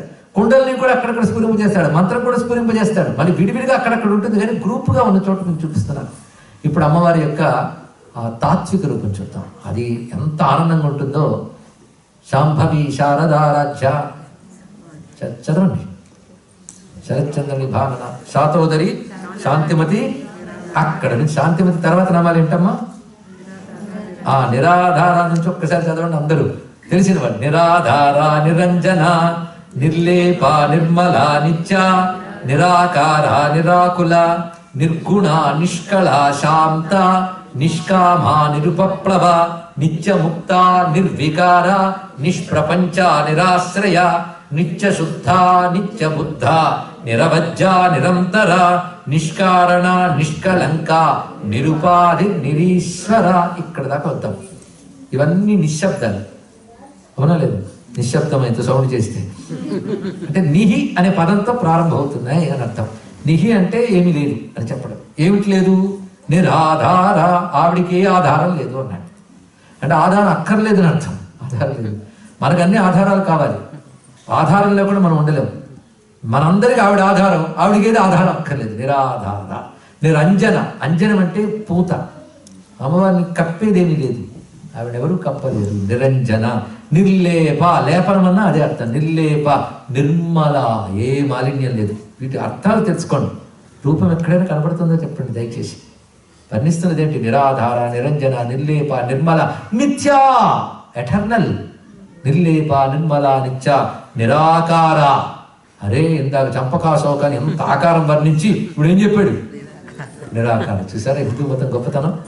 ఆకారం మనమే చెప్తాం, ఆకారం లేదంటాం. రూపాలు మనమే చెప్తాం, రూపం లేదంటాం. ఒకడే దైవం అంటాం, కాదు అనేక దేవతలు ఉన్నారంటాం. అనేక దేవతలు ఉన్నారంటాం, లేదు ఒకడే ఉన్నాడంటాం. ఏదైనా చెప్పగలిగే హిందూ మతంలో పుట్టిన వాడికి ఎవడో ఏదో చెప్పక్కర్లేదు. ఇది తెలుసుకోండి. ఇక్కడ భగవంతుడికి రూపం ఉంది, ఓకే మా దగ్గర ఉంది. భగవంతుడు రూపం లేదు, అయితే మా దగ్గర ఉంది. భగవంతుడి దేవతలందరూ అయితే మేము ఒప్పుకుంటాం. ఇద్దరు దేవతలు లేరు, ఒకడే అయితే అది మా దగ్గర ఉంది. కనుక ఏదో ఉందని ఎక్కడికి వెళ్ళక్కర్లేదు. అన్నీ ఉన్న హిందూ మతంలో పుట్టడం అదే అదృష్టం. మన డాక్టర్ పిఏ ఓక్ అని ఒక మాట ఉన్నాడు, వరల్డ్ గ్లోబల్ హిందూయిజం గురించి రాసేది ఆయన. అని ఒక మాట చెప్పాడు, all religions are same because all are derived from Hinduism అన్నాడు. ఇలా చెప్పాం కదా, సేమ్ అన్నారు కదా అని మతాలు మారిపోకూడదు. సేమ్ అయినప్పుడు మతం మారడం ఎందుకు అనాలి? అది తెలియాలి క్వశ్చన్ ఇక్కడ. అంటే అందులో ముక్క ఇందులో ముక్క ఉన్నాయి, అన్ని మనలో ఉన్నాయి. అది తెలుసుకోండి ఇక్కడ. అది దీనికి ఉన్నటువంటి అద్భుతం. కనుకనే నిరాకార, ఆవిడకి ఆకారం లేదు. నిరాకుల, ఆవిడకి ఏం బాధ లేదు. నిరాకుల, ఆకులం అంటే కలత. నిరాకుల. ఇంకా అక్కడ నుంచి మీకు అన్ని సులభంగా అర్థమైపోతాయి. నిర్గుణ, గుణాల్లో నిష్కళ. కళ అంటే పార్ట్, ఆవిడకి పార్ట్ లేదు. శరీరం అంటే పార్ట్స్ కనబడుతున్నాయి. చైతన్యానికి పార్ట్ ఏమిటండి? ఆకాశానికి భాగాలు చెప్పగలరా? 10 కొండలు పెట్టి ఒకరు అన్నట్ట, ఈ కొండలో ఒక స్పేసు, ఆ కొండలో ఒక స్పేస్ అని. 2 స్పేసుల్లో 2 కొండలు ఉన్నాయి. కొండ బట్టి స్పేస్ డిక్లేర్ చేసావు, కానీ కొండలే. అలాగే కొండలో స్పేస్ లేదని కాదు, కొండ బట్టి స్పేస్ని పార్ట్ చేయకు. అలాగే ప్రతి ఉపాధిలో అమ్మవారు ఉన్నారు, కానీ ఆ తల్లి చైతన్య స్వరూపిణి. చైతన్యంగా నిరాకుల. ఎంత అందమైన మాట. నిర్గుణ, నిష్కళ, శాంత. శాంతం అనే మాట ఎంత గొప్పదండి. అన్ని వికారాలు అణగిపోయిన ప్రశాంతం మనస్సుకు స్థితి రావాలి. శాంత, నిష్కామ, నిరుపప్లవ, ఏ కోరిక లేని తల్లి. ఉపప్లవం అంటే ఉపద్రవాలు మొదలైనవి, అవేవి లేని తల్లి. నిత్య ముక్త, ఆవిడకి మోక్షం కావాలి లేదు, మోక్షమే ఆవిడ. నిర్వికార, వికారం అంటే ఒక రూపం మరొక రూపంగా మారడం నిర్వికారం. ఆవిడకి వికారాల్లో నిర్వికార. నిష్ప్రపంచ, ఆవిడ ప్రపంచానికి అతీతురాలు. నిరాశ్రయ, ఇంతకు నిరాధారాలాగే నిరాశ్రయ. నిష్కారణ, ఆవిడన్నిటికీ కారణం. మరి ఆవిడికి కారణం ఎవరు? ఆవిడికి కారణం ఏం లేదు. నిష్కారణ. నిత్య బుద్ధ, బుద్ధ అంటే జ్ఞానం, ఆవిడెప్పుడు జ్ఞానంతో ఉంటుంది. నిరవధ్య, ఏ లోపము లేని తల్లి. నిరంతర, కంటిన్యూ, ఆవిడ ఎప్పుడు ఉండేటటువంటి తల్లి. నిష్కారణ, నిష్కలంక. నిరుపాధి, ఉపాధి ఆవిడికి లేదండి. ఇందాక చెప్పినట్టు కొండలో గాలి అన్నాం, లేదా కొండలో స్పేస్. స్పేస్కి కొండ ఉపాధ. కొండలో ఆకాశం ఉన్నా, కొండ లేకపోయినా ఆకాశం ఉంటుంది, అందుకే నిరుపాధి. నిరీశ్వర, ఆవిడ పేరు నిరీశ్వర. ఏం పేరండి ఇక్కడ? ఈశ్వరుడికి ఒక పేరుంది, నిరీశ్వరుడిది. అనీశ్వర అని కూడా ఉన్నది. అంటే అర్థం ఏంటంటే ఆయన అందరికీ ఈశ్వరుడు, ఆయనకి ఎవడు ఈశ్వరుడు లేడు, అది అర్థం. కనుక నిరీశ్వర, అది మాట ఇక్కడ అమ్మవారికి నిరీశ్వర. ఇక్కడ వరకు ఉన్న మాటలు నిశ్శబ్దాలు. ఇది అమ్మవారి తాత్విక రూపం చెప్తుంది. ఎందుకంటే ఇందులో మంత్రం లేదు, కుండల్ని లేదు, రూపం లేదు. రూపంగా మంత్రంగా కుండలినిగా ఉన్నది ప్యూర్ కాన్షియస్నెస్ ఇక్కడ ఉంది. ఇది అల్టిమేట్. ఇప్పుడు దాన్ని ఇక్కడ చూపించారు. దీన్ని బట్టి మీరు ఇవన్నీ ఒక దగ్గర తెచ్చుకోండి. ఈ నామాలు తెచ్చుకుంటే అమ్మవారి చూస్తున్న రూపం లోపల మంత్రం ఉందని తెలుసుకోవాలి. ఎందుకంటే మనకు మామూలు ఇంతవరకు ముఖం అన్నాం. ఆ ముఖం వాగ్భవ కూటం, కామరాజ కూటం, శక్తి కూటం. అందులోనే కుండలిని శక్తి ప్రసరిస్తోంది.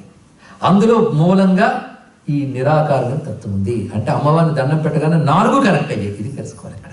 దీన్ని బట్టి అమ్మవారి నాలెడ్జ్ మనకు తెలిసింది కదా. ఇంతవరకు హిందువులు దండం పెట్టే ఒక దేవత. హిస్టోరియన్స్, రీసెర్చ్ స్కాలర్స్ ఇంతవరకే రాయగలరండి. ఇక్కడ ఉపాసకుడు ఈ విషయాన్ని చెప్పగలరు ఇక్కడ.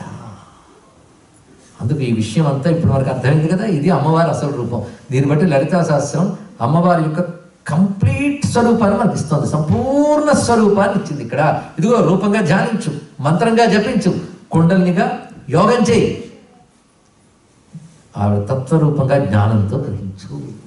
మరి ప్రపంచం నుండి ఆవిడ వ్యాపించిందని తెలుసుకో. అందుకే అడుగడుగునా ఉన్మేష నిమిషోత్పన్న విపన్న భువనావళి ఇత్యాది నామాలతో విశ్వమంతా వ్యాపించిన కాస్మిక్ ఫిగర్ అమ్మవారిని చూపిస్తున్నాడు ఇక్కడ. ఏ కాస్మోస్ అని మనం చెప్తున్నామో వాటి యొక్క శక్తి ఆవిడ. అంత అద్భుతంగా విశ్వవ్యాపకమైన శక్తి అని వ్యాపిని, వివిధాకార ఇత్యాది నామాలతో మనకు చెప్పబడుతుంది. అలాంటి ఆ తల్లి ఈ ప్రపంచంలో చేసే పనులు ఏమిటంటే 5 పనులండి. నేను ఇప్పుడు 5 పనులు చెప్తాను, నాకు మీరు 2 సమాధానాలు చెప్పాలి. 5 పనులు తప్ప ప్రపంచంలో మరో పని ఉందా? అదొకటి. 5 పనుల్లో ఒక్క పనైనా మనం ఎవరైనా చేయగలమా? ఇది 2 నాకు మీరు ఆన్సర్స్ ఇస్తే చాలు. మొదటిది సృష్టి, స్థితి, సంహారం. దాని తర్వాత తిరోధానం, అనుగ్రహం. వీటి అర్థాలు చెప్తాను. తిరోధానం అంటే బంధం, అనుగ్రహం అంటే మోక్షం. ఇది అర్థం. బంధము, మోక్షం అంటే ఆ జీవుడికి ఇంకా అర్హత రాలేదు అన్నప్పుడు ప్రపంచంలో బంధించి తిప్పుతుంటాడు జన్మల రూపంలో. ఆ జీవుడికి అర్హత వచ్చింది అనగానే మోక్షం ఇస్తారు. ఇందులో బంధించే శక్తి కానీ మోక్షం ఇచ్చే శక్తి కానీ మనలో ఎవరికి ఉంది? ఏదో అమెరికాలో మా ఫ్రెండ్కి కనుక్కుని చెప్తారంటారా? అది ఎవరికైనా ఉందా? బంధించే శక్తి కానీ మోక్షం ఇచ్చే శక్తి కానీ రెండూ లేదు. కనుక 5 పనులు ఎవరు చేయగలరు? ఒకటే తెలిసిపోయింది, పరమేశ్వరుడు చేయగలరు, ఎవరు చేయలేరు. ఈ 5 ప్రపంచంలో జరుగుతుంటాయండి. వీటికి మరొక ఫార్ములా మీకు అర్థమవడానికి చెప్తాను నేను. పొద్దున్న లేచారు, సృష్టి, బోల్డ్లను పనులు చేశారు, స్థితి, రాత్రి ఇంటికి వెళ్ళి పడుకుంటున్నారు, లయ. ఈ లయ అవగానే ఎంతసేపు ఉన్న ప్రపంచం మనం అన్నీ మర్చిపోయాము లేదు. ఎక్కడికి పోయేవన్నీ నశించిపోయాయా? లేదు. నశించిపోతే పొద్దున్న లేవలేదు. ఇవన్నీ లోపల మరుగు పడిపోయాయి, కప్పబడిపోయాయి. దీని తిరోధానం ఉంటాం. మళ్ళీ పొద్దున్న లేచారు. లేచిన వెంటనే నిన్న ఏ నిద్రపోయేటప్పుడు ఏ జ్ఞాపకాలు ఉన్నాయో, ఏ స్టేట్ ఉందో మళ్ళీ దాంతోనే తెచ్చుకున్నారు. అంతేగాని పొద్దున్న నిద్రలేవగానే పక్క వాళ్ళని లేపి నా పేరేంటండి అని అడగట్లేదు కదా. అవన్నీ గుర్తుపెట్టుకునే పడుకుని పొద్దున్న లేచారు లేదా అంటే మన ప్రతిరోజు మనలోనే కనబడుతున్నాయి. చూడండి, ఇది ఎప్పుడో జరిగేవి కావు. మనలోని సృష్టి, స్థితి, లయ, తిరోధాన, అనుగ్రహం. చూడండి ఎంత ఫిలాసఫీలోకి వెళ్ళిపోతుందో. అందుకే the most scientific and philosophical religion అని ఎర్త్ ఈజ్ ఓన్లీ హిందూయిజం. తెలుసుకోండి. ఇక్కడ ఆలోచిస్తూ వెళ్తూ ఉంటే ఎంత ఫిలాసఫీ, ఇంత డెప్త్ ఆఫ్ ఫిలాసఫీకి ఎక్కడ కనబడదు. మీ పిల్లలకి చెప్పండి, వాళ్ళకి రెస్పెక్ట్ ఏర్పడుతుంది ఇక్కడ. సరే, ఇప్పుడు సృష్టి, స్థితి, సంహార, తిరోధాన, అనుగ్రహం 5 జరుగుతున్నాయి కదా. 5 ఎవరి వల్ల జరుగుతున్నాయి? జస్ట్ ఊహించండి. నా వల్లేనండి, నా వల్ల అయితే నిద్రలు ఇవ్వడం నీ చేతిలో ఉందా? తెలుస్తుంది. ఇవన్నీ లోపల ఒక శక్తి ఉంటే జరుగుతుంది. శక్తే కదా ఆవిడ. కనుక నీ లోపల శక్తి ఉంది, బయట శక్తి ఉంది. ఇక్కడ నీకు ఎలాగైతే ఎలా ఉందో పరమేశ్వరుడు కూడా అలాగే. సృష్టి చేసే శక్తి, స్థితి చేసే శక్తి, లయం చేసే శక్తి, కనబడకుండా చేసే శక్తి, తిరిగి తెచ్చే శక్తి ఉంది. ఇదే ఈ 5 పనులు ఆయన చేస్తున్నాడు. దేనితో చేస్తున్నాడు? శక్తితో చేస్తున్నాడు. కనుక ఆవిడే చేస్తుంది ఇక్కడ. కనుక 5 మీరు ఆలోచిస్తే సృష్టికర్త్రి బ్రహ్మరూప, గోప్త్రి గోవింద రూపిణి, సంహారిణి రుద్రరూప, తిరోధానకరి ఈశ్వరి, సదాశివ అనుగ్రహద, పంచకృత్య పరాయణ. నిజంగా వీటి అర్థాలు తెలుసుకుంటే ఇంకా శివుడు కేశవుడిని పిచ్చి దిక్కుమాలే భావాలు పోతాయండి. ఇక్కడ ఆ భేదాలు పోతాయి. ఎంత చక్కగా చెప్తున్నాడు. సృష్టి చేసేటప్పుడు బ్రహ్మరూప అంటే ఒకే ఈశ్వరుడు. ఒక్కొక్క పని చేసినప్పుడు ఒక్కొక్క పేరు. సృష్టి చేసినప్పుడు ఆయన పేరు బ్రహ్మరూప. స్థితి చేసేటప్పుడు గోప్త్రి అంటే స్థితికారిణి, గోవింద రూపిణి విష్ణు రూప, సంహారిణి రుద్ర రూప, వీటన్నిటిని తీసేస్తాడు ఆయన. అది రావాలండి. సంహారం అంటే అర్థం కంప్లీట్నెస్. ఎందుకంటే మన వెస్ట్లో చాలామంది మన గాడ్స్ గురించి డిస్క్రైబ్ చేసినప్పుడు గాడ్ ఆఫ్ డిస్ట్రక్షన్ అంటారు శివుడిని. చాలా తప్పు. గాడ్ ఆఫ్ కంప్లీట్నెస్ ఇది తెలుసుకోండి. ఇక్కడ ముందు డెఫినేషన్ బాగా గుర్తుపెట్టుకోండి. ఇక్కడ తెలియకపోతే లేనిపోయి మాట్లాడి శివుడు అంటే సంహారకారకుడు అండి చాలా భయం, ఇలా మనం అనడం వల్ల ఏమవుతుందని మన అమెరికాలో కామన్నది. అక్కడ ఏదో దాడులు జరిగితే అటాక్స్, గాడ్ ఆఫ్ డిస్ట్రక్షన్ ని హిందువులు ఇక్కడ తీసుకొచ్చారు, అందుకే జరిగిందండి. వాళ్ళు ఉత్పన్నించింది మనమే, దౌర్భాగ్యం. అది శివుడిని ఎలా తిట్టాలో వైష్ణవుడు చెప్తాడు, విష్ణువుని ఎలా తిట్టాడో శైవుడు చెప్తాడు, ఇద్దరిని ఎలా తిట్టాలో అవతల వాడు నేర్చుకుంటాడు. ఇలా దుస్థితిలో మనం ఉన్నాం. అవునా లేదా? ఎప్పటికి బాగుపడతాము? నిలువు బొట్ట అడ్డబొట్ట కొట్టుకోవడం, ఇంత దౌర్భాగ్యం మరొకట్లేదండి. నిలువు బొట్ట అడ్డబొట్ట మనం కట్టుకుంటుంటే ఈ మధ్యకాలంలో రెండు కలిపి తెచ్చారు వాళ్ళు, తెలుసా? అంటే తెలుసు ఈ దౌర్భాగ్యం ఉన్నాము. ఎంత కోపాలు, ఎంత ఆగ్రహాలు. నేను ఇవాళ కూడా చూశాను ఒక ఆయన్ని. ఏం చేస్తాం? దౌర్భాగ్యం. సరే, విశేషం అంతే, అన్ని చోట్ల వ్యాపిస్తుంది దౌర్భాగ్యం, వదలట్లేదు. సరే, ఇప్పుడు విశేషంగా మనకు అర్థమవుతుంది కదా. 5 ఆవిడే లేదా ఆయనే 5 రకాలుగా పనులు చేసేటప్పుడు. ఇప్పుడు అనుగ్రహం అన్నప్పుడు మోక్షానికి అనుగ్రహం పేరు, బంధానికి తిరోధానం మరొక కాన్సెప్ట్లో అర్థం. ఇక్కడ ఇప్పుడు చూడండి, ఈ అమ్మవారు ఈ 5 అమ్మవారిగా ప్రపంచానిక అర్థం చేసుకున్నారు కదా. ఆవిడకేం లేదు, ఆవిడ సృష్టి లేదు, సమానం, ఆవిడకి నాశనం లేదు. ఆవిడ వల్ల ఇవన్నీ జరుగుతున్నాయి కానీ ఆవిడకి ఏం జరగట్లేదు.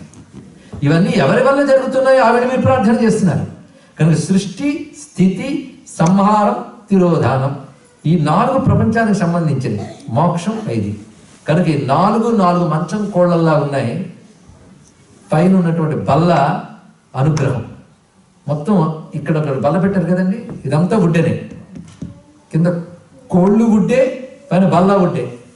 అలాగే ఒక్క వుడ్డు 5 రూపాయలు అయినట్లు ఒకే ఈశ్వరుడు 5 రూపాయలు అయినట్ట ప్రపంచంతో. చూడండి ఇక్కడ ఈ పంచకృత్య నాలెడ్జ్, ఇది ఒక నాలెడ్జ్ అండి. ఇది మన యోగిక్ నాలెడ్జ్, మన ఋషులు ఇచ్చిన ఒక అద్భుతమైన నాలెడ్జ్. ఇది ఒక సైన్స్, ఇది స్పిరిచువల్ సైన్స్, సూపర్ సైన్స్. ఏం చెప్తున్నాడు చూడండి, సృష్టిలో 5 జరుగుతుంటాయి అన్నాడు కదా. ఈ 5 నుంచి 5 భూతాలు వచ్చాయి చూడండి. సృష్టి, స్థితి, సృష్టి నుంచి భూమి, స్థితి నుంచి జలం, సంహారం నుంచి అగ్ని, తిరోధానం నుంచి వాయువు, అనుగ్రహం నుంచి ఆకాశం. పంచభూతాలు. ఈ పంచభూతాల నుంచే పంచ జ్ఞానేంద్రియాలు, పంచ కర్మేంద్రియాలు, పంచ ప్రాణాలు, అన్ని పంచ పంచ పంచ. అది ఇది ప్రపంచం అయింది అన్నాడు ఇక్కడ. ప్రపంచమంతా పంచే. ఈ పంచక మూలం 5 కృత్యాలు, 5 కృత్యాల శక్తి. అది ఈ 5 కృత్యాలలో శక్తి పెడుతుంది. అంటే శక్తి తగిలితే కానీ పనిచేయదు. ఈ శక్తి ఎవరిది? మళ్ళీ మాట్లాడుతున్నాం, పరమేశ్వరుడిది. ఆ పరమేశ్వరుడి పనులు చేస్తున్నప్పుడు ఒక్కొక్క పేరుతో ఉన్నాడు. కానీ బ్రహ్మ, విష్ణు, రుద్ర, మహేశ్వర అనే పేరుతో, సదాశివ అనే పేరుతో ఎవడున్నాడో వాడు దాని పైన కూర్చున్నట్ట. వాడు శివకామేశ్వరుడు. కామేశ్వరుడు అని పేరండి. కామేశ్వరుడు అంటే ఏంటో తెలుసా?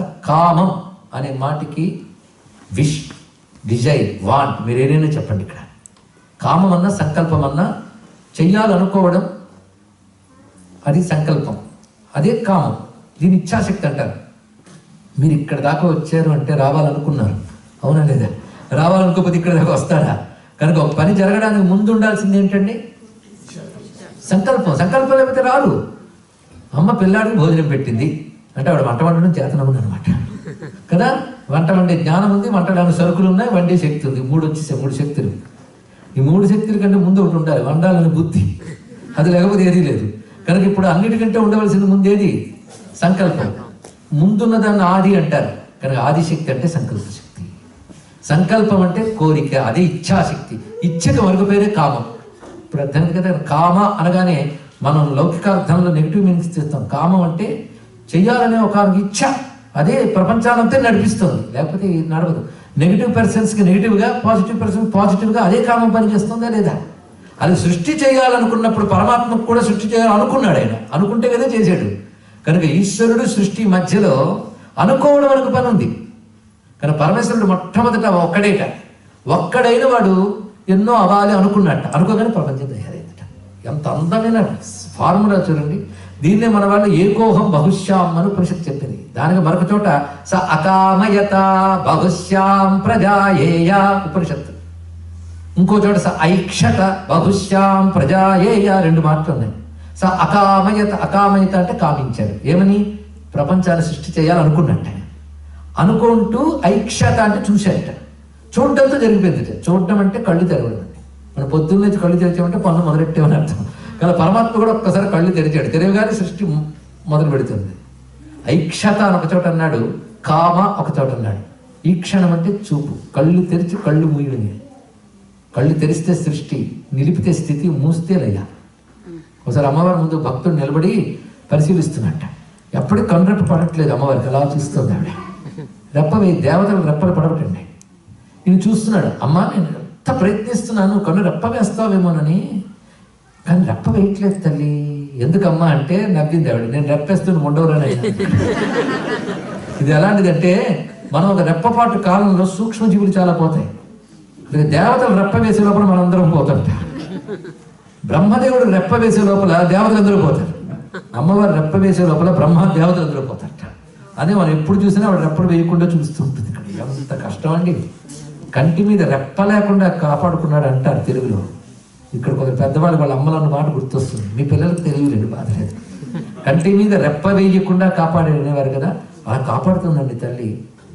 అందుకే స అకామయతలో కామ, స ఐక్షతలో ఈక్షణం, రెండూ కలిపితే కామాక్షి అన్నారు. ఇక్కడ కామాక్షి అంటే పరమేశ్వరుడు యొక్క సంకల్ప శక్తి, పరమేశ్వరుడి ఇచ్ఛాశక్తి, పరమేశ్వరుడి స్పందన శక్తి. స్పందన ఉంటేనే పని, అంతే కదా. పక్కన చెప్పాడు, నాకు ఈ ఉపన్యాసాలంటే ఇంట్రెస్ట్ లేదు, నేను వెళ్ళగానే పడుకుంటాను, తిరిగి నువ్వు వెళ్ళేటప్పుడు లేపేయన్నాడు. పక్కన పడుకున్నాడు. చివరికి అయ్యేటప్పటికి లే అన్నాడు. వాడు స్పందించాడు. ఎంత లేపినా స్పందించకపోతే హాహాకారాలు ఎత్తుతామనే లేదు. కానీ స్పందన ఎప్పుడు ఉంటుంది? చైతన్యం ఉంటూ ఉంటుంది. చైతన్యం శివుడిగా, స్పందన అమ్మవారు తెలుసుకుంటే ఇక్కడ అదే నకలు కుశల స్పందితుమపి. ఆ స్పందన శక్తి సంకల్ప శక్తి, ఆ సంకల్ప శక్తి ఇచ్ఛాశక్తి, అది జ్ఞానశక్తిగా క్రియాశక్తిగా ప్రపంచంలోకి వచ్చింది. ఇప్పుడు మనం గమనించితే ప్రపంచం పంచ, ఆ పంచ మీద ఆయన తగిలితే కానీ పంచ పని చేయట్లేదు. ఆ తగిలిన ఈశ్వరుడి పేరు కామేశ్వరుడు. ఆయన శక్తితో పనిచేశారు కదా, అందుకే శక్తి ఆయన ఒళ్ళో కూర్చుంది. కామేశ్వరాంకస్థ. ఏమండి ఒళ్ళో కూర్చోవడం ఏంటండి? కావాలంటే పక్కన కూర్చోబెట్టుకోవచ్చు కదా. అంటే రెండు ఇన్సెపరబుల్ అని చెప్పడం ఆయన అర్థమవుతుంది. ఇక్కడ దీపం లోపల కాంతి కూర్చుంది అంటే అర్థం రెండు ఇన్సెపరబుల్. శివుడిలో శక్తి ఉంది, అందుకని ఒళ్ళో ఆవిడ కూర్చుందిట. సరే, ఎంత అద్భుతమైన భావం. అంటే ప్రపంచమంతా పంచబ్రహ్మాత్మకమైన పీఠం, దానిపైన ఆవిడ కూర్చుంది. ఆయన ఆవిడే కలిసి కూర్చున్నారు. అదే మనకు పంచబ్రహ్మాసన స్థిత, పంచప్రేతాసన స్థిత. ఆ శక్తిగాని టచ్ కాకపోతే వీళ్ళెవరు ఏమి చేయరు, అలాగే ఉంటారు. అది పంచప్రేత. ఇది మనకు అర్థం కావడం కోసం ఈ బొమ్మ ఉందండి ఇక్కడ. నేను ఇంత డిస్క్రిప్షన్ ఎందుకు ఇచ్చానంటే అది లలితాసహస్రం ఉంది కనుక, లేనిది నేను చెప్పట్లేదు. అంతే కదా. రేపు ఈ ఫోటో చూసాక మమ్మీ అని మీ పిల్లలు మొదలెడతారు. ఏమని? What mummy? అక్కడ వాడు పడుకుంటే ఆవిడ కూర్చోవడం చాలా ఏం బాగాలేదు, ఆడ్ అంటారు, లేకపోతే అబ్సర్డ్ అంటారు. ఏదో మొత్తానికి ఆయన మీద ఆవిడ కూర్చోవడం ఏంటని. అది కాదురా బాబు, అది బొమ్మ కాదు, తత్వం, శక్తి. సృష్టి స్థితి సంహార తిరోధాన అనుగ్రహాలను పంచకృత్యాలకు ఒక్కొక్క దేవత ఉన్నారు. ఆ దేవతల పైన ఆవిడింది. ఆయన ఒళ్ళో కూర్చోవచ్చు, ఆయన ఆవిడలో ఉండొచ్చు, రెండు ఏమైనా. అదే శంకరులు కామాక్షమ్మని చూస్తూ ఒక మాట అంటారు, అమ్మా నువ్వు శివుడు కలిసి ఉంటారంటారే, నువ్వు ఒక్కదానివే కనబడుతున్నావు ఏంటి అని ఆయన ఆలోచించాడు. అబ్బా నాకు కూడా అర్థమైంది అమ్మా అన్నాడు. ఏమిటంటే ఆ శివుడు నీ తపస్సుకు సంతోషించి సగ శరీరం ఇచ్చాడు. అర్ధనారీశ్వరుడు కదా, అర్ధనారీశ్వరుడి సగం ఇస్తే అప్పుడు ఏం కనబడాలి? నువ్వు ఎర్రగా ఉంటా, ఆయన తెల్లగా ఉంటాడు. అవునా లేదు? శివుడు తెల్లగా ఉంటాడట, ఆవిడ ఎర్రగా ఉంటుంది. ఏమి అద్భుతమైన సైన్స్ ఉందో మీరు పరిశీలించండి. సూర్యుడి కాంతి ఎలా ఉంటుంది? ఎర్రగా ఉంటుంది. అసలు అది ఏ కాంతి లేదని మీ సైన్స్ తెలుసు. ఆయనకి అది ఏ కాంతి లేదు, ఓన్లీ వైట్. అదే మన శివుడు శుద్ధ స్ఫటిక సంకాశం. కానీ ఎర్రగా కనబడుతున్నాడు కదా, ఎర్రగా కనబడితే ప్రపంచం క్రియేట్ అవుతుంది. కనుక తెల్లని వాడు శివుడు, ఎర్రనిది అమ్మట. ఎంత అద్భుతంగా చూడండి. శక్తి రంగు ఎరుపు, శివుడు రంగు తెలుపు, ఈ రెండు కలిసి చూపిస్తున్నాడు. ఆ నిర్వికారుడు అని శక్తి ఇంత ప్రపంచం పరిచేస్తుంది. కానీ ఎర్రగా ఉంటుంది. ఎరుపు అంటే ఏమిటో తెలుసా? ఇందాక చెప్పారు, శివుడు ఎర్రగా ఎప్పుడు ఉంటాడండి? చెప్పండి, ఇప్పుడా పొద్దుటిప్పుడు కనబడతాడు ఎర్రగా. ఇది ఫస్ట్ కలర్ ఎరుపు. కానీ అమ్మ ఎర్రగా ఉంటుందంటే ది ఫస్ట్ అండ్ ఫార్మోస్ట్ అని చెప్పడం కోసం ఎర్రగా ఉంటుందిట. వర్ణాన మధ్యంలో హితం, ఆదిశక్తి, సంకల్ప శక్తి ఆది కదా, కనుక దాని కలర్ రెడ్. ఎర్రగా ఉంది ఆవిడ. ఆయన ఎలా ఉన్నాడు? తెల్లగా ఉన్నాడు. అందుకే తెల్లగా ఉన్నవాడు బొగ్గ నొక్కండి ఎర్రగా ఉంటుంది. అది స్పందన అనమాట. ఇలా నొక్కితే ఎర్రబడుతుంది. అంటే అమ్మవారు తెల్లని శివుడిలో స్పందన అమ్మవారు, అది శివుడి ప్రసాదం విభూది, అమ్మ ప్రసాదం కుంకుమ. ఎంత బాగుందో చూడండి ఇక్కడ, చాలా వాళ్ళిద్దరు అలా ఉంటారు. కనుక ఆయన ఆవిడ వల్లే స్పందించాడు. ఇంకో మాట అంటారు, అమ్మ శివుడు తెల్లగా ఉండాలి కదా, అందుకే నీకు ఆసనం వేసి బెడ్ స్ప్రెడ్ పరిచారు, దాని మీద తెల్లగా ఉందిట, కానీ ఎర్రగా కనబడుతుంది తల్లి అన్నాడు. ఎందుకంటే ఈవిడ ఎర్రగా ఉంది కదా, ఎర్రదనం వచ్చింది. డామినేషన్ అండి ఇక్కడ, ఆయన కవర్ చేసింది ఈవిడ మొత్తం. కనుక శివుడు ఇంకెక్కడ కనబడతాడు, అందుకే అమ్మవారిని చూస్తూ అర్ధనాశ్వరుడు అంటే సగం తెలుపు సగం ఎరుపు కనబడాలి కదా తల్లి, మరి అంతా ఎర్రగా కనబడుతోంది అంటే ఆయన ఎక్కడికి వెళ్ళిపోయాడు అన్నాడు. ఎక్కడికి వెళ్ళలేదు తల్లి, నువ్వు చోరీ అన్నాడు. ఏంటంటే ఆయన సగభాగం ఇచ్చాడు, ఇస్తే నువ్వు సగం ఇవ్వు, మిగిలిన సగం నేను తీసుకుంటాను అంతే. కొంచెం ఇస్తే మొత్తం లాగేస్తాను. ఆ సగం ఇస్తే ఏం చేసిందంటే అలా అలా అలా జరిగి మొత్తం అక్కడ చేసింది. వెంటనే ఆవిడ అంది శంకరాచార్యతో, ఏంటయ్యా నా మీద మరీ నిందలేస్తున్నావు, మొత్తం నేను లాగేసాను అనుకో. అలా అంటావా నువ్వు, నేను మొత్తం నేనే ఉన్నాను అనుకో, ఆయన లేడు అనుకో అంటే ఎలా అనుకుంటాను తల్లి, ఆయన ఉన్నాడని నాకు తెలిసిపోయింది అన్నాడు. ఎందుకంటే తల్లి అది నెలవంక 3 కళ్ళు నీకున్నాయిగా, అంటే ఆ 3 కళ్ళు నెలవంక ఎవరికి, శివుడివి అని, నీ లోపలే శివుడు ఉన్నాడు. ఇది మొత్తం శివుడే అనుకో. ఎలా అనుకుంటానమ్మా, ఎర్రగా ఉన్నావు, ఆ వక్షస్థలంతో ఉన్నావు, ఇవి చూస్తుంటే నువ్వు ఉన్నావు. ఎంత అందంగా నాడండి ఇక్కడ. అంటే శివుడు శక్తి కలిసే కామాక్షి, కామాక్షి రూపంలో శివశక్తులు ఇద్దరు ఉన్నారు. కనుక అమ్మవారి ఆసనం ఏంటో అర్థమైంది కదా. ఈ ఆసనం అమ్మవారు కూర్చోపోతే పనిచేయదు. సింహాసనం మీద రాణి కూర్చుంటేనే రాజ్యం, ఈ పంచబ్రహ్మాసనమే ప్రపంచం. దానిపై ఆ శక్తి శివుడు ఉంటేనే యాక్టివేట్ అవుతుంది. తెలుసుకోండి, ఇక్కడ పంచభూతమయమైన శరీరమే పంచబ్రహ్మాసనం. దీనిపై ఆ శివశక్తులు ఉంటేనే శరీరం తిరుగుతుంది. తిరుగుతున్న శరీరం చూస్తున్నావు కానీ తిప్పుతున్న శక్తిని చూడవయ్యా, అదే ఉపాసన అన్నాడు ఇక్కడ. మొత్తం ఇదంతా కూడా సృష్టికర్త్రి బ్రహ్మరూప గోప్త్రి గోవింద రూపిణి సంహారిణి రుద్రరూప తిరోధానకరి ఈశ్వరి సదాశివానుగ్రహద పంచకృత్య పరాయణ. ఈ పంచకృత్య పరాయణ తెలియగానే పంచబ్రహ్మాసన స్థిత, పంచప్రేతాసన స్థిత. ప్రేత అంటే అర్థం జడం. ఈవిడ యాక్టివేట్ చేస్తేనే యాక్టివేట్ అయ్యాయి, లేకపోతే యాక్టివేషన్ లేదు. యాక్టివేట్ కాకపోతే పంచప్రేత, యాక్టివేట్ అయితే పంచబ్రహ్మ. పంచబ్రహ్మాసన స్థిత. ఎంత రమ్యమైన విషయం చూడండి. మొత్తం ప్రపంచాన్ని ఋషి ఎలా అర్థం చేసుకున్నాడో చూడండి. ఇక్కడ మొత్తం 5 ఎలిమెంట్స్. ఈ 5 ఎలిమెంట్స్ లోపల ఎన్ని ఉన్నాయి, ఇదంతా ప్రపంచం. ఇదే మనలో కూడా ఉన్నాయి. మనలో కూడా సృష్టి స్థితి సంహార తిరోధాన అనుగ్రహాలు ఇక్కడ ఉన్నాయి, అక్కడ ఉన్నాయి. అవునా లేదా? బయట ప్రపంచం, లోపల ప్రపంచం అంటే మనకు మనమే మహాప్రపంచం. ఇందులో ఉంది, ముందు నేనుంటేనే కదా ప్రపంచం, కనుక నేనే పెద్ద ప్రపంచం అని ప్రతివాడు అనుకోవచ్చు. మా అన్నమాచార్య అంటాడు, ముందు తా కలిగితే 3 లోకములు అన్నాడు. ముందు నువ్వుంటేనే 3 లోకాలు, నువ్వు పోతే 3 లోకాలు ఉంటే 30 లోకాలు ఉంటాయి. కానీ అన్ని లోకాలు మనలోనే ఉన్నాయి. ఇది బాగా తెలుసుకుంటే మనకు మనమే మహాబ్రహ్మాండం. మనకమే బ్రహ్మాండమైనప్పుడు అనేక కోటి బ్రహ్మాండ జర్నీ ఇక్కడే ఉంది. ఇక్కడ తెలుసుకోవాలి, నీ ప్రతి అణువు ఒక బ్రహ్మాండమే. ఇన్ని అణువులను నీ శరీరంలో ఉన్న శక్తి ఆవిడ అనేక కోటి బ్రహ్మాండ జన్మి. నీలో బయట ఈ రెండిట్లో శక్తిని సామరస్యం చేసుకోవడమే శ్రీ విద్య. దీన్ని పిండాండ బ్రహ్మాండ సామరస్యం అంటారు. ఇక్కడ పిండాండం బ్రహ్మాండం ఈ రెండింటి సామరస్యమే శక్తి ఉపాసన. బ్రహ్మాండం అంటే నీకు కనిపించేది కనిపించనిది ఎంత ఉందో తెలియదు, ఇదంతా వ్యాపించమైన శక్తి బ్రహ్మాండం. పిండాండం అంటే నీలో వ్యాపించిన శక్తి. ఈ రెండు ఒకే శక్తిగా దర్శించడమే శ్రీ విద్యోపాసన అంటే మరొకటి కాదు. మన ప్రపంచాన్ని నడిపే పరమాత్మ గురించి కబుర్లు ఆడతావు, నిన్ను నడిపే పరమాత్మ గురించి మాట్లాడు. అప్పుడు నీ అంతటి నువ్వే నడుస్తున్నాను అహంకారం పోతుంది. ఇక్కడ అహంకారాన్ని అరగదీయడమే ఆధ్యాత్మికత. ఇదొక్కటి తెలుసుకుంటాను. అహంకారాన్ని అరగదీసి అసలు అహంకారానికి కూడా మూలమైన శక్తిని తెలుసుకో. ఆ శక్తి ఉంటేనే నేను అనగలవు. ఒక ఆయన అన్నట్టు దేవుడు లేడండి అన్నాడు, అని ఎలా చెప్పగలవు అన్నాడు గురువు. లేడంటే ఉంటే ఎవడండి అని. ఈ లేడు ఎవడు నువ్వు అడగలిగేవే వాడు భగవంతుడు అని చెప్పాడు. ఇక్కడ ఇది ఎలాంటిదంటే నాకు నాలుగు లేదండి అన్నట్టు ఒక ఆయన. వెంటనే పక్క ఆవిడ అని నాలుగు లేదండి ఏడుస్తుంది. వీళ్ళిద్దరిని మనం ఏమనాలి? అజ్ఞానులు అనాలంతే. నాలుగు లేదండి అని దేంతో అన్నాడు? నాలుగుతోనేగా. కనుక దేవుడు లేడండి అని ఏ శక్తి వల్ల అనగలుగుతున్నావో అదే దేవుడు అయిపోయిందండి ఇక్కడ. అది లేకపోతే అనగలవా? కనుక నీలో నిన్న అదే చెప్పుకున్న ధ్రువుడు విష్ణువు గురించి చెప్పిన మాట కొంచెం నిన్న చెప్పింది పొరపాటును గుర్తుంటే ఇవాళ చెప్పిందంతా కరెక్ట్ అయిపోతారు. కనుక విష్ణు సహస్రం పేరు మారింది, లలితా సహస్రం పేరు మారింది, కానీ నాలుగు మారలేదండి. ఇక్కడ నీ ఉపాసనా భేదం కోసం నామరూపాలు మారి, ఇష్టదేవత మారింది. ఈ విధంగా మన లలితాదేవి యొక్క రూపం ఆ కూర్చోవడంలో ఉన్న అంతరార్థం కూడా లలితా సహస్రం ఆధారంగానే మనం చెప్పుకున్నాం. అలాగే లలితలో దుర్గానామములు కొన్ని చోట్ల ఉన్నాయి. దుర్లభ, దుర్గమా, దుర్గా, దుర్గహంత్రి, సుఖప్రదా. ఎంత బాగుందండి. దుర్గా అని మధ్య పేరుకి అటు 2 నామాలు, ఇటు 2 నామాలు పెట్టాడు. మొదటి 2 నామాలు డెఫినిషన్, తర్వాత 2 నామాలు దుర్గను ఆరాధించితే వచ్చే ఫలితాలు. దుర్గా అంటే ఏమిటి అంటే దుర్లభం, దుర్గమం, దుర్గా. మనకి ఇంతవరకు దుర్గా దుర్గా అంటాం. అసలు దుర్గా నామానికి అర్థం ఏమిటయ్యా అంటే ఏది దుర్లభమో ఏది దుర్గమమో దుర్గా. దుర్లభం అంటే కష్టపడితే గాని దొరకదు, అది అర్థం. కష్టపడితే గాని దొరకదు. సరిగ్గా ఉపనిషత్తు ఏం చెప్తుంది? పరతత్వం అంత తేలిక కాదయ్యా. క్షురస్య ధార అంటోంది కఠోపనిషత్తు. కత్తి వాదన మీద నడవడం ఎలాంటిదో వేదాంత విద్య అంత కష్టం. తేలిక అనుకున్నారా?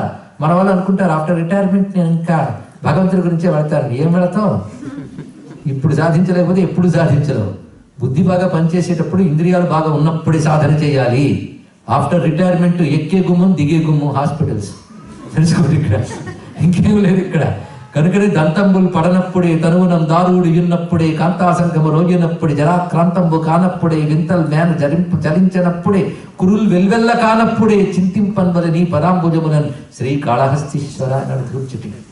కనుక అన్ని బాగున్నప్పుడే సాధన చేయాలండి. తర్వాత మఠం వేయమంటే ఈ మధ్యన కీళ్ళ నొప్పులు నీకెంతకు ఇచ్చారేంటి? ఏం మఠం పెట్టాలి? కొండల్ని ఏం జాగరణ జరుగుతుంది నీకు ఇక్కడ? మఠం వేలో అప్పుడు చూసుకుందామంటే అంతే, మనం చూసుకోవడానికి లేదు. అందుకే ఆధ్యాత్మికంగా వాయిద్యాలు వేయకూడదు. ఇవాళ ప్రారంభిస్తే అవ్వాలి. అందుకే ఆధ్యాత్మికంగా హీరోలందరూ కుర్రవాళ్ళే. మీరు గమనించారా? ప్రహ్లాదుడు ఎంత ఏజ్? 5 ఏళ్ళు. ధ్రువుడు, మార్కండేయుడు, హిరణ్యకశిపుడు అబ్బో బోల్డ్ ఏజ్. ఏం లాభం? కనుకనే ఆధ్యాత్మికత ఎప్పుడు మొదలెట్టాలంటానికి నచికేతుడు కఠోపనిషత్తులో హీరో, వేదాంత విద్య ఎముడి దాకా వెళ్ళి నేర్చుకున్నాడు మహానుభావుడు. ఇక్కడ ఏం స్టోరీస్ అంటే ఒక్కొక్కటి ఉపనిషత్తుల కథల క్యారెక్టర్స్, ఏం అత్యద్భుతమైన విషయం ఇవన్నీ కూడా. మొత్తానికి సాధనకి ఏ వయస్సు కావాలి ఇది తెలుసుకోవాలి ఇక్కడ.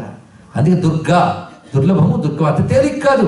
ఏ వయసులో తెలుసుకోవచ్చు తేలికని కాదు. ఎంత సాధన చేయాలి, గురువుల దగ్గరికి చేరాలి, స్పష్టంగా నేర్చుకోవాలి, వాడు చెప్పిన దాని మీద శ్రద్ధ ఉండాలి అని చెప్పాడు. కానీ ఇంకా పైన ఏదో ఉంటుందేమో ఇలా అనుకుంటే ఇది రాదు, అది దక్కదు. తెలుసుకోండి. కనుక శ్రద్ధ ఉండాలి, శాస్త్రవాక్యానికి శ్రద్ధ ఉండాలి, నమ్మకం ఉండాలి. ఉందంటేనే సాధనట, లేదంటే సాధనే లేదు. లేదని వాడికి ఏదీ లేదు, ఉందన్న వాడికి ఏదో ఒకటి ఉంది అన్నట్టు. కనుక భగవంతుడు లేడన్న వాడికి బతుకెక్కులోచ్చు, ఉందన్న వాడికి అన్వేషణ ఉంది, సెర్చ్ ఉంది.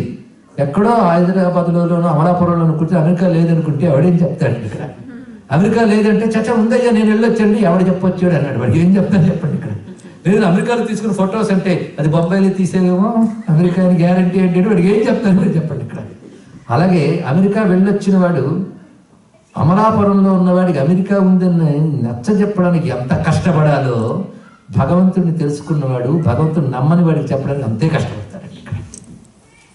అయితే అమెరికా ఉన్నాడని నీకు ఎలా తెలుస్తుంది? ఫోటోలతో కాదు, నీకు పాస్పోర్ట్ ఉండాలి, వీసా ఉండాలి, అప్పుడు వెళ్ళాలి. ఆ పైగా టికెట్ ఉండాలి, ఆ టికెట్ ఉన్నాక సరైన ఫ్లైట్ ఎక్కాలి. ఇవన్నీ జాగ్రత్త చూసుకోవాలి కదా. అది ఎక్క కూడా నమ్మకం ఉండాలి. వెళ్ళింది అమెరికా వెళ్తుందో మధ్యలో దిగిపోతుందేమో, అది వెళ్ళింది అమెరికా, ఇవన్నీ ఉంటే ఇంకేం లాభం? అరే ఒక వీసా పాస్పోర్ట్ లేనిది అమెరికా అర్థం కాదు, గురువు సాధన లేనిది భగవంతుడు అర్థం కాదు. తెలుసుకో. ఇక్కడ అమెరికా ఉందనుకుంటేనే కదా నువ్వు పాస్పోర్ట్ వీసా టికెట్, లేదనుకుంటే టికెట్ తీసుకుంటావా? టికెట్ తీసుకున్నాను కానీ నాకు లేదనే డౌట్ అండి అంటే నువ్వు ఎప్పుడు వెళ్తావు? కనుక డౌట్ లేకపోతేనే నువ్వు అమెరికాకి టికెట్ తీసుకున్నావు. డౌట్ లేకపోతేనే భగవంతుడి దగ్గరికి వెళ్ళగలవు. డౌట్ ఉన్నవాడు భగవంతుడిని పొందలేడు. తెలుసుకోండి. ఇక్కడ కనుక శ్రద్ధ ఉంటేనే భక్తి. కనుక శ్రద్ధ అన్నిటికంటే గొప్పది. ఎందుకు కృష్ణ పరమాత్మ శ్రద్ధావాన్ లభతే జ్ఞానం తత్పర సంయతేంద్రియ, శ్రద్ధావంతుడై ఉండాలి, తత్పరుడై ఉండాలి. తత్పరుడు అంటే అదే ఏం, అదే గోల్, దాని గురించి. అందుకని ఇంకా పిల్లలు ఇంకా మనవరు వాళ్ళ దగ్గరే ఉంటాం, వాళ్ళ దగ్గర చద్దాం అనుకునేవాడికి భగవంతుడు ఎక్కడ దొరుకుతాడు? కనుక తత్పరుడు కావాలి.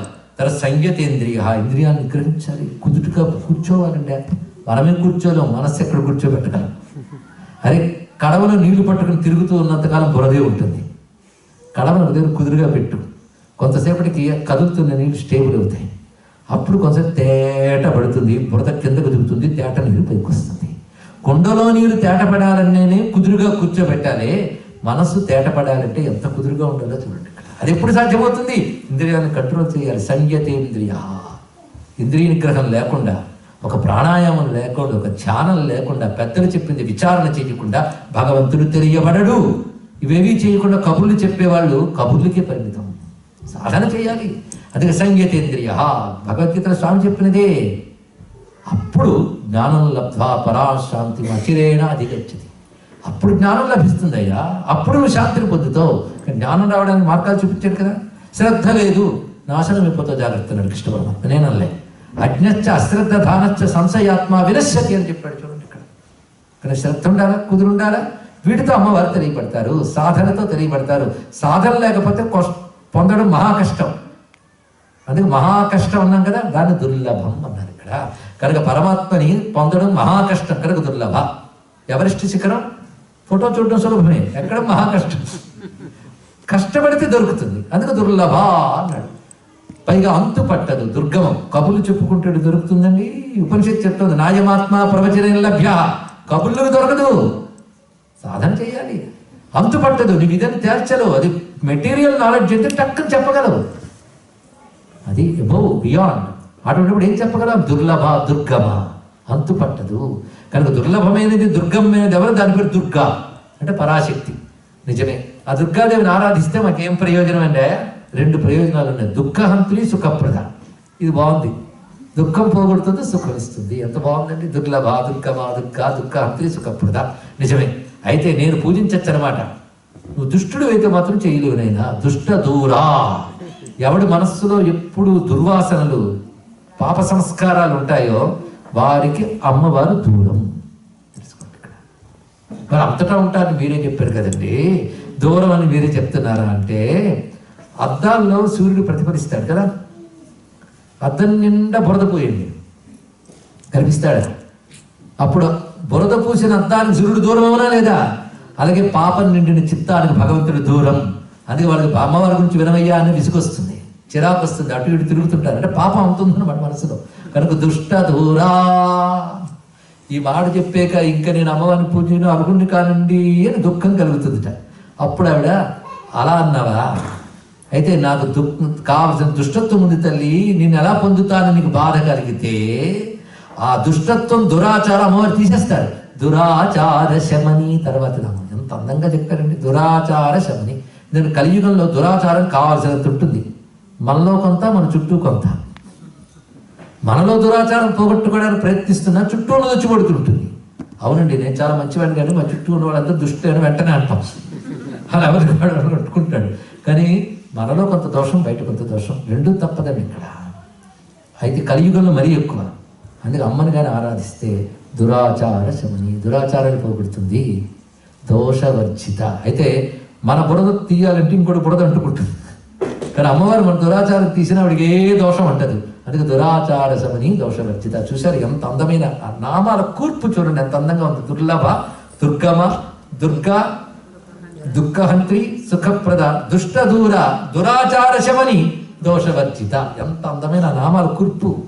అలాగే భవాని, భావనాగమ్య, భవారణ్య కుఠారిక, భద్రప్రియ, భద్రమూర్తి, భక్త సౌభాగ్యదాయిని, భక్తి ప్రియ, భక్తివశ్య, భక్తిగమ్య, భయాపయ. భకారనామాలు అందులో ఎంత రిధం, ఎంత మ్యూజిక్, ఎంత బాగుంది. కానీ భా భా భా అని పలుమార్లు అంటేట మనలో తెలియని ప్రాణాయామం జరుగుతుంది. స్త్రీలు గర్భవతులైనప్పుడు ఈ భకార నామాలు చదివితే సుఖప్రసవం అవుతుందిట. ఇది నేను గుంటూరులో ప్రవచనం చెప్తూ ఉంటే అక్కడ ఒక ఆయన విని అమెరికాలో గర్భవతిగా ఉన్న తన కూతురికి ఫోన్ చేసి నువ్వు చెయ్యమ్మా అన్నాడు. తర్వాత నాకు ఫోన్ చేసి చెప్పాడు, చేసిన కొన్నాళ్ళకి సుఖప్రసవం అయిందండి, ఆపరేషన్ లేకుండా అని చెప్పాడు. అంటే లలితా శాస్త్రంలో ఎనర్జీ చూడండి ఎన్ని రకాలుగా పనిచేస్తూ ఉంటుందో. అయ్యో ఆశ్చర్యం, ఇలాంటి ఎన్నో ఇలా చెప్తూ ఉంటే అంత సమయం సరిపోతుందండి ఇక్కడ. అయితే అమ్మవారు చాలా గొప్ప ఆవిడ. ఆవిడ అనుగ్రహం పొందాలంటే మనం ఏం చేయాలి, ఏం చేయాలి మీ లలితా శాస్త్రంలో చూపిస్తాను. కొన్ని జాగ్రత్తగా వెతకండి. భక్తి ప్రియ, ఆవిడ భక్తి అంటే ఆవిడకి చాలా ఇష్టం. భక్తి అంటే శ్రద్ధతో కూడిన ఆశ్రయం. పట్టుకోవాలి, భక్తితో ఆవిడ పట్టుకోవాలి, డౌట్లెస్, గట్టిగా పట్టుకోవాలి. భక్తి ప్రియ, భక్తికి వశ్య, లొంగిపోతుంది ఆవిడ. ఆ భక్తికి లొంగిపోతుంది, ఆ ప్రేమగా నాకేం తెలియదమ్మా అను ఆవిడ సంతోషిస్తుంది. నాకు తెలియదే ఉందమ్మా అని అయిపోతుంది. కనుక అహంకారం విడుదల పెట్టి ఆశ్రయించడమే భక్తి. కనుక భక్తి ప్రియ, భక్తి వశ్య, భక్తి గమ్య. యూ కెన్ రీచ్ త్రూ భక్తి. భక్తితో ఆవిడ పొందగలవు. భక్తి గమ్య, భక్తి ప్రియ, భక్తి గమ్య, భక్తి వశ్య, భయాప. ఆ భక్తి ప్రియ తల్లిని ఆశ్రయిస్తే అన్ని భయాలు పోగొడుతుంది, అజ్ఞానం పోగొడుతుంది. ఆ తల్లిని అనుగ్రహం పొందాలంటే మైత్ర్యాది వాసన లభ్య. వెతకండి ఇంటికెళ్ళి, నాకంటే మీరు ప్రవచనం చేయగలరు రేపు. లభ్య, గమ్య, వశ్య, ప్రీత ఈ నామాల దగ్గరికి తెండి, మీకు దొరికిపోతుంది. ఇంకోటి లభ్య. ఏ లభ్య చెప్పాం? మైత్ర్యాది వాసన లభ్య. వచ్చిందా లేదు? ధ్యానగమ్య, జ్ఞానగమ్య. అంటే జ్ఞానంతో పొందగలవా తల్లిని. జ్ఞానం అంటే విచారణ చేయాలి. ఇప్పుడు చెప్పిందంత ఆలోచించండి, ఆలోచించండి, ఆలోచించండి. అందుకని మీరు ఆలోచించకండి, కేవలం నమ్మండి అంటారు ఇతర మతాలు. నువ్వు ఆలోచించు అని చెప్తుంది హిందూ మతం. తెలుసుకోండి ఇక్కడ. థింక్ థింక్ థింక్, ఆలోచించు. కానీ నీ ఇష్టానుసారి పిచ్చి ఆలోచన నీకు శాస్త్ర సమ్మతంగా ఆలోచన చేయి. ఇక్కడ సాధన చేసి ఆలోచన చేయి. ఆలోచిస్తూ సాధన చేయి, సాధన చేస్తూ ఆలోచించు. అదే రోజు టీ తాగుతూ తెగ ఆలోచిస్తున్నట్టు లాభం లేదు. యుక్తాహార విహారస్య యుక్త చేష్టస్య కర్మసు యుక్త స్వప్నావబోధస్య యోగి భక్తుక్క. డిసిప్లినరీ లైఫ్ అది అలవాటు చేసుకో, సాధన చేసుకో. బ్రాహ్మీ ముహూర్తంలో ధ్యానం పద్ధతులు చేయి, ఆలోచన చేయి. అదే మాలలు తిప్పడం అవసరమే, కానీ ఆలోచించడం ఇంకా అవసరం. అదే జ్ఞానగమ్య, ధ్యానగమ్య. దేంతో దొరుకుతుందో మీకు తెలిసిపోతుంది. ఎక్కువ అర్థం చెప్పక్కర్లేదు, సమయము లేదు, ఉన్నది ఇంకా చెప్పాల్సి ఉంది. మైత్రి ఆది వాసనాలపై. ఆది అన్నాడు, ఆది అంటే ఎక్సెట్రా. మైత్రి మొదలైన, మొదలైన అంటే ఏం చెప్తారు మీరు? మీ ఇష్టం వచ్చిన పెట్టిస్తే అయిపోతుందా? పతంజలి యోగ శాస్త్రం ఉందండి. మైత్రి ఆది వాసనలు అంటే చూడండి, మైత్రి, ముదిత, కరుణ, ఉపేక్ష. ఈ 4 ఎవరికి ఉంటాయో వారికి భగవంతుడు దొరుకుతాడట. ఇవి నిజానికి స్కూల్స్లో పిల్లలకి పాఠం చెప్తే పర్సనాలిటీ డెవలప్మెంట్ కోర్స్ అండి. నువ్వు గాడ్ని రియలైజ్ చేసుకోవాలంటే 4 ఉండాలని చెప్పండి. హ్యూమన్ రిలేషన్స్ 4 రకాలుగా ఉంటాయి. ఒకటి మనతో సమానమైన వాళ్ళు, ఈక్వల్ స్టేటస్.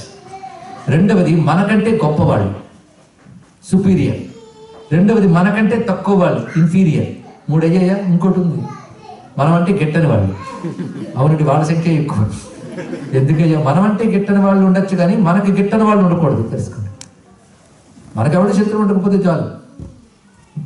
అందరినీ మన శత్రువులు అనుకోకూడదు. తెలుసుకో, నువ్వు ఎవరిని శత్రువులు అనుకోకూడదు. ఇంకోటి నేను శత్రువు అనుకున్నా నీకు ప్రమాదం ఏం లేదు. ఇది ఎప్పుడు గుర్తుపెట్టుకోండి. ఈ రిలేషన్స్ ఇన్ని ఉంటాయి, హ్యూమన్ రిలేషన్స్. ఎంత కాచి వడపోసారండి హిందూ మతస్థులు. తెలుసుకోండి, ఎప్పటికిప్పుడు పర్సనాలిటీ డెవలప్మెంట్ మీద ఆలు దిద్దుకుంటున్న విదేశాలు. పర్సనాలిటీ డెవలప్మెంట్ సంపూర్ణంగా అర్థం చేసుకుని అందించింది భారతీయ ఋషి మార్గం. ఇప్పుడు పాశ్చాత్యులు వాటిని చెప్తున్నారు, మన వాళ్ళకి రెస్పెక్ట్ లేదు. ముందే చెప్పారు కదా, మైత్రి, ముదిత, కరుణ, ఉపేక్ష. సమానులతో ఎలా ఉండాలి, ఈక్వల్ స్టేటస్ ఉన్న వాళ్ళతో ఎలా ఉండాలంటే మైత్రి భావంతో ఉండాలట, స్నేహభావంతో ఉండాలి. నీకంటే గొప్పవాళ్ళ పట్ల ముదిత భావం, అంటే నీ పక్కవాడు గొప్ప ఇల్లు కట్టుకుంటుంటే కడుపులో మంట రాకుండా సంతోషించు, ఇది ముదిత. మూడవది, నీకంటే తక్కువ వాళ్ళు, వాళ్ళ పట్ల కరుణ. అరే వాడికి అది లేదే. కరుణ అంటే ఊరికి కూర్చొని అయ్యో పాపం అనడం కాదు, వాడు సహాయపడ్డం, కరుణ. 3. 4వది ఉపేక్ష. నెగిటివ్ ఫ్యాక్టర్స్ని ఆలోచించకస్తాను. నీపై శత్రుత్వం కలవాల గురించి ఆలోచించుకో, ఉపేక్ష. ఈ 4 మన మనస్సుకు అలవాటు చేసుకుంటే మనస్సుకు ప్యూరిటీ వస్తుంది. ఆ ప్యూరిటీ రాగా అమ్మవారు అర్థమవుతుంది.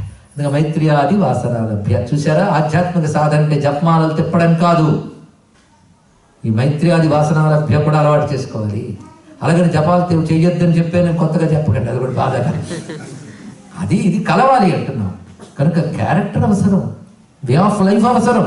స్పిరిచువల్ ప్రాక్టీస్ అంటే రోజుకు ఒక 1 అవర్ 2 అవర్ కూర్చుని చేసిన సాధన కాదు.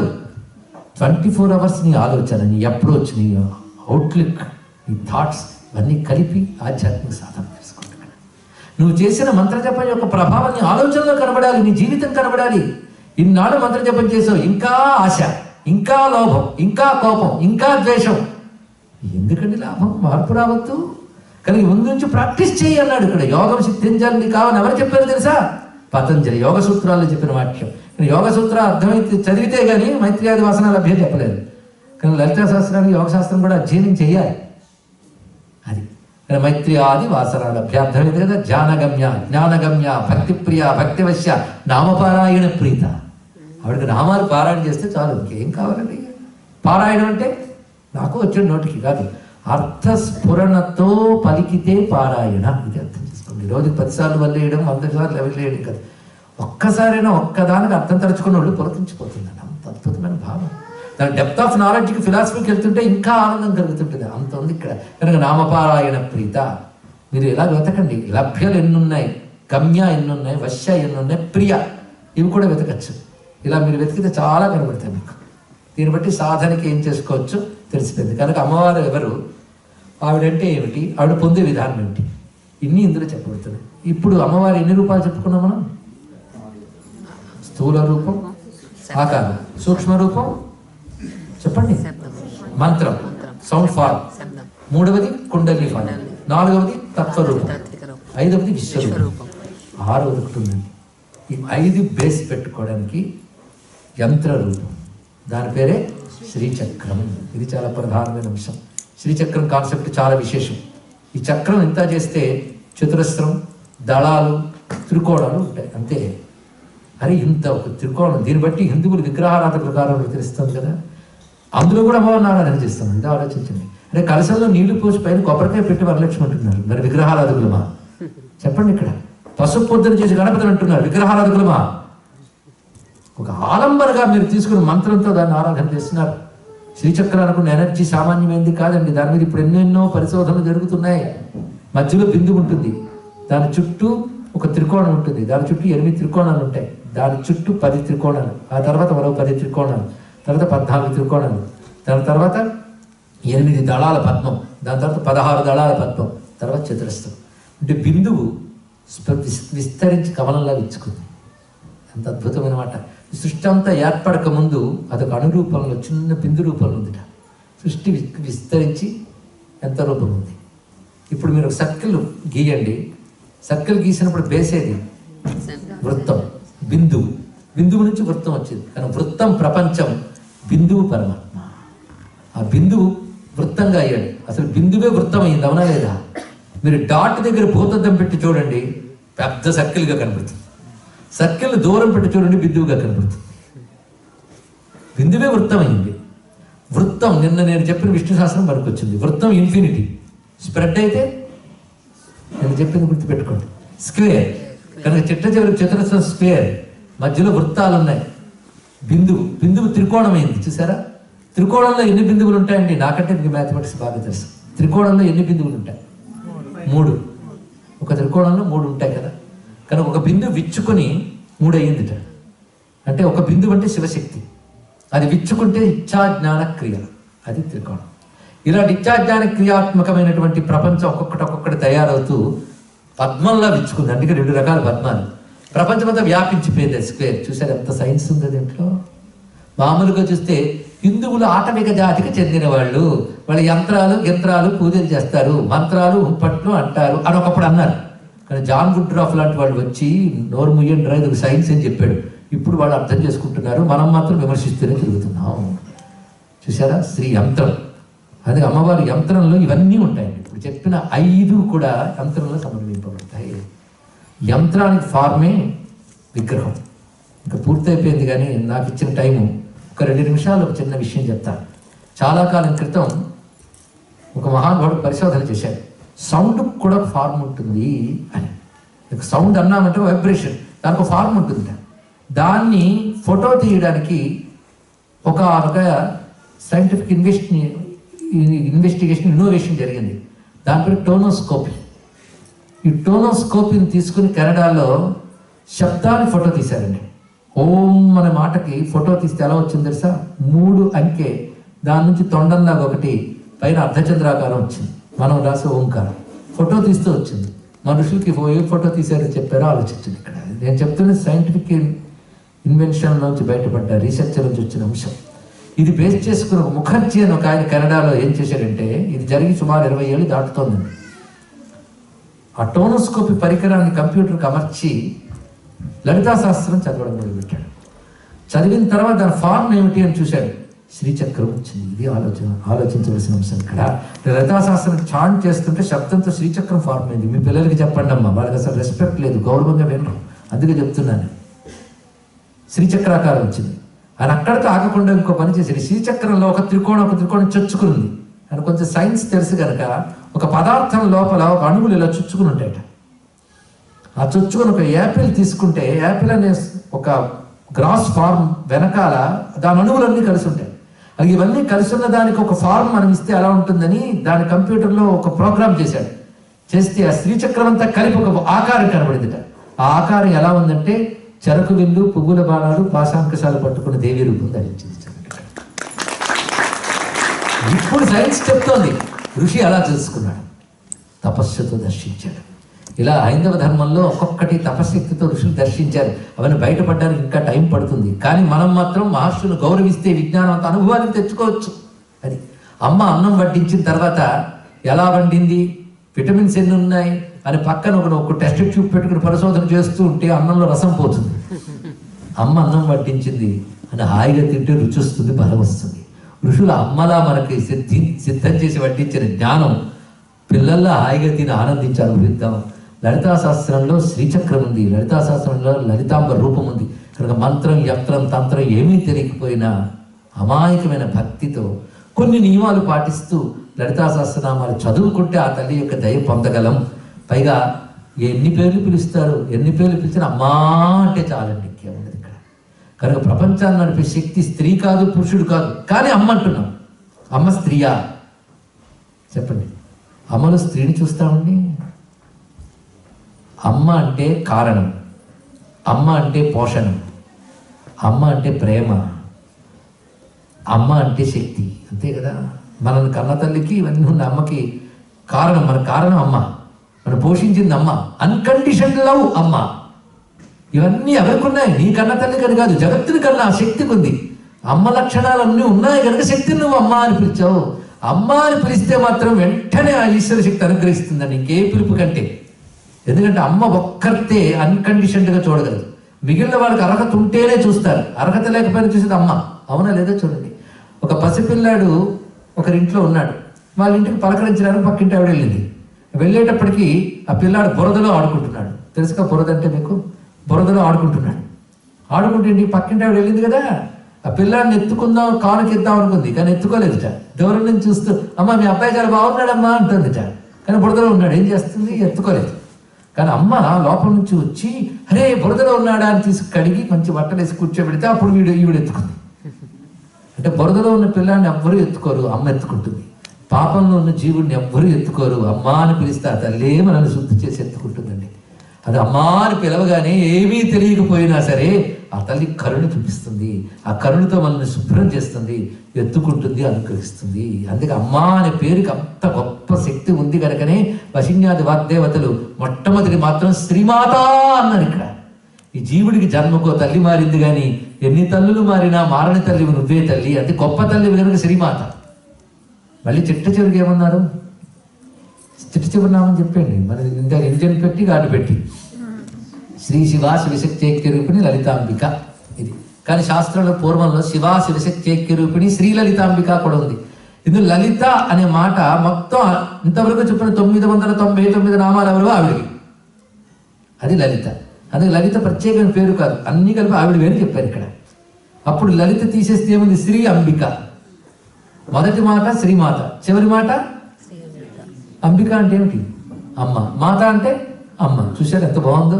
మీరు జపమాల తిప్పుతున్నప్పుడు మేరుపూస ఉంటుంది. ఏ మేరుపూసతో స్టార్ట్ చేస్తారో ఆ మేరుపూసతో ఎండ్ చేస్తారు. కానీ అమ్మ అనే పేరుతో స్టార్ట్ చేశారు, అమ్మ అనే పేరుతో పూర్తి చేశారు.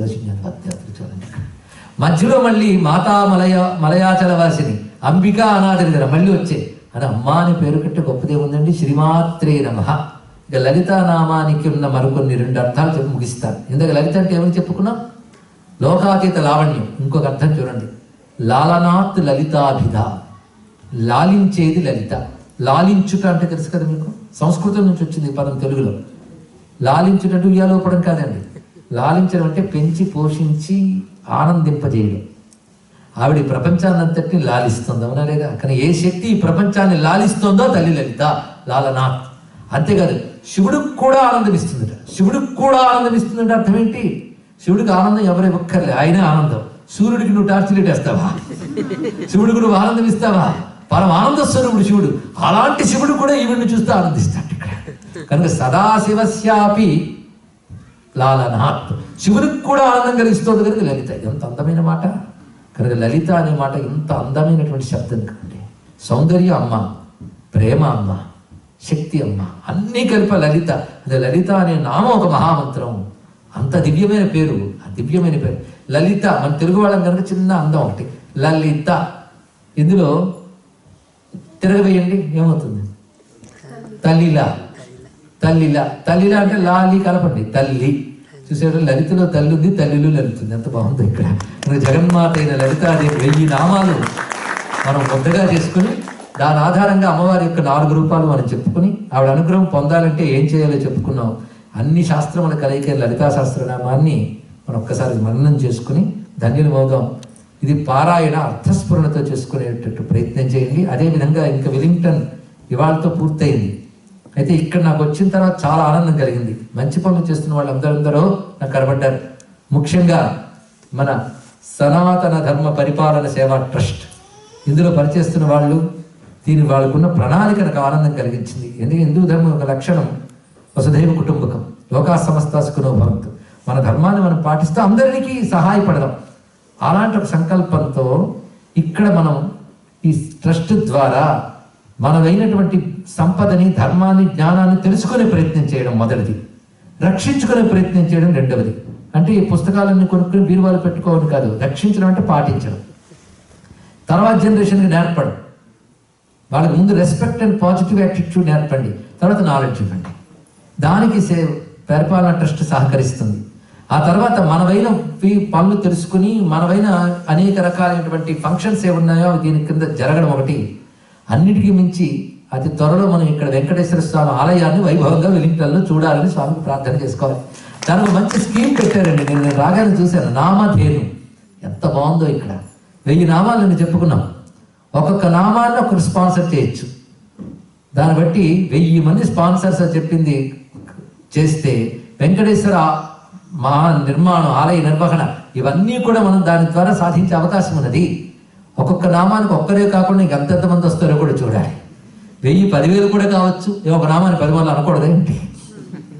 ఇలాగా ఈ ట్రస్ట్ ద్వారా ఎన్నో మంచి పనులు. పైగా దీనికి మన సనాతన ధర్మానికి గురువులైన జగద్గురు శృంగేరి భారతీ తీర్థ స్వామి వారు, శ్రీ శ్రీ శ్రీ జగద్గురు కాంచి విజేంద్ర సరస్వతి స్వామి వారు మొదలైన మహాత్ముల యొక్క ఆశీర్వచనాలు మనకి లభించాయి. అదొక ఆనందకరమైన అంశం. అందుకే ఈ పరిపాలనా ట్రస్ట్ అన్ని విధాల అభివృద్ధిని సాధించుగాక, దీని ద్వారా అనుకున్నవన్నీ లక్ష్యాలు నెరవేరుగాక, ఇటుపై నేను ఒక భవ్యమైన మన ఆలయంలో కూర్చుని ప్రవచనం చేసే అవకాశం లభించుగాక అని నేను ప్రార్థన చేస్తున్నాను. దానితో పాటు ఇవాళ నేను మన రాధారామ సుబ్రహ్మణ్యం గారి ఇంటికి వెళ్ళి ఎంత ఆనందించారంటే, మళ్ళీ అవతరించిన ఒక శంకర భగవత్పాదులు వారు, అప్పుడు 32 ఏళ్ళు ఉండి వెళ్ళిపోయాను, ఈసారి కనీసం 100 ఏళ్ళైనా ఉండాలనుకు భూమి మీద దిగి వచ్చిన శంకర భగవత్పాదుల వారు శ్రీ శ్రీ శ్రీ కాంచి యతీంద్రులు మహాస్వామి చంద్రశేఖరేంద్ర సరస్వతి మహాస్వామి వారు, ఆయనని ఆరాధించే కుటుంబం అది. వారు పరమాచార్య ఆరాధనని అనేక రకాలుగా చేస్తున్నారు. అయితే పరమాచార్య వారి కుటుంబానికి గురువు గారు, మనందరికీ గురువు. ఆయన మన శంకరులాగా అవతరించడం బట్టే మన సనాతన ధర్మం నిలబడింది. అది నేను చెప్పాలని మరో ఉపన్యాసం అవుతుంది. అలా చెప్పిన సందర్భాలు ఉన్నాయి. మనందరికీ కర్తవ్యం అలాంటి మహాత్ముని ముందు ఆరాధన చేయాలండి. పైగా పరమాచార్య అంటే నడిచే కామాక్షి, పురుష రూపంలో ఉన్న కామాక్షి, అందులో సందేహం లేదు.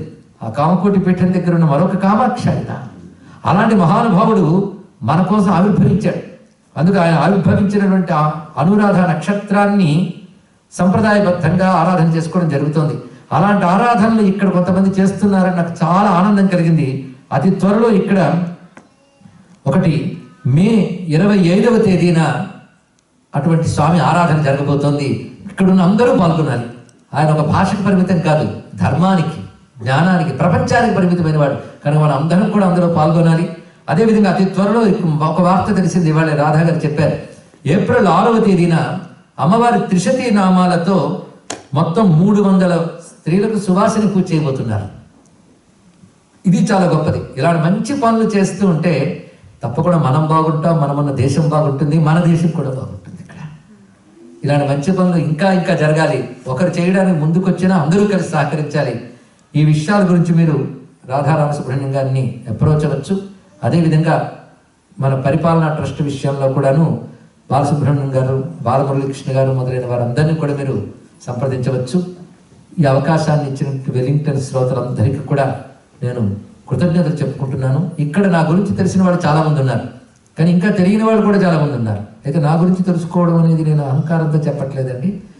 ధర్మం కోసం చేస్తున్న పనులు కొన్ని ఉన్నాయి, అది మీరు కనెక్ట్ అవ్వాలి. దానికి samavedam.org, ఋషిపీఠం.org అని 2 వెబ్సైట్లు ఉన్నాయి. దాంట్లోకి వెళ్తే మీకు కొంత మేరకు తెలుస్తుంది. ఇప్పుడు మన సనాతన ధర్మంలో ఉన్న అంత వాంగ్మయంపై ప్రవచనాలు చెప్పడం జరిగింది. రామాయణం ఒరిజినల్, భాగవతం ఒరిజినల్, భారతం ఒరిజినల్ వ్యాసుడు ఏం చెప్పాడనే దాన్ని ఇప్పటి జనరేషన్స్కి అన్వయిస్తూ చెప్పిన ప్రవచనాలు ఉన్నాయి. అదేవిధంగా శైవ, వైష్ణవ, సౌర, ఆదిత్య హృదయం మీద పెద్ద విస్తారమైన ప్రవచనం ఉంది. సౌరం, గాణపత్యం, గణపతిపై చెప్పినది. స్కాందం, సుబ్రహ్మణ్యుడిపై చెప్పినది. ఇక శక్తి, విష్ణు, మొత్తం 6 మతాల గురించి సంపూర్ణమైనటువంటి ప్రవచనాలు చెప్పడం జరిగినది. ఇవి కాకుండా పర్సనాలిటీ డెవలప్మెంట్, ఫిలాసఫీ, వీటిపై చెప్పిన ప్రవచనాలు చాలా ఉన్నాయి. ఇలా ఇప్పటికి చెప్పిన ప్రవచనాన్ని తీసుకుంటే ఒక నాలెడ్జ్ బేస్ ఉంది. వాటిని మీరు వీడియోల ద్వారా, ఆడియోల ద్వారా కూడా పొందవచ్చు. దాని ఋషిపీఠం అనేక రకాలుగా అందిస్తుంది. కొంత మీరు ఇందాక చెప్పిన వెబ్సైట్లో కనెక్ట్ అయి వెళ్ళవచ్చు. ఇది కాకుండా మన ధర్మాన్ని రకరకాలుగా క్రిటిసైజ్ చేసేవాళ్ళు ఉన్నారు. అది తెలుసుకోవాలని ప్రశ్నించేవారు కొందరు, కుత్సిత బుద్ధితో పొడిచేవాళ్ళు కొందరు. వీటన్నిటికీ ఆన్సర్స్ ఇస్తూ 2 పుస్తకాలు రాయడం జరిగింది. సమాధానం, దాని పేరు క్వశ్చన్ అండ్ ఆన్సర్స్ రూపంలో. అలాగే మరొక బుక్ యశధర్మ సనాతన, అది హిందూయిజానికి ఒక స్టడీ కోర్స్ కింద తయారు చేయడం జరిగింది. అందులో మన gods and goddesses, rituals, philosophy, personality development 4 భాగాలుగా దాన్ని తెలుగులో రాసాం. ఇంగ్లీష్లో అమెరికాలో ఒక యువకుడు దాన్ని అనువాదం చేశాడు. దిస్ ఈజ్ అవర్ ఎటర్నల్ ధర్మ అని. అంతేకాదు 20 ఏళ్లుగా ప్రతి నెల ఋషిపీఠం అనే పత్రిక కూడా విడుదలవుతుంది. బైలింగ్యువల్ మ్యాగజైన్, తెలుగు అండ్ ఇంగ్లీష్లో. ఇవన్నీ మీరు కనెక్ట్ కావచ్చు, ఈ మ్యాగజైన్గా కూడా తెచ్చుకోవచ్చు. దాని ద్వారా నాతో అనుబంధం అని కాదు, సనాతన ధర్మంతో అనుబంధం, మన విజ్ఞానంతో అనుబంధం. వ్యక్తి నామరూపం కాదని, జ్ఞానం ప్రధానం.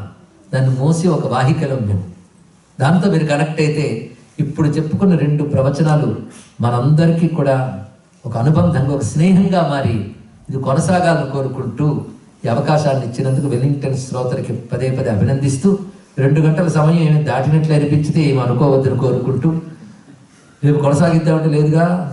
ఎందుకంటే లలిత ఎంత విస్తారమైన సబ్జెక్టు, కొంతైనా చెప్పుకున్నాం తృప్తి. అటువంటి అమ్మకు నమస్కారం చేసుకుంటూ, మీలో ఉన్న అమ్మకు నమస్కారం చేసుకుంటూ స్వస్తి.